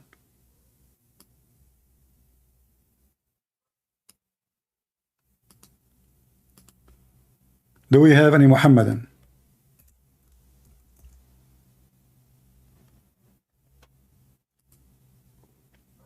Anyone?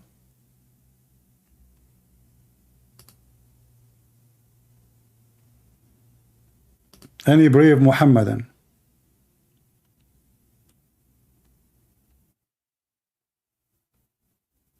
This potato, he says to me, in the Bible, it's exposing your hypocrisy.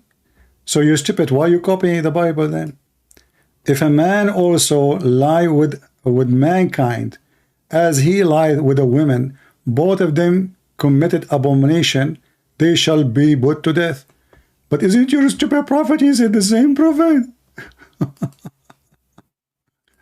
But it's not in the Quran. In the Quran, if a man have sex with the man, beat him with sandals.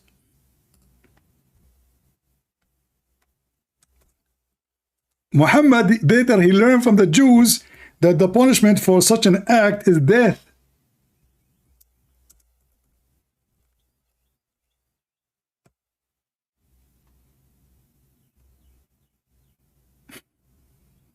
Isn't this your stupid prophet? This is your hypocrisy. This is your hypocrisy. This is your stupid prophet. The one who do such an act, kill him and kill the one who's done with it.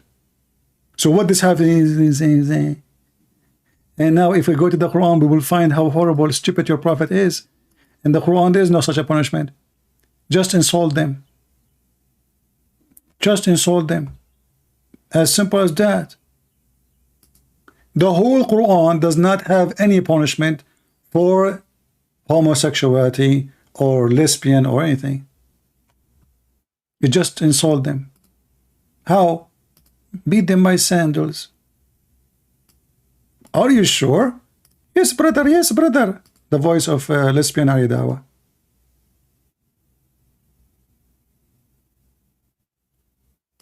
Let us show you.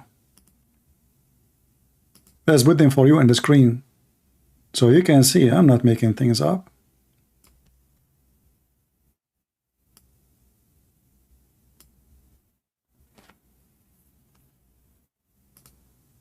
This is a religion. Muhammad was trying to build a religion. This is your Quran, and those are your scholars. And this is As-Suyuti. The Muslims, they keep Mimi Hijab, keep mentioning him. What to do with someone he is a gay in Islam? The Quran in front of you. And those two of you who commit such a thing, heard them. Heard them. Read carefully. Lawat or act or homosexuality, intercourse, punish both of them. How?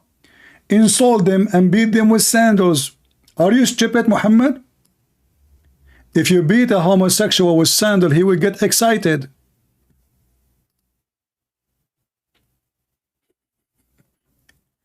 What is the punishment? A homosexual in Islam, you beat them with sandals? And the funny is, the verse before speaking about lesbian, if two women they have sex together, we jail them until they die. It look like in Islam, if a woman have sex together is way more horrible than a man having sex together. Who said that? The Quran in front of you. Verse number 16 about homosexual men, and verse number 15 is about lesbians. You jail them until they die. This is the religion? Where is the fairness? Where is the justice? How come if a man have sex with a man, we beat him with sandal, but if a woman have sex with the women, we jail them until they die?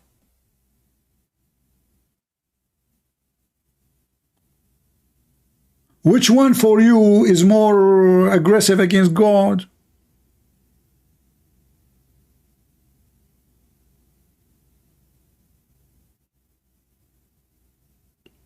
It doesn't say that, CP. It's in front of you. This is Tafsir al-Jalalain, al-Suyuti.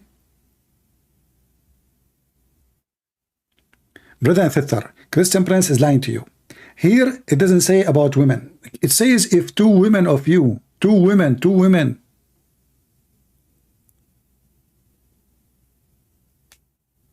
Those women who do fahisha, women alone, there's no men.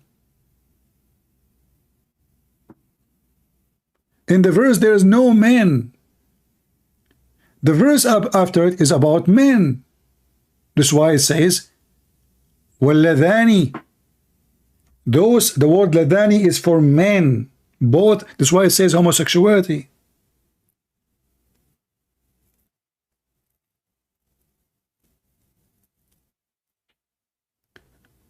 Last call before we leave for today. Until now, we are here for 5 hours. 0 Muhammadan there to call me. And if you want to make videos, you can cut them shorter in the way you wish, but don't don't destroy my conversation, my evidence. You know, let us say, because you know we played the video of Mimi Hijab many times. You don't need to do that. Play it once. and then show the reference from the book he mentioned. Make it short so people can able to watch, and you know, give every video different name depend on the topic you are going to speak of or present. Do we have any Muhammadan before I leave? The only stupid religion who need 4 witnesses in case your wife she is screwing somebody else is Islam. To the point Muhammad, and all of this because Muhammad's wife Aisha, she was sleeping around. He could not control her. He's old, she is very young. She's a teenage. The man, he cannot even walk. Even Muhammad, he says, I was the most weak person between all mankind in sex, and I invoke my God Allah, and he sent me a dish of al-kufayt, which means kebab, and I ate, I get the power of 40 men.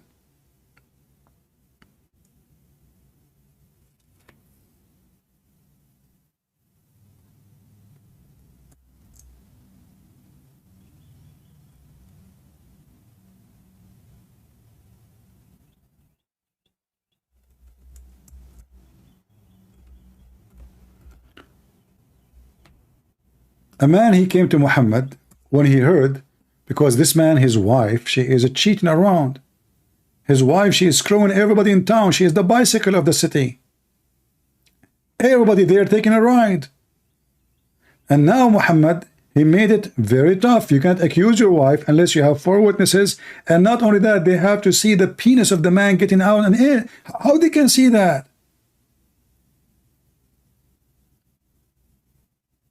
And those Arab men, they wear long jalabiya, and the women, she will wear long skirt. So he is in the top of her, or she is in the top of him. How in the world you will see the penis going in and out? And if they are, you know, they do not even need to cover themselves.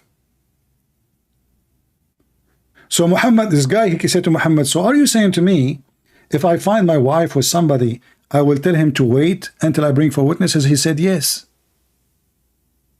It's in front of you. It doesn't say that, CP. And now how they will refute me? They will say this. This hadith reported by Suhail from Salih, from Abi Huraira, from Sa'd, from. However, everybody knows that Salih is not a good boy. Here we go, we got you busted. Hello.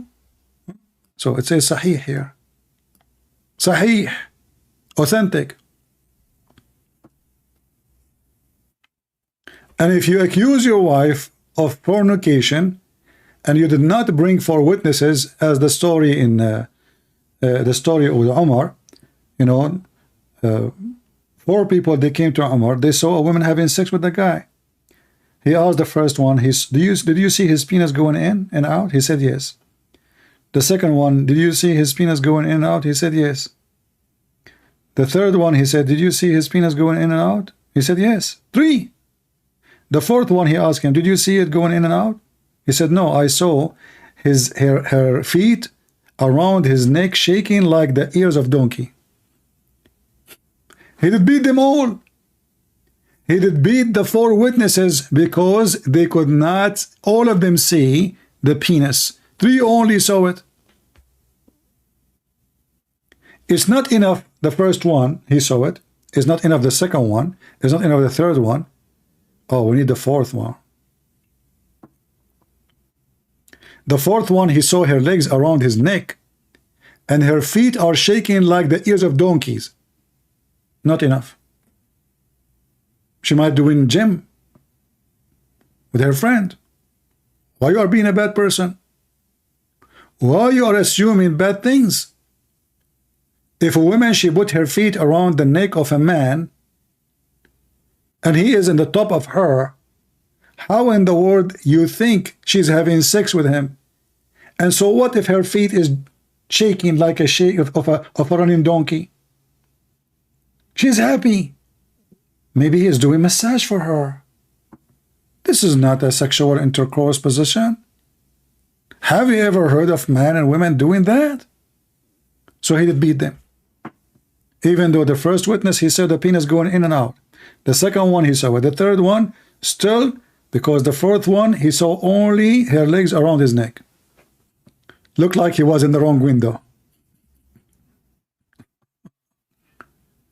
And then they say to us, this is religion. And how they can refute that? Very easy. This hadith is reported by Shushu. Shushu reported to Dudu. Dudu reported to Mumu. Mumu, he said to Kuku. Kuku, you know, everybody knows he's a liar. He's a cuckoo. Well, my friend, this is the religion of the cuckoo. This is the religion of the cuckoo. And in order to stay in it, you have to do cuckoo work. And this is what Mimi Hijab is trying to do. In his video, he says, it doesn't say that, CP. But in the Muslim video says, it says that, CP. Which one of you is saying the truth? They quote for us names of scholars. They use heavy-duty English words, thinking that they can convince us.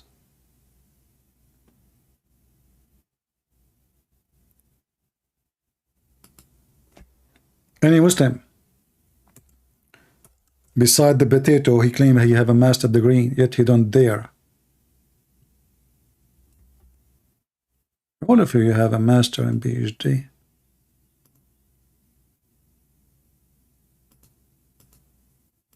All of you, all of you.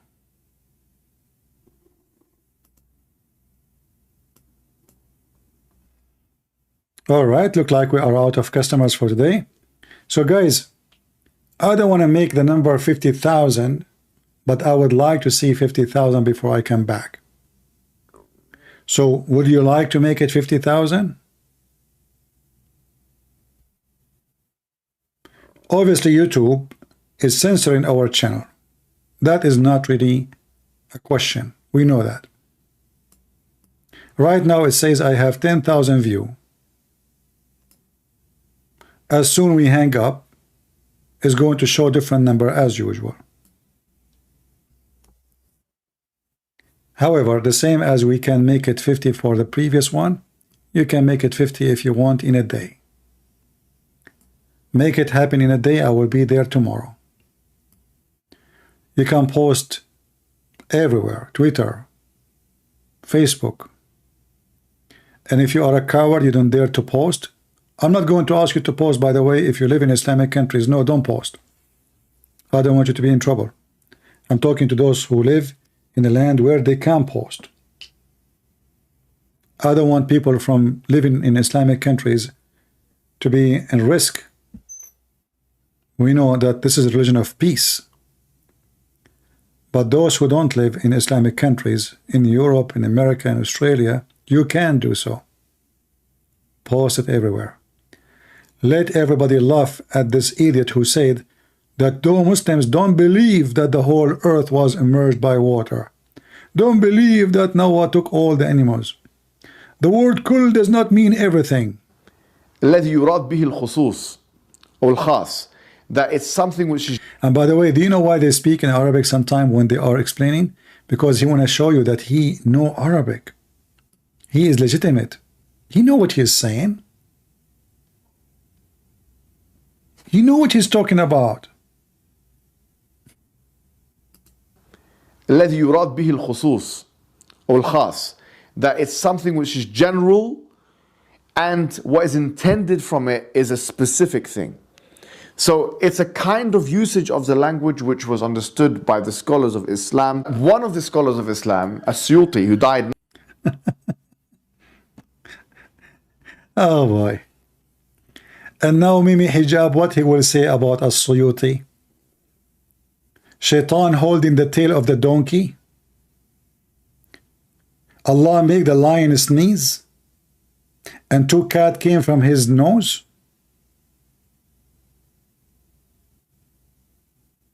Allah, he made the elephant sneeze, and 2 pigs came from his nose.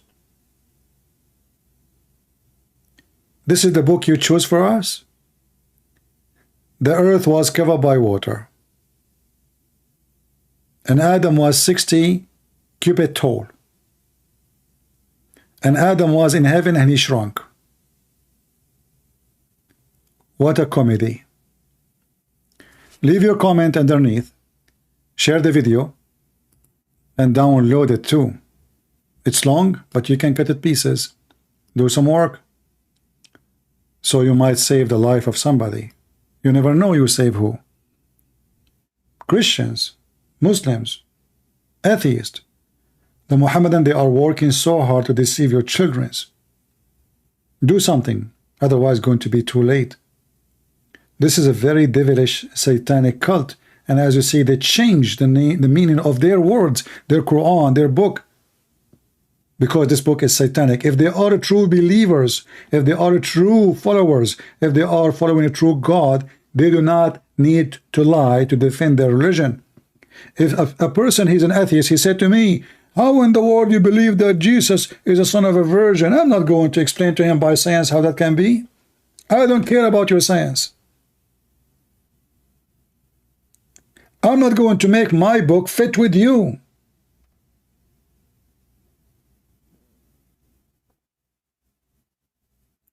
They are afraid. They duct tape because they know the weakness, and they knew the Quran is stupid. A true believer, he said, it is what it is. Believe it or not, this is your business. Is it scientific that a person, his name is the Messiah, he put some mud on the eye of somebody, made him see? No. Do I need to make it scientific to make you believe? Get lost.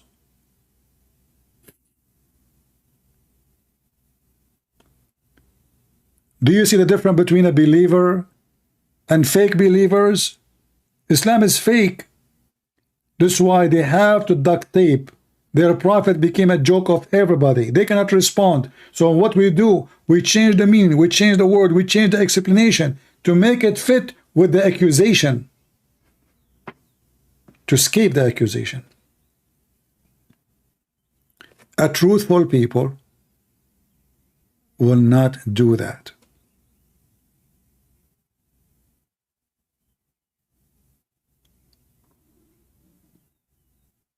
When the Romans were making fun of the Christians and even feeding them to the beast, all what they asked him for, just deny Jesus. Deny him. We will let you go. They refuse. They fed them to beast. Not only they killed them, they used to bring their friends to watch. Look, we have a Christian, and we have some lions and beasts and dogs will eat him alive. Come enjoy with us. Christians did not deny Jesus. Even the devil book, the Quran, witnessed that the Christians, when they've been forced to deny Jesus, they refuse. According to the Quran, there is a man, his name is An-Nawas. He's a Jewish king. He occupied Yemen, which is a Christian land.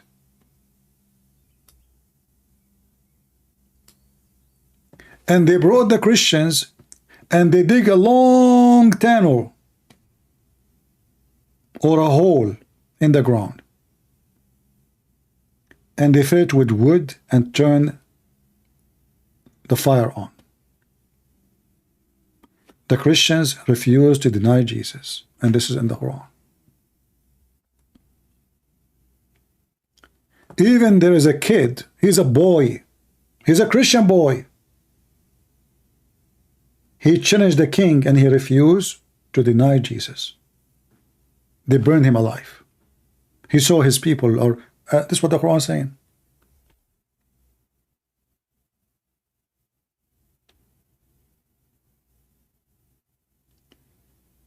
This is telling you who is the one who have a true faith, who is not. The Muslims are allowed to lie, taqiyya, to protect yourself. How to protect yourself? By lying. Are we talking about a religious thing or like war, a leader? No, religious. As you see, those are Christians. Their life is under threat. They will be burned alive. Alive. You can read the interpretation for any scholar you want. And the Christian refused to deny their faith. So how in the world you stupid Muhammadan are saying to us that the Christian, they change their book when they are willing to die for the sake of their faith? And this is in your Quran.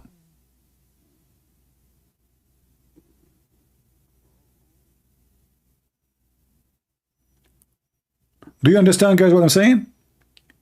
How in the world people like those, they will change the Bible?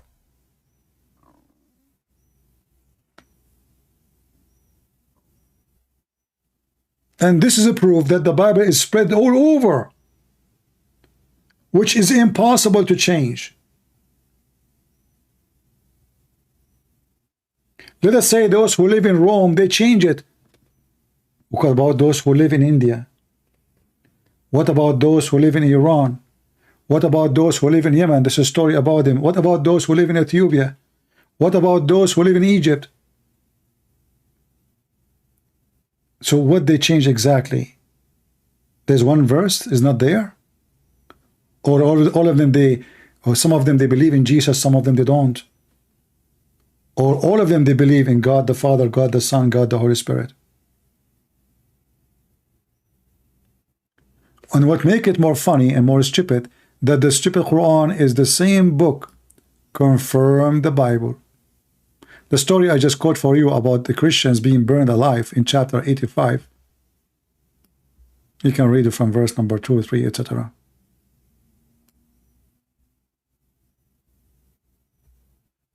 Can you speak in tongue? Yeah, I can, my friend, I can. Don't you see all the time I'm speaking in tongue, because Muslims do not understand until now what I'm saying. And this is you are a donkey. Can you explain to me why you don't understand what even the Bible is saying? Oh, because we speak in tongues. How in the world your stupid book says that the Christian believe that God is a three, and one of the God is Mary? Maybe Muhammad, he was hearing people who speak in tongues, not people who speak his language.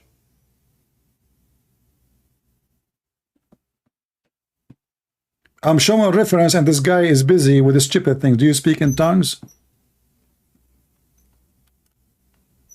I don't know what your mom, she was wishing before she delivered you. I think she was wishing a tongue of a donkey. Little brain. Every single Muhammadan says to us, the Bible is corrupted. But isn't this stupid book? Allah, book of Allah, the Quran, says that this is the book of Allah. So are you saying to me the book of Allah corrupted? The second you say to them, they say, no, no, no. We are talking about your book, you stupid donkey. This is not my book. The book belongs to the author. So if this is a book sent by Allah, as all the Quran says, chapter 3, verse number 3, chapter 3, verse number 48, chapter 3, verse number 65, chapter 3, verse number 46, chapter 3, 5, verse number 47, chapter 5, verse 66, chapter 5, 68. Should we continue? All of those, you donkey, it says this is the book of Allah. So why you are saying to me my book? The second you say to them, are you saying to me the book of Allah corrupt? He flipped his face. He didn't know what to say. Oh, no, no, I'm not talking about the book of Allah. I'm talking about your book. You stupid. There's nothing. It's called my book. This is the book of God. And when you're a stupid God, he says he is the one who sent the gospel, then it's his duty to protect his book. And what make it more funny, that the Quran confirming the book with us. And the translation here, by the way, is false. It says مُصَدِّقًا لِمَا بَيْنَ يَدَيْهِ. They say confirming before it. No, it says confirming what is between his hands. When I say stupidity is amazing, I mean it. I will give you an example of the stupidity. Not only maybe hijab is stupid, their prophet is stupid, their God is stupid. Look at this verse. Muhammad saying to the Christians and the Jews,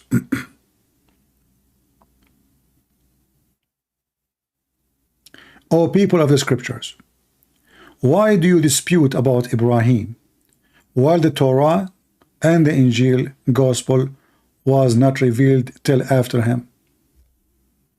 Anyone see how stupid this statement is? Based on the stupidity of Muhammad, the one who come at the end, he cannot dispute the one came before. So how Muhammad disputing with the Christian and the Jews? Can you believe the level of stupidity in this garbage cult? Why you are disputing Christian and Jews about Abraham? while the Torah and the Injil, which mean the gospel, wasn't revealed in the time of Abraham. Well, that means Muhammad cannot dispute the Christians, neither the Jews, because his Quran was not revealed in the time of Jesus or in the time of Moses. And that will include Abraham too. Do you see the stupidity? Did Muhammad scratch his head before he write this, or he was scratching his ass? Did Muhammad think about it carefully before he make it? No. Illiterate, as they call him. Illiterate means stupid. And by the way, the Quran, when the Quran says Muhammad is illiterate, the Quran never said that Muhammad cannot read and write. Illiterate in the Quran mean someone do not know the book of God, and those are the Muslims. And you will find that all over the Quran.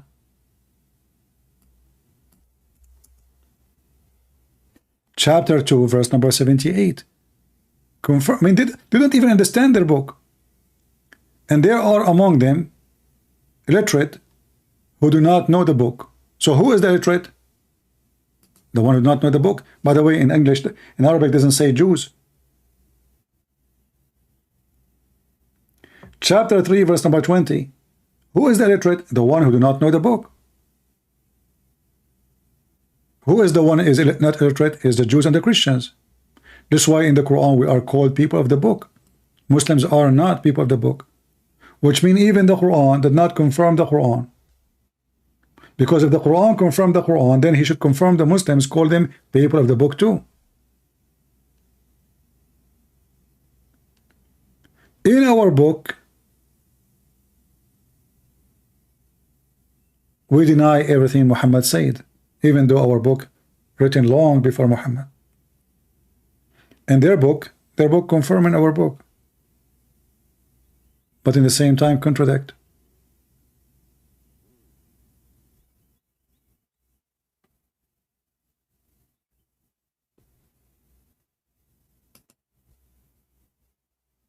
And now you get an idea why those cowards don't dare to debate me. Because we take no prisoners.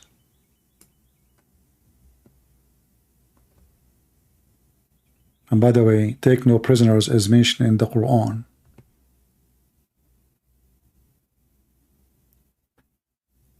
Even the Christians, they used to make fun of the Muslims according to the Quran, and the Jews. Sorry, the Christian and the Jews make fun of the Muslims.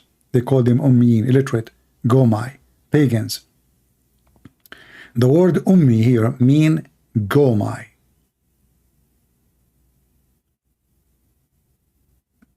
Those are pagan Muslims. They kiss a stone, they pray around the stone, and they bow down in front of a stone, and they claim they believe in monotheism. And then if you read a little bit, you will find that Muhammad never learned about monotheism, but he learned about it first time from the Jews.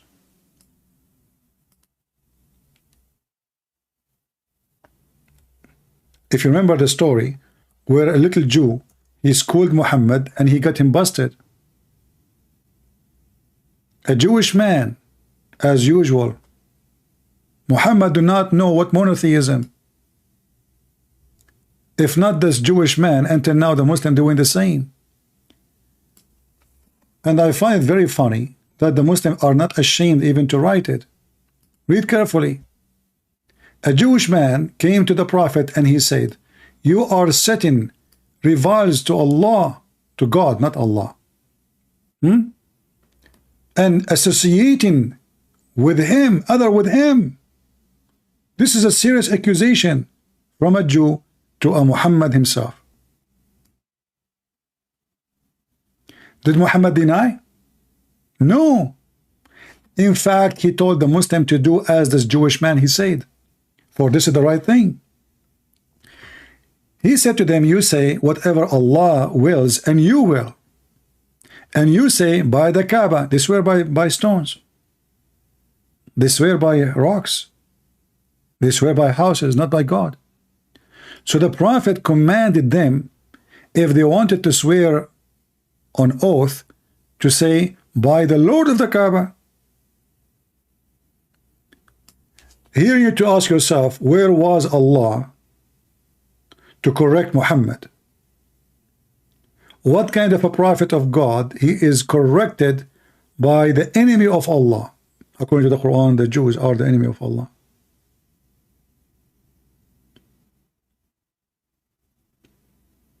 How a person he supposedly came for the purpose of monotheism, been schooled and spanked, and the prophet he took the Jewish command to become part of Islam. It's in the front of you. We have a name, his name is Ahmad. I don't see anyone. I see an ex-Muslim next to me. Yeah, this is a guy, his name is Muhammad, saying he accepted. He just texted me. Hi CP, God bless you. I have been watching your videos recently, and you are the reason I have accepted Jesus Christ as my Lord and my Savior. Thank you for your from all my heart. My friend, it's not me, it's the Lord. Praise the Lord that He saved you. The Lord save, no man can save you. The Lord, He says, knock at my door and I will open for you. Come to me, the tired one, and I will comfort you. The Lord, He says, I am the Alpha, I am the Omega. I am the resurrection, I am the life, I am the truth. I am God. So the one who saved you is the Messiah. I claim no honor of it. I'm just a poor man trying to help people to understand better. My service is little. His achievement is great. I'm nobody to claim an honor. When we say thousands of Muslims left Islam because of my videos, but imagine if the Lord did not lighten my heart to do what I do, I will be serving the devil like the rest. We are happy for you. And I see no Muslim text to me yet after all those hours. So I want to say thank you guys for being here. I'm losing my voice. I don't want to stay longer, even though I love to stay with you. Let us see how good your work can be and how fast you can make the view grow, because we want to expose those liars. The purpose is not about my view. As you know, I don't even keep my videos. Look at my channel. After tens of thousands of videos, I have only 2 videos on my channel. I'm not seeking review for myself, and I cannot even collect donation or even a commercial from my channel, because YouTube love me to death. The view is just to spread the truth. It's not my view. When I see that all this work is not appreciated, and there's many Christian kids, Hindus, atheists, whatever, they are being fooled, lied to, that will hurt my heart. I work with passionate people. Come here to entertainment. I'm not here to entertain anyone. My back is hurting, my knee is hurting from sitting all these hours. Even you want to go to the bathroom, you cannot go. My voice goes, my brain get in 200 degrees, shouting, screaming, debating people.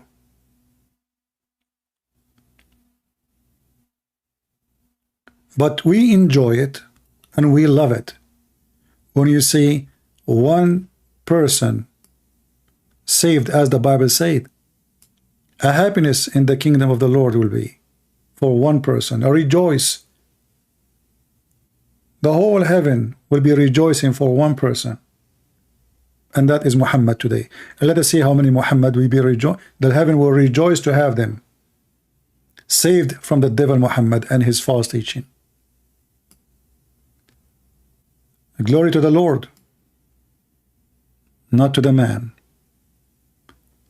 The man who seek a glory, he will perish. He will be disgraced. For all the grace belong to him. And there is no glory beside his glory. For him we confess our sin. For him we ask for forgiveness. For him we provide our fruits, and our fruit is nothing compared to what he gave us. So we pray that more Muslims will see the truth, and the truth will set them free. And the truth is Jesus. As Jesus said, I am the truth. And then Muhammad, he copied the names of Jesus. He called Allah the truth. And then the Muslim, they say to you, where Jesus says, I am God. Yet he said, I am the resurrection, I am the life, I am the truth, I am the way. I am who I am. Before Abraham I am. I am from above, you are from below. And Muhammad is from below of below. He is Satan. Take care and God bless. And we will be back as soon as we have enough of you to be here. Take care.